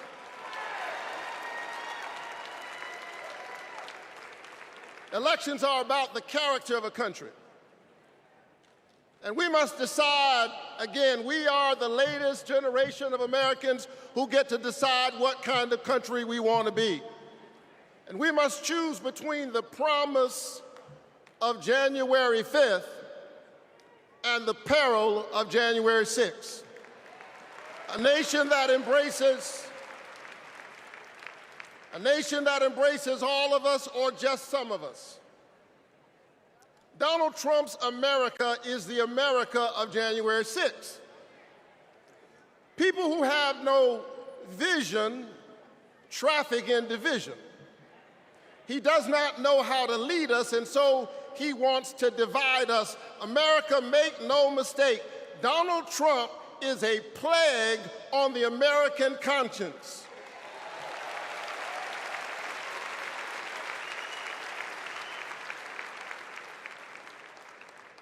He is a clear and present threat to the precious covenant we share with one another. And yes, I saw him holding the Bible and endorsing a Bible as if it needed his endorsement. He should try reading it.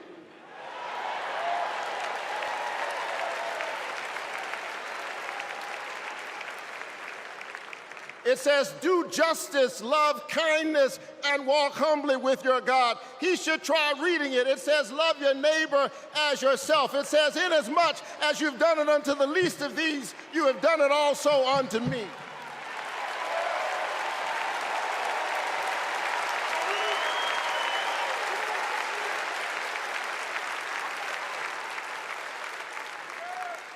choose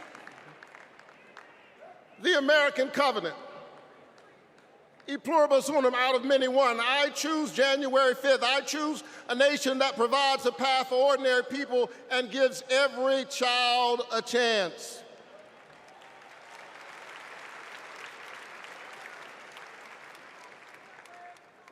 And that's Joe Biden's America. And he's been fighting for it for more than a half century.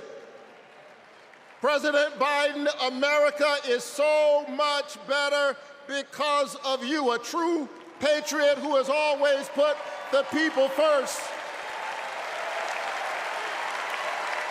Thank you, Joe.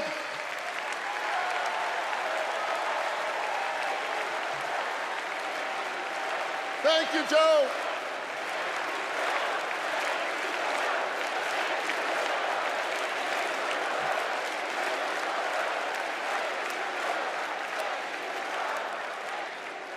But I'll tell you something else. Not only is that Joe Biden's America, that's Kamala Harris's America.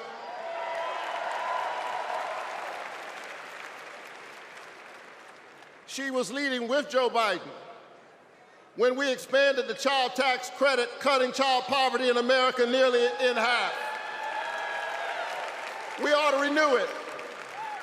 She cast a tie-breaking vote for my bill capping the cost of insulin to no more than $35 per month for seniors. We ought to extend it to everybody. Together we passed an infrastructure bill, bolstered American manufacturing and clean energy, an investment in the house that we all share together. And I've got news for you, we are just getting started. Are you ready to win this election?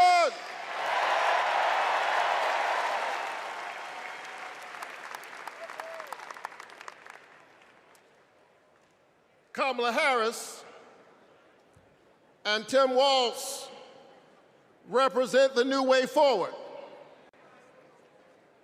We're not going back. We're not going back because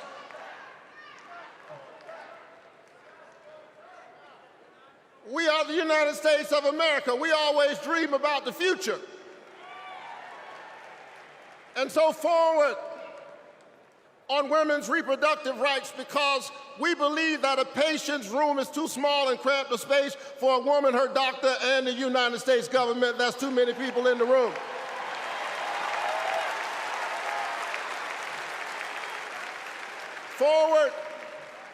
Forward on worker rights, because most people do not mind working, they just want to share in the prosperity that they are creating for others. Forward on voting rights, forward on affordable housing and access to health care. We are moving forward.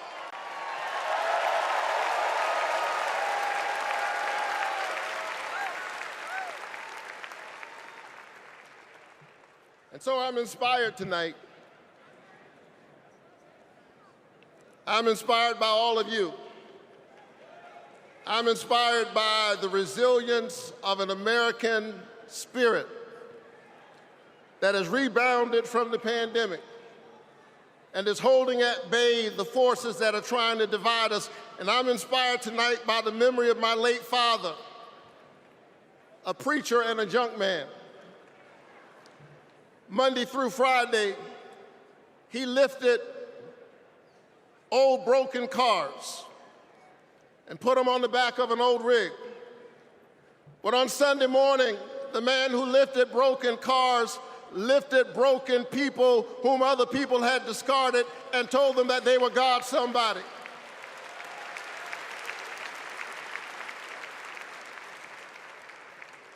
My dad discovered strength in the broken places, a power made perfect in weakness. And so I'm convinced tonight that we can lift the broken even as we climb. I'm convinced tonight that we can heal sick bodies. We can heal the wounds that divide us. We can heal a planet in peril. We can heal the land.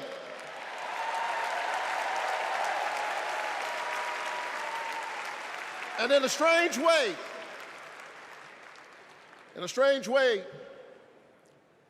the pandemic taught us how. A contagious airborne disease means that I have a personal stake in the health of my neighbor.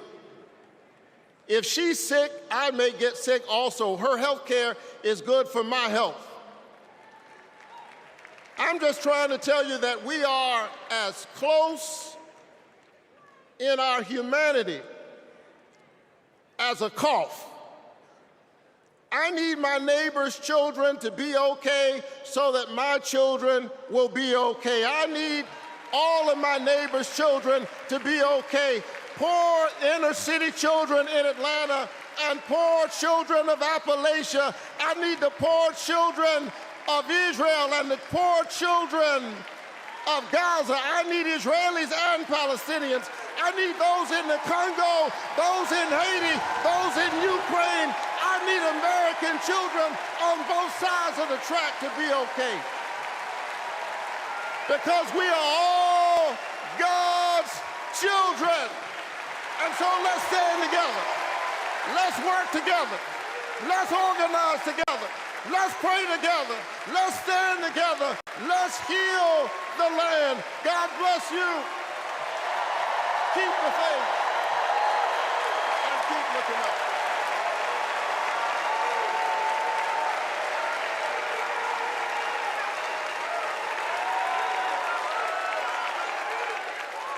Please welcome Delaware Senator Chris Coons.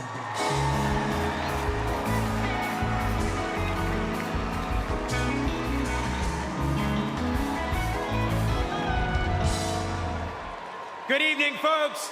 Good evening, America. Good evening, Chicago. Are there any Democrats in the room tonight? Folks, we are on the verge of making history. We are on the verge of an historic election. And I want to talk with you for just a few minutes about my dear friend, our president, Joe Biden. Joe Biden's mom had a saying: "You are defined by your courage, and you are redeemed by your loyalty." 4 years ago, I had the honor of helping introduce Joe Biden to our national convention. I spoke about Joe's faith, his love of family, his determination to restore the soul of our nation. Back in 2020, America was nearly flat on our back from a deadly pandemic, an economic collapse, and then in January, an assault on our democracy. All of this, because the drama and chaos of our former president had knocked us down.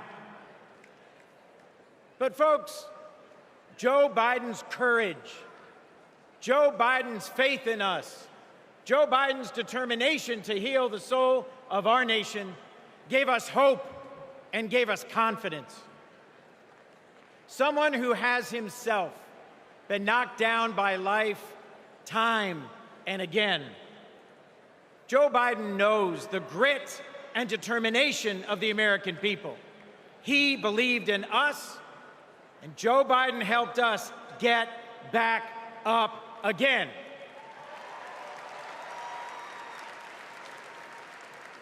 Using the incredible skills he developed in many years in the U.S. Senate, Joe got passed and signed into law the most consequential legislation of any president in 60 years, helping our veterans, advancing gun safety, cutting prescription drug prices, fighting climate change, rebuilding bridges and broadband, bringing manufacturing back to America.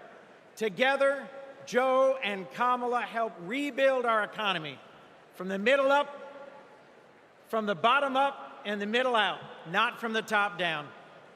And they made our families safer and our country stronger at home and abroad. Today, we are so much better off because they believed in us, in our democracy. And our incredible First Lady, Jill Biden, our incredible First Lady, Jill Biden, our incredible First Lady, Jill Biden,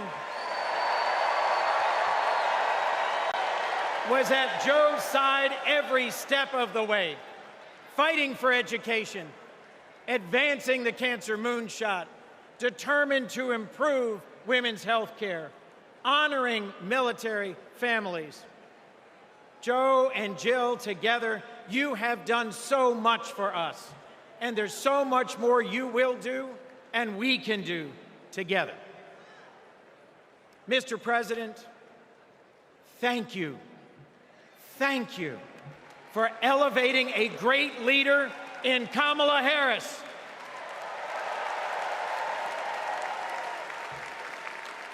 Vice President Harris, thank you for choosing a great running mate with a heart for the middle class like yours in Sergeant, Congressman, Coach, Governor Tim Walz.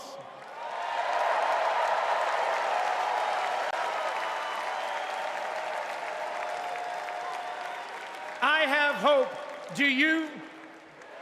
I have hope. Do you? I have hope. Do you?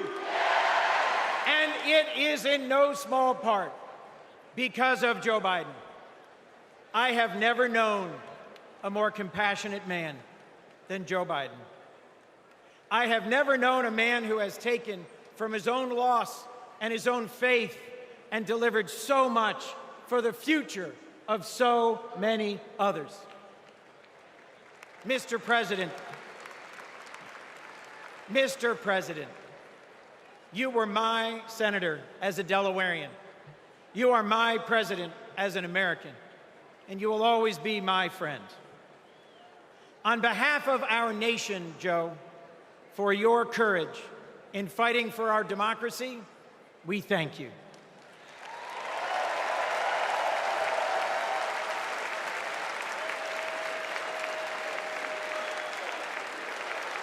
On behalf of our Democratic Party, for your loyalty in fighting for our democratic values, we thank you.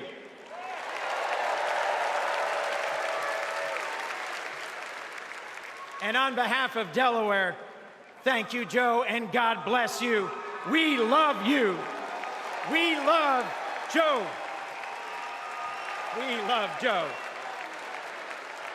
We love Joe. We love Joe.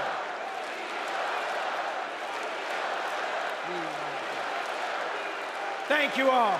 We love Joe. God bless you, and thank you very much.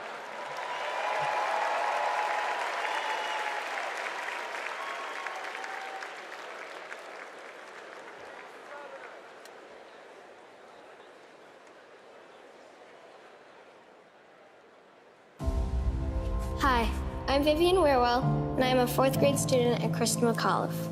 I've been bouncing around all week excited for this moment, and last night I could barely sleep. I remember the day that we heard that President Biden had won, and the whole neighborhood started celebrating. So when I heard you were coming, I really wanted to meet you. I adore you because you embrace change from my generation and the ones to come. I look up to you.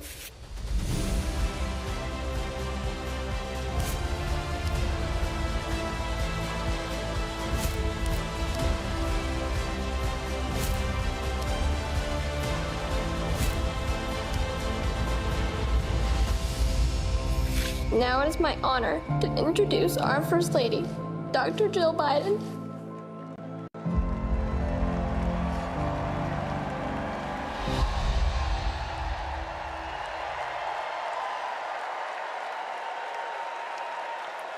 Please welcome First Lady of the United States, Jill Biden.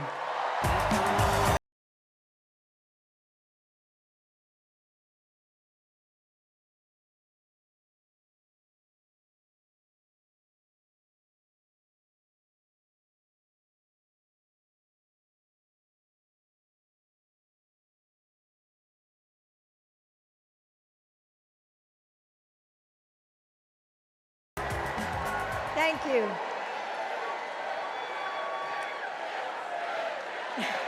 Thank you.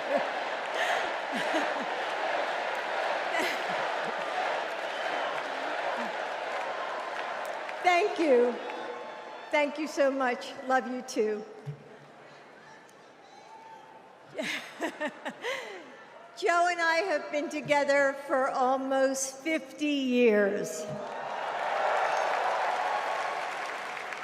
And still, there are moments when I fall in love with him all over again. Like when I handed him our baby Ashley for the first time and saw the smile that lit up his face. Or on nights after an exhausting day working in the Senate, when he would read one more bedtime story just because the kids asked. When he stops on a rope line because he sees someone grieving who needs to know that everything is going to be all right one day.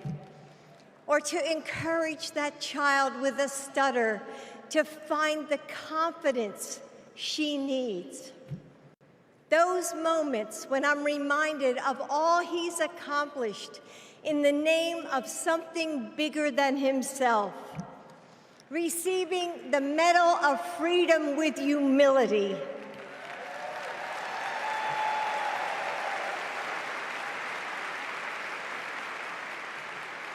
Placing his hand on our family Bible to take his oath of office.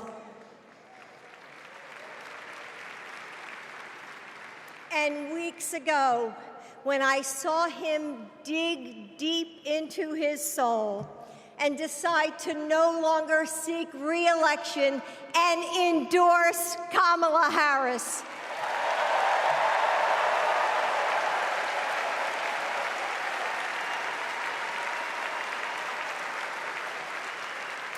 With faith and conviction, Joe knows that our nation's strength doesn't come from intimidation or cruelty. It comes from the small acts of kindness that heal deep wounds, from service to the communities that make us who we are, from love of a country that shines with promise and renewal. Kamala Harris knows that too.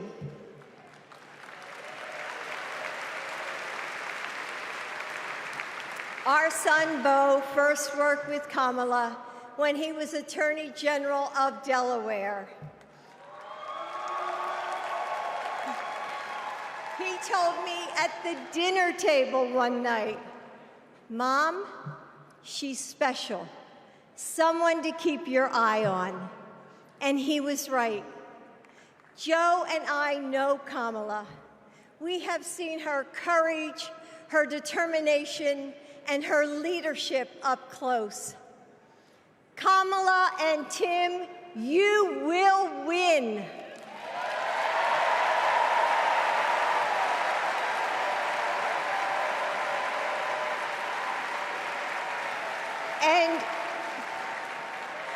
And you are inspiring a new generation. We are all a part of something bigger than ourselves, and we are stronger than we know. The future of our country is in the hands of those in this room and all of you watching at home. It's going to take all of us, and we can't afford to lose. With faith in each other, hope for a brighter future, and love for our country, we will fight and we will win together. Thank you. Thank you.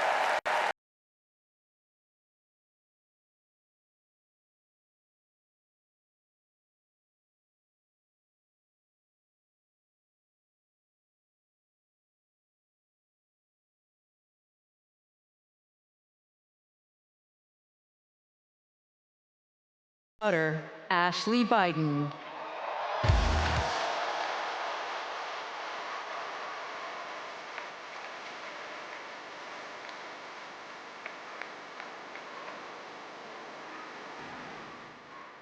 Good evening.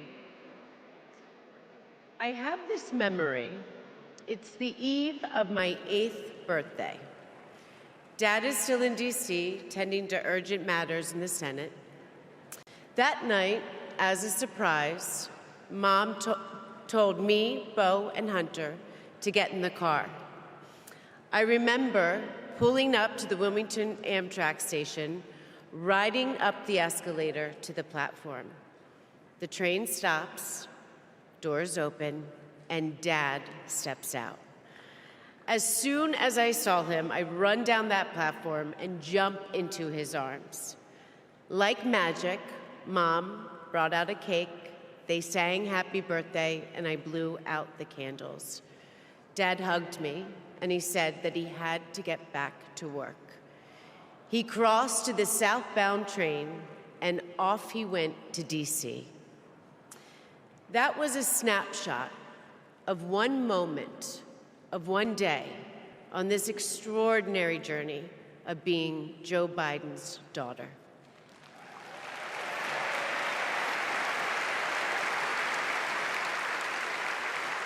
Joe Biden is the OG girl dad. He told me I could be anything and I could do anything.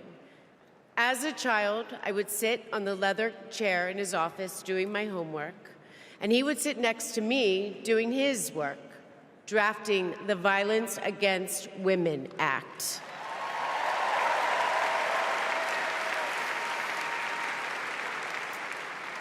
And he wasn't just a girl dad. I could see that he valued and trusted women. How he listened to his mother, how he believed in his sister, and most of all, how he respected my mother's career. Dad was always there, doing everything he could to be a true partner to her. Dad, you always tell us, but we don't tell you enough, that you are the love of our lives and the life of our love.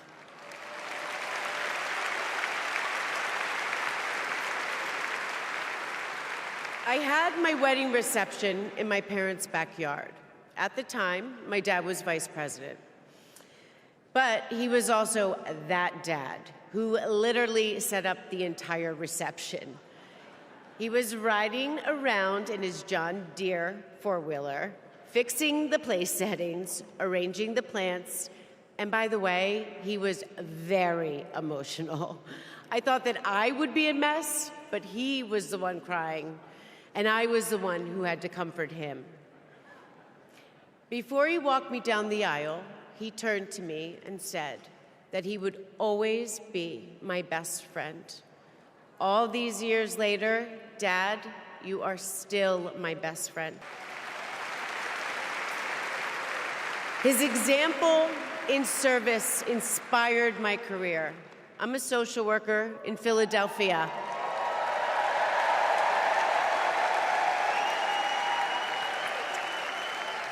I support formerly incarcerated women as they heal from past trauma and they reclaim their lives. Dad always told me that I was no better than anybody else and nobody was better than me. He taught me that everyone deserves a fair shot and that we shouldn't leave anyone behind. That's what you learn from a fighter who has been underestimated his entire life. When I look at Dad, I see grace, strength, and humility. I see one of the most consequential leaders ever in history.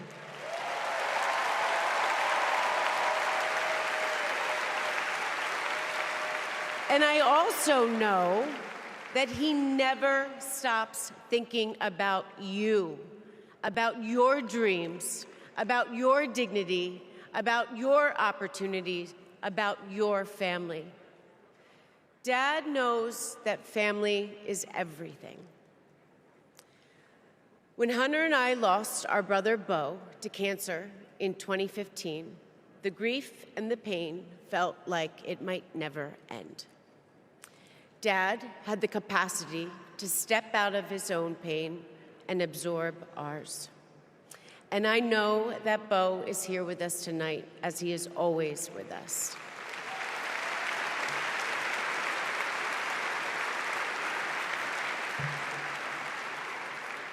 After Beau passed, I got this tattoo on my wrist.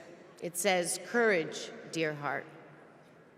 A reminder to myself to keep going, to get back up, like my dad has always done. He has taught me that a courageous heart is a miraculous thing. A courageous heart can heal a family. A courageous heart can heal a nation, and maybe even the world. And now, this election requires the courageous hearts of all of us. In 2020, my dad selected Kamala Harris to beat Donald Trump. And he knows in 2024, she will beat Donald Trump again.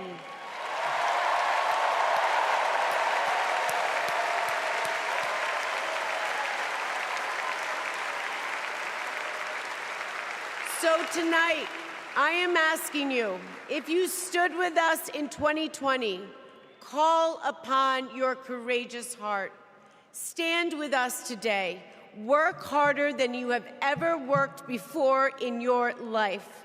This is the fight of our lifetime. Our freedom, our democracy, our reproductive rights. All of this, all of it is on the ballot. And I know together we can do this because my dad helped show us the way. And now I would like to introduce my father, your 46th President of the United States, Joe Biden.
Thank you, thank you, thank you.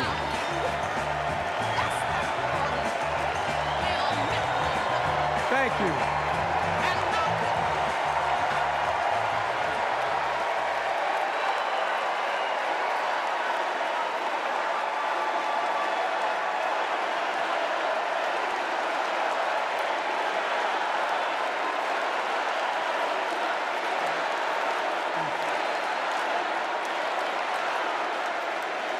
Thank you, thank you, thank you.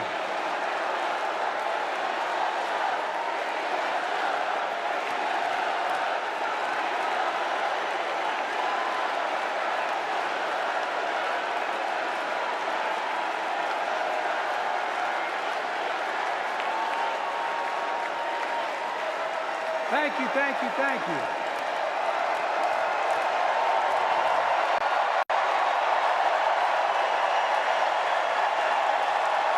Thank you.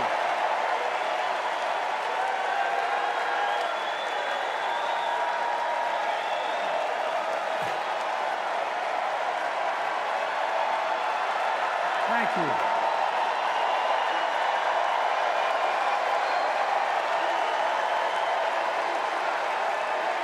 Thank you.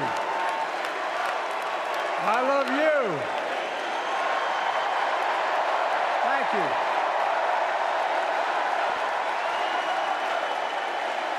Thank you, thank you, thank you.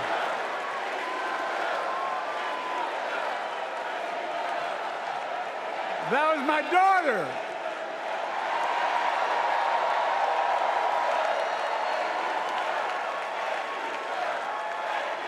Thank you.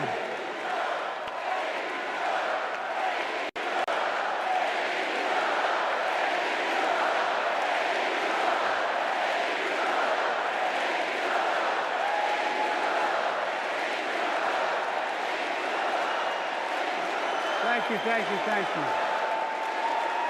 Thank you. Thank you for so. I tell you what.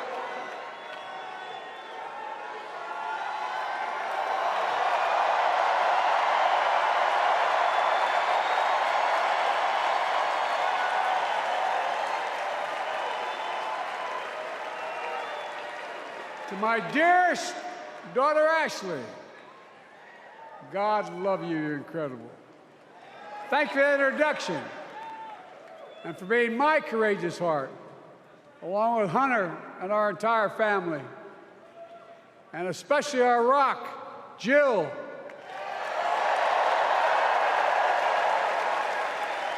Who, as those of you who know us, she still leaves me both breathless and speechless. Everybody knows her. I love her more than she loves me. She walks down the stairs and I still get that going boom, boom, boom. Y'all will know me. No, not kidding. Let's give a special round of applause to our First Lady, Jill Biden.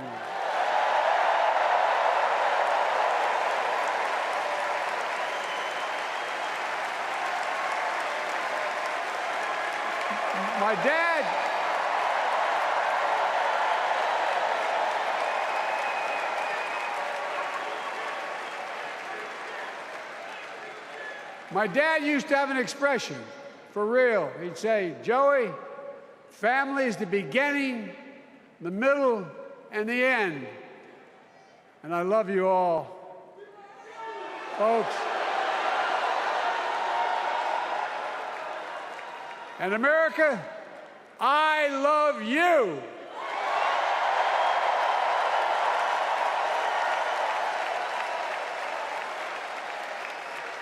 Folks, let me ask you.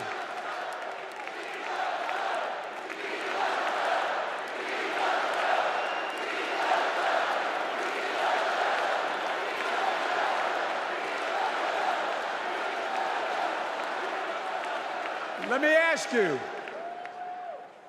are you ready to vote for freedom?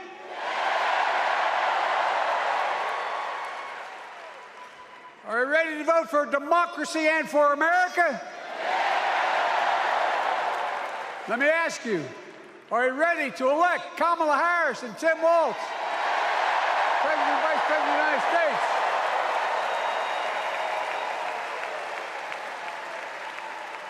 My fellow Democrats, my fellow Americans, nearly 4 years ago, in winter, on the steps of the Capitol, on a cold January day, I raised my right hand and I swore an oath to you and to God to preserve, protect, and defend the Constitution and to faithfully execute the office of the President of the United States.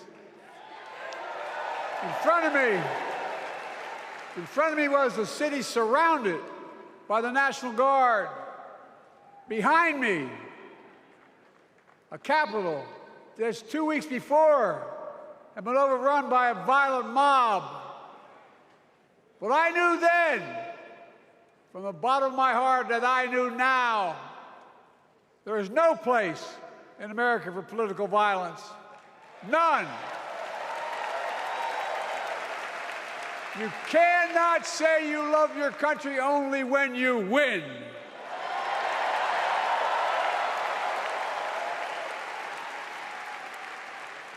In that moment, I wasn't looking to the past. I was looking to the future. I spoke of the work at hand, the moment we had to meet.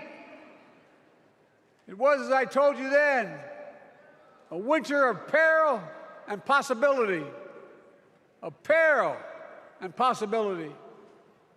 We're in the grip of a once-in-a-century pandemic, historic joblessness, a call for racial justice long overdue, clear and present threats to our very democracy. Thank you.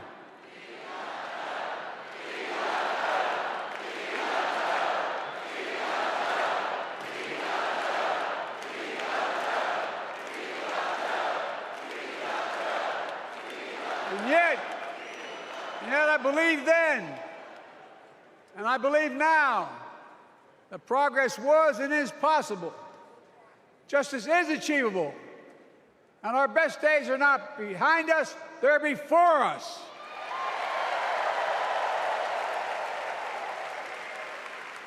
Now it's summer. The winter has passed. And with a grateful heart, I stand before you now on this August night to report that democracy has prevailed. Democracy has delivered. And now democracy must be preserved.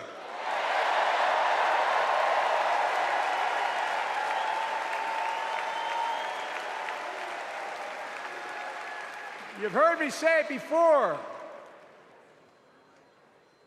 We're facing an inflection point. One of those rare moments in history when the decisions we make now will determine the fate of our nation and the world for decades to come. That's not hyperbole, I mean it literally. We're in a battle for the very soul of America. I ran for president in 2020 because of what I saw in Charlottesville in August of 2017. Extremists coming out of the woods, carrying torches, their veins bulging from their necks, carrying Nazi swastikas, and chanting the same exact anti-Semitic bile that was heard in Germany in the early 30s. Neo-Nazis, white supremacists, and the Ku Klux Klan, so emboldened by a president then in the White House that they saw as an ally. They didn't even bother to wear their hoods. Hate was on the march in America. Old ghosts and new garments, stirring up the oldest divisions, stoking the oldest fears, giving oxygen to the oldest forces that they long sought to tear apart America. In the process, a young woman was killed. When I contacted her mother, I asked about what happened. She told me. When the president was asked what he thought had happened, Donald Trump said, and I quote, "There are very fine people on both sides. My God." That's what he said. That is what he said and what he meant. That's when I realized, had to listen to the admonition of my dead son, I could not stay on the sidelines. So I ran.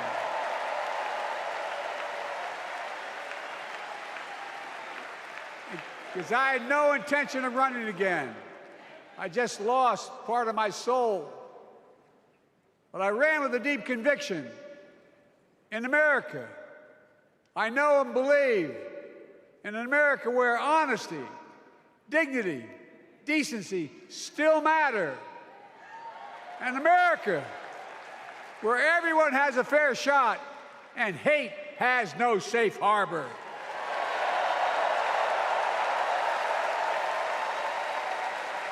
An America where the fundamental creed of this nation, that all of us are created equal, is still very much alive. And a broad coalition of Americans joined with me. 81 million voters voted for us,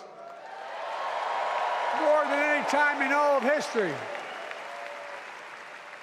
Because of all of you in this room and others, we came together in 2020 to save democracy.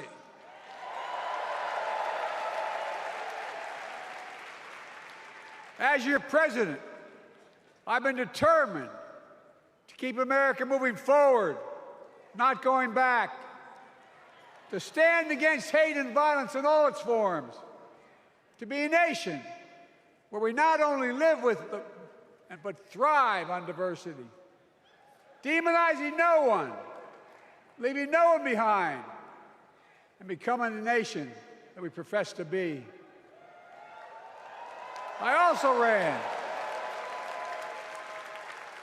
to rebuild the backbone of America, the middle class.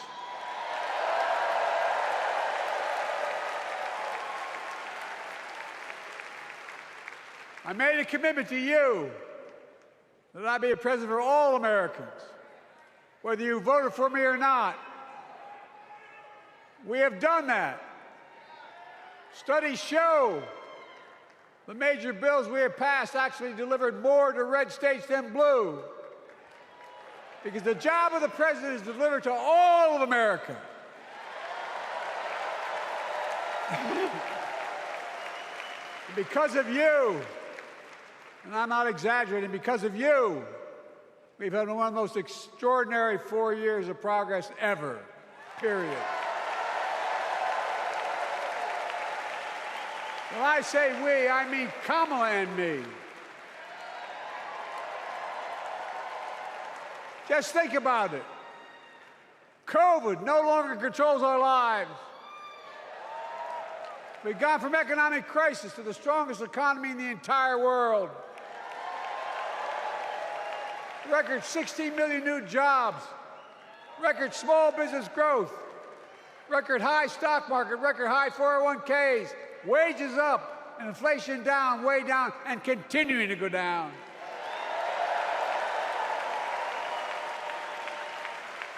The smallest racial wealth gap in 20 years. And yes,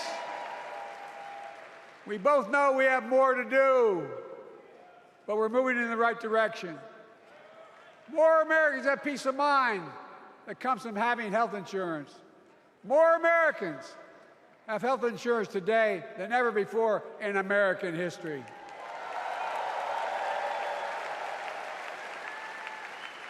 And after, as a young senator beginning to fight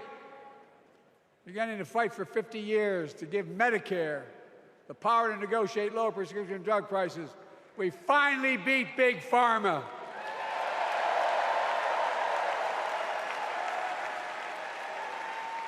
And guess who cast the tie-breaking vote? Vice President, soon-to-be President Kamala Harris.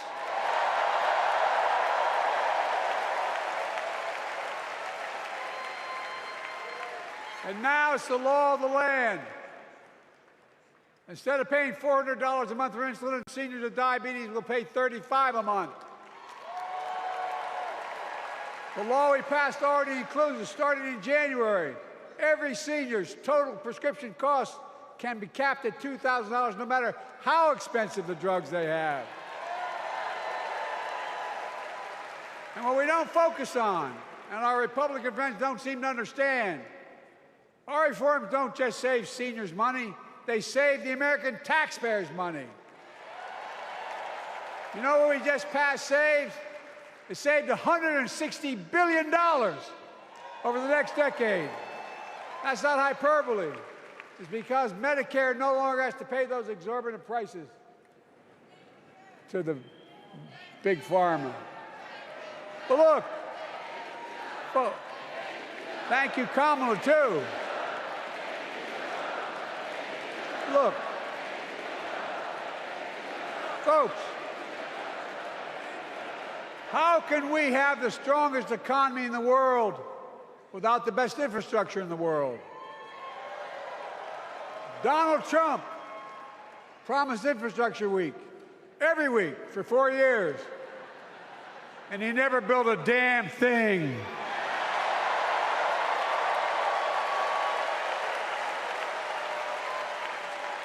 But now, because of what Kamala and I have done, remember we were told we couldn't get it done. Remember when we came into office, we couldn't get anything passed? But right now, we're giving America an infrastructure decade, not week. We're modernizing our roads, our bridges, our ports, our airports, our trains, our buses. We're removing every lead pipe from schools and homes so every child can drink clean water. We're providing affordable high-speed internet for every American, no matter where they live, not unlike what Roosevelt did with electricity. And so much more.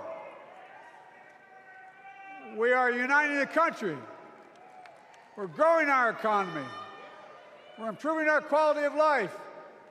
And we're building a better America.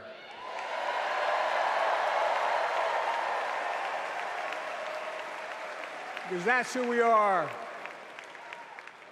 How can we be the strongest nation in the world without leading the world in science and technology? After years of importing 90% of our semiconductor chips from abroad, which America invented those chips, our Chips and Science Act meant that private companies from around the world are now investing literally tens of billions of dollars to build new chip factories right here in America.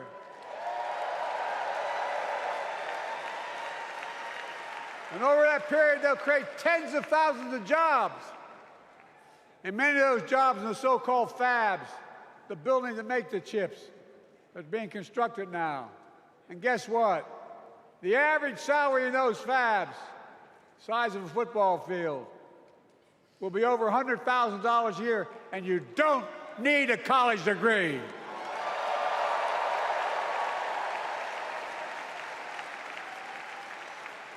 Because of you and so many electeds out there, American manufacturing is back. Where the hell to say we wouldn't lead the world in manufacturing? 800,000 new manufacturing jobs.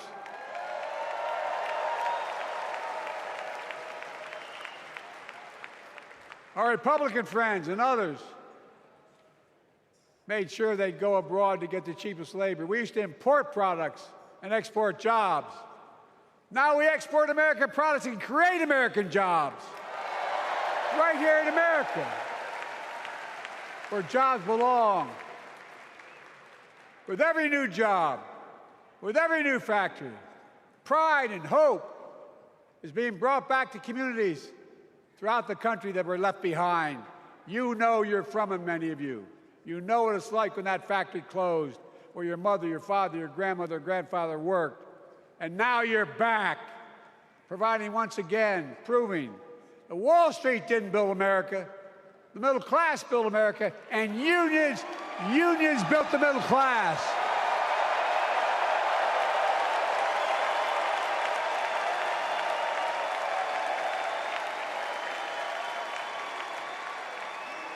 It's been my view since I came to the Senate. And that's why I'm proud to have been the first president to walk a picket line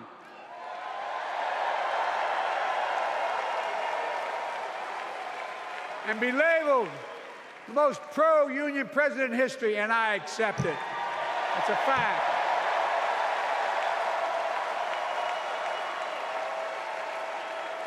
Because when unions do well, we all do well.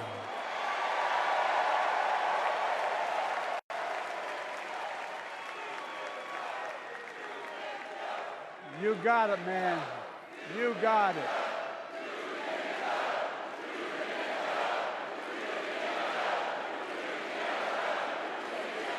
I agree. I'm proud.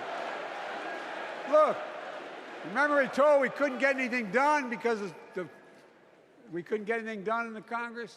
But with your support, we passed the most significant climate law in the history of mankind.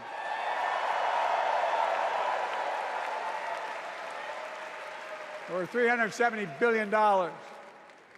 Cutting carbon emissions in half by 2030.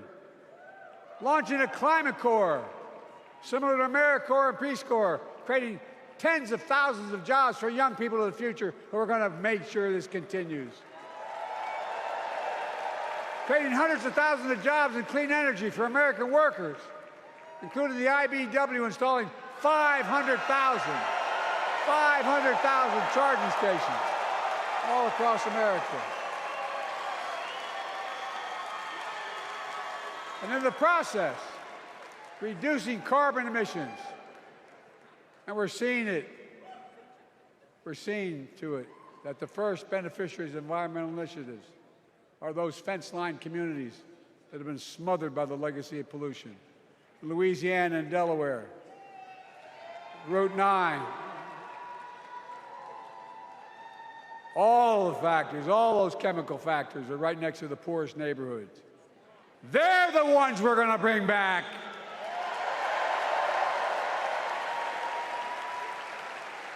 And how?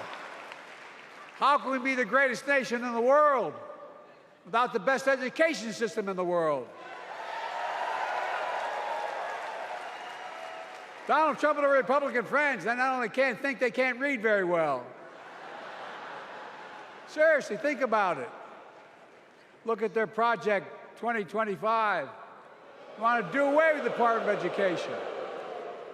Well, during the pandemic, Kamala and I helped states and cities get back their schools back open.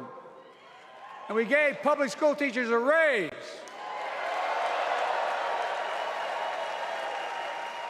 We created apprenticeships with business in the communities, putting students on a path to a good paying job, whether or not they go to college. And by the way, we're making college a hell of a lot more affordable. Increasing Pell Grants by $900. Over $15 billion to HBCUs. Minority service education, including Hispanic institutions and tribal colleges.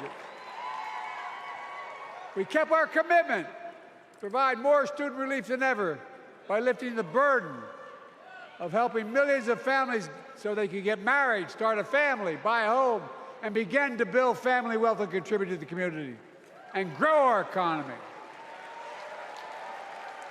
It's not costing us, it's creating more wealth. We fundamentally transformed how our economy grows, from the middle out and the bottom up instead of the top down. You know, my dad used to say there wasn't a whole hell of a lot to drop down on my kitchen table at the end of the month. I come from a basic middle-class family, 3-bedroom house, 4 kids, a grandpop living with us, decent neighborhood, but never a penny to spare. And look, that top-down notion never worked.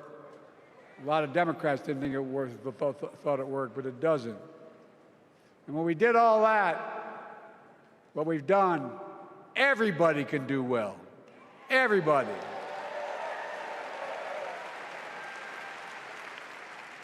Donald Trump calls America a failing nation. No, I'm serious. But think about this. Think about this. He publicly says to the whole world, I'm going to say something outrageous. I know more foreign leaders by their first names and know them well than anybody alive. Just because I'm so damn old. But I'm not joking. Think of the message he sends around the world when he talks about America being a failing nation. He says we're losing. He's the loser. He's dead wrong.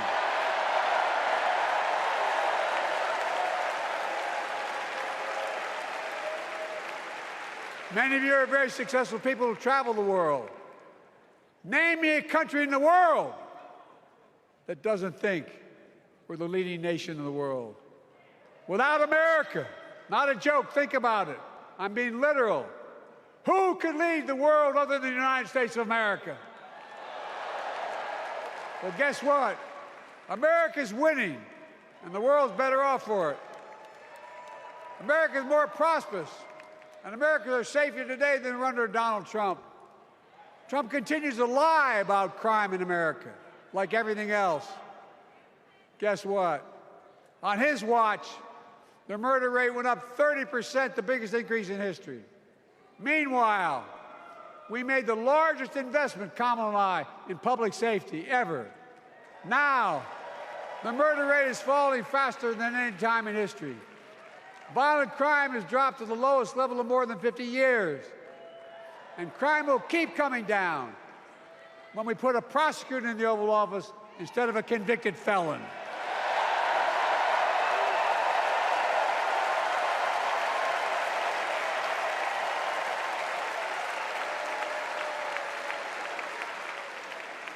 And folks, the distinguished senator from the C Senate from California and I passed the first ban on assault weapons. And guess what? It worked. If we care about public safety, we need to prevent gun violence.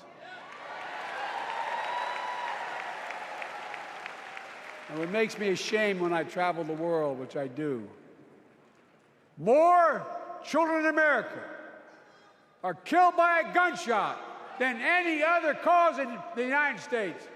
More die from a bullet than cancer, accidents, or anything else in the United States of America. My God. That's why Kamala and I are proud. We beat the NRA when we passed the first major bipartisan gun safety law in 30 years.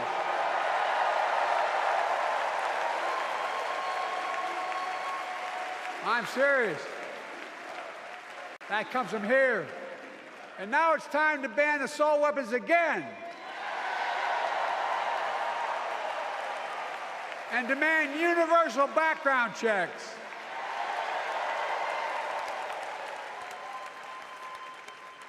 It's hard. I never thought I'd stand before a crowd of Democrats and refer to a president as a liar so many times. No, I'm not trying to be funny. It's sad. Trump continues to lie about the border. Here's what he won't tell you. Trump killed the strongest bipartisan border deal in the history of the United States that we negotiated with the Senate Republicans. Took 4 weeks. Once it passed, and never acknowledged the most expansive border change in American history. He called senators to say, don't support the bipartisan bill, because he said it would help me politically and hurt him politically. My God. No, I'm serious. Think about it. Not a joke. Ask even the press who doesn't like me. They'll tell you that's true. Typically, Trump, once again, putting himself first and America last. Then I had to take executive action. The result of the executive action I took, border encounters have dropped over 50%. In fact, there are fewer border crossings today than when Donald Trump left office. And unlike Trump, we will not demonize immigrants, saying they're the poison of blood of America. Poison the blood of our country. Kamala and I are committed to strengthening legal immigration, including protecting dreamers and more.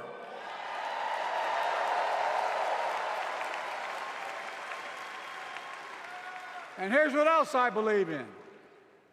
Protecting your freedom to vote, your freedom to love who you love.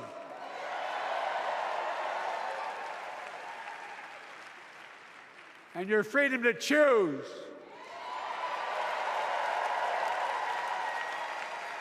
In its decision overturning Roe v. Wade, as you heard earlier tonight, the United States Supreme Court majority wrote the following, quote, women are not without electoral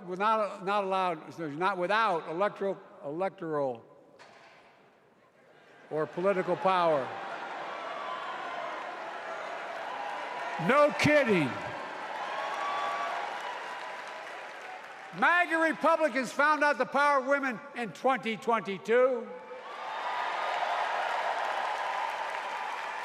And Donald Trump is going to find out the power of women in 2024. Watch.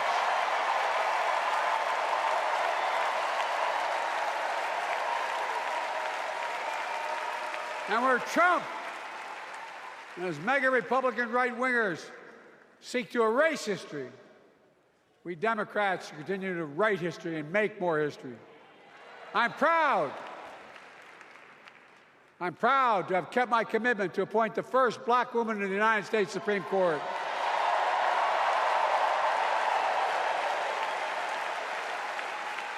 Ketanji Brown Jackson, a symbol for every young woman in America that you can do anything. I'm proud that I've kept my commitment to have an administration that looks like America and that taps in to the full talent of our nation. The most diverse cabinet in history, including the first black woman of South Asian descent to serve as vice president. And will soon serve as the 47th president of the United States.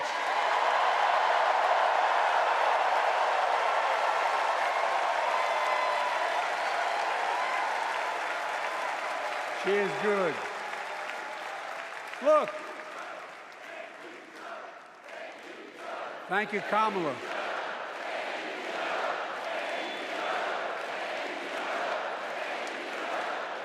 Folks, I've long said we have many obligations as a nation, but I got in trouble years ago for saying I'd make no apologies. We have only one truly sacred obligation: to prepare and equip those we send to war and care for them and their families when they come home and when they don't. That's why I'm so proud to have written and signed the PACT Act, one of the most significant laws ever, helping veterans and their families exposed to toxic materials like burn pits in Agent Orange. I was around during the Vietnam War. It's hard. Nobody was able to prove that there's illness was a consequence of Agent Orange. And no one was able to prove initially that because they lived in burn pits like my son lived next to in Iraq for a year, that is the cause of their illness. But because of the PACT Act, a surviving spouse with 2 children is now eligible for a stipend of about $3,000 a month. And those children who lost a parent are eligible for tuition benefits to go to college and to get job training. It's already helping over 1 million veterans and their families just so far. Well, I love them, and I'm so proud of my son's service. We get it. But guess who doesn't get it and doesn't respect our veterans? We know from his own chief of staff, the 4-star General John Kelly, that Trump, when in Europe, would not go to the grave sites in France. The brave service members who gave their lives to this country. He called them suckers and losers. Who in the hell does he think he is? Who does he think he is? There's no words for a person. They are not the words of a person not worthy of being commander-in-chief, period. Not then, not now, and not ever. I mean that. I mean that from the bottom of my heart.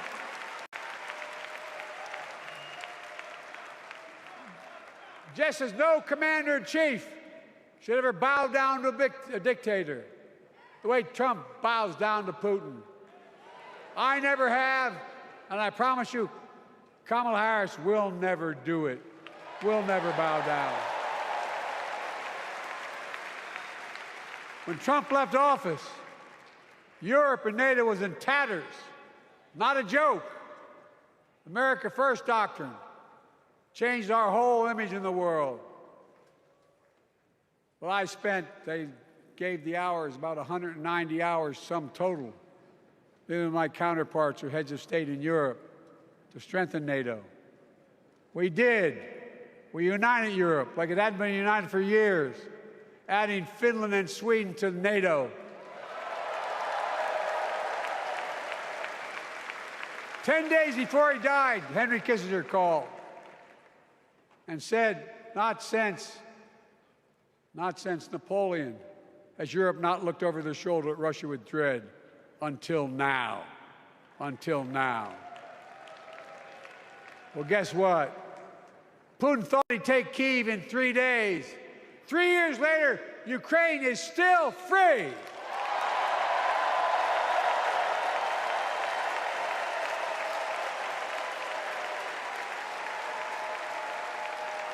When I came to office, the conventional wisdom was that China would inevitably surpass the United States. They haven't noticed. No one's saying that now.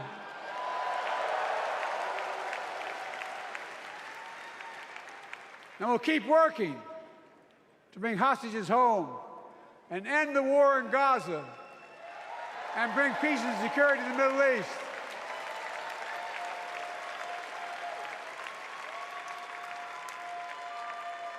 As you know, I wrote a peace treaty for Gaza. A few days ago, I put forward a proposal that brought us closer to doing that than we've done since October 7th. We're working around the clock, my Secretary of State, to prevent a wider war and reunite hostages with their families and surge humanitarian health and food assistance into Gaza now.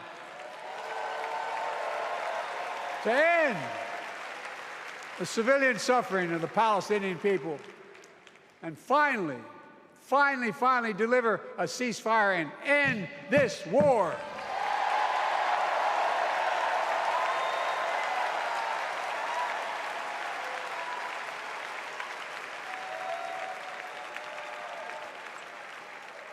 Those protesters out in the street, they have a point. A lot of innocent people are being killed on both sides. Just as we worked around the clock to bring home wrongfully detained Americans and others from Russia in one of the most complicated swaps in history, but they're home. Kamala and I are going to keep working to bring all Americans wrongfully detained around the world home. I mean it. Folks, I've got 5 months left in my presidency. I've got a lot to do. I intend to get it done.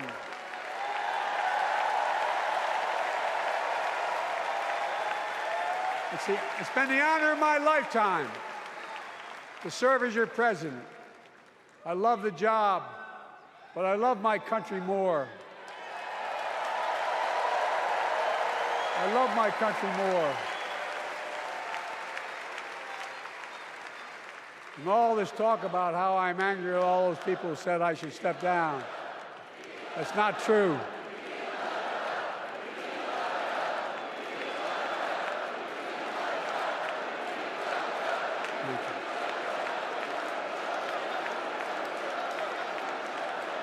I love my country more, and we need to preserve our democracy.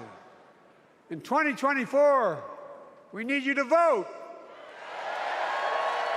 We need you to keep the Senate. We need you to win back the House of Representatives. And above all, we need you to beat Donald Trump.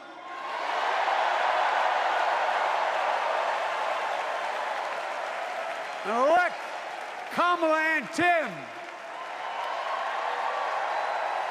President and Vice President of the United States of America.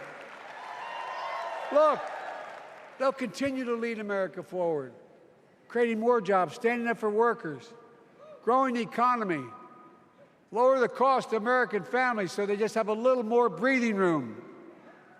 We've made incredible progress, but we have more work to do. And Kamala and Tim will continue to take on corporate greed and bring down cost of food. They'll keep taking on Big Pharma, making insulin $35 a month, not just for seniors, but for everyone in America. And capping prescription drug costs at a total of $2,000, not just for seniors, but for everyone. And folks, that's going to save America again tens of billions of dollars. Folks, they'll make housing more affordable, building 3 million new homes, providing $25,000 down payment assistance for the first-time home buyer, more than the 10 we approved. Donald Trump wants a new tax on imported goods, food, gas, clothing, and more. You know what that will cost the average family, according to the experts? $3,900 a year in a tax. No, it's a fact. Kamala and Tim will make the child care tax credit permanent.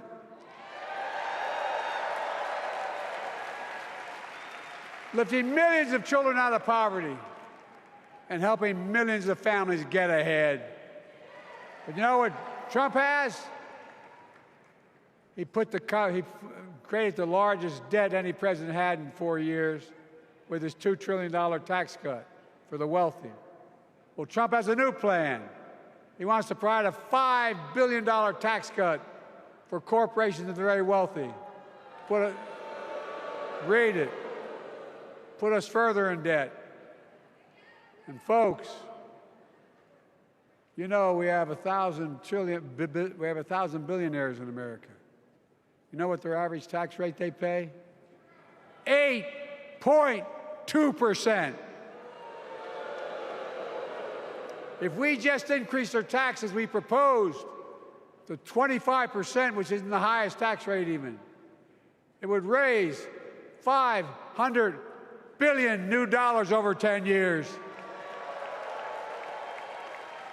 They'd still be very wealthy. Look, Kamala and Tim are going to make them pay their fair share. They'll protect Social Security and Medicare. Trump wants to cut Social Security and Medicare. Kamala and Tim will protect your freedom. They'll protect your your right to vote. They'll protect your civil rights. And you know Trump will do everything to ban abortion nationwide. Oh, he will. You know Kamala and Tim will do everything they possibly can. That's why you have to elect a Senate and House to restore Roe v. Wade.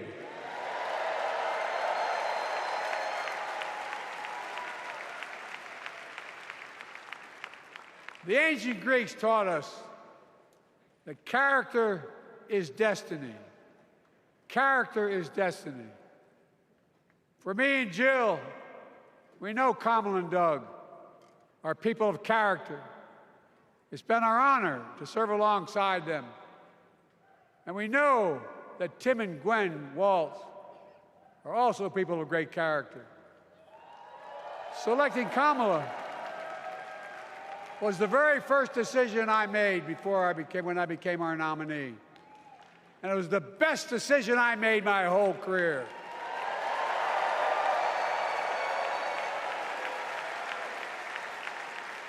We've not only gotten to know each other, we've become close friends.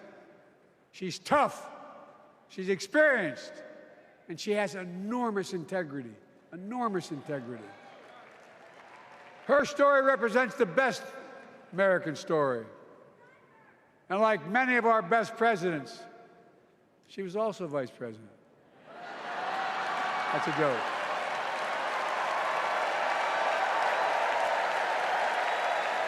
But she'll be a president our children can look up to. She'll be a president respected by world leaders because she already is. She'll be a president we can all be proud of. And she will be a historic president who puts her stamp on America's future.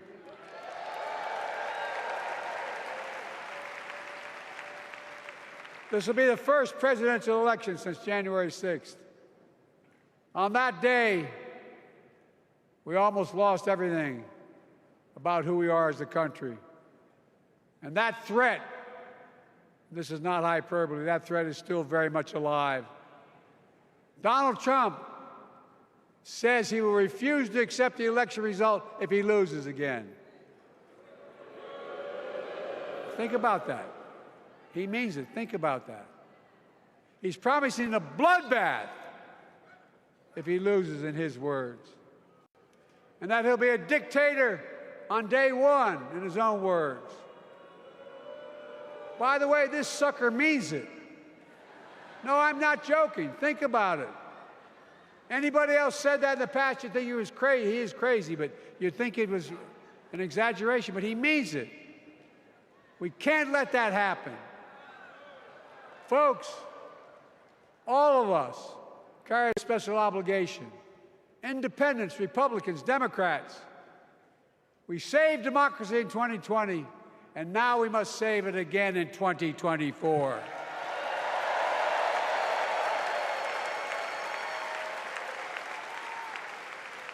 The vote of each of us cast this year will determine whether democracy and freedom will prevail. It's that simple. It's that serious. And the power is literally in your hands. History is in your hands. Not hyperbole. It's in your hands. America's future is in your hands. Let me close with this. Nowhere else in the world could a kid with a stutter and modest beginnings in Scranton, Pennsylvania, and Claymont, Delaware, grow up to sit behind the resolute desk in the Oval Office.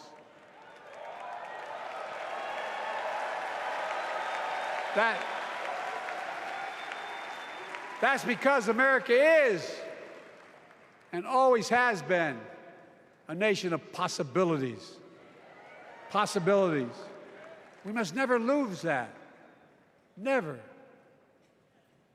Kamala and Tim understand that this nation must continue to be a place of possibilities, not just for the few of us, but for all of us. So join me in promising your whole heart to this effort, and where my heart will be. I promise I'll be the best volunteer Harrison Waltz has Cam ever seen.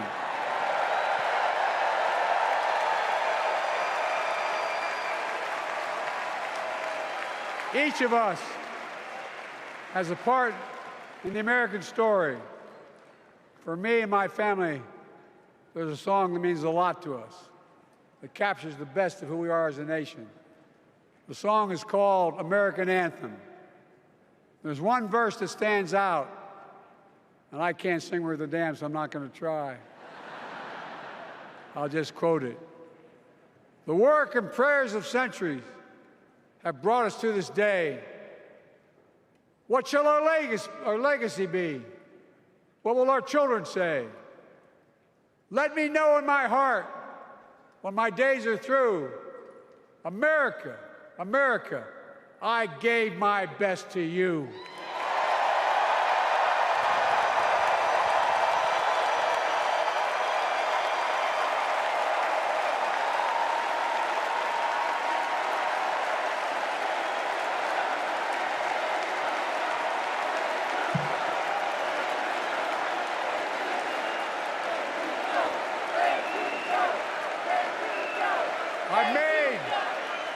I've made a lot of mistakes in my career, but I gave my best to you. For 50 years, like many of you, I've given my heart and soul to our nation. And I've been blessed a million times in return with the support of the American people. I've either been too young to be in the Senate because I wasn't 30 yet, and too old to stay as president. But I hope you know how grateful I am to all of you. I can honestly say, and I mean this from the bottom, give you my word as a Biden, I can honestly say I'm more optimistic about the future than I was when I was elected as a 29-year-old United States Senator. I mean it. Folks, We just have to remember who we are. We're the United States of America.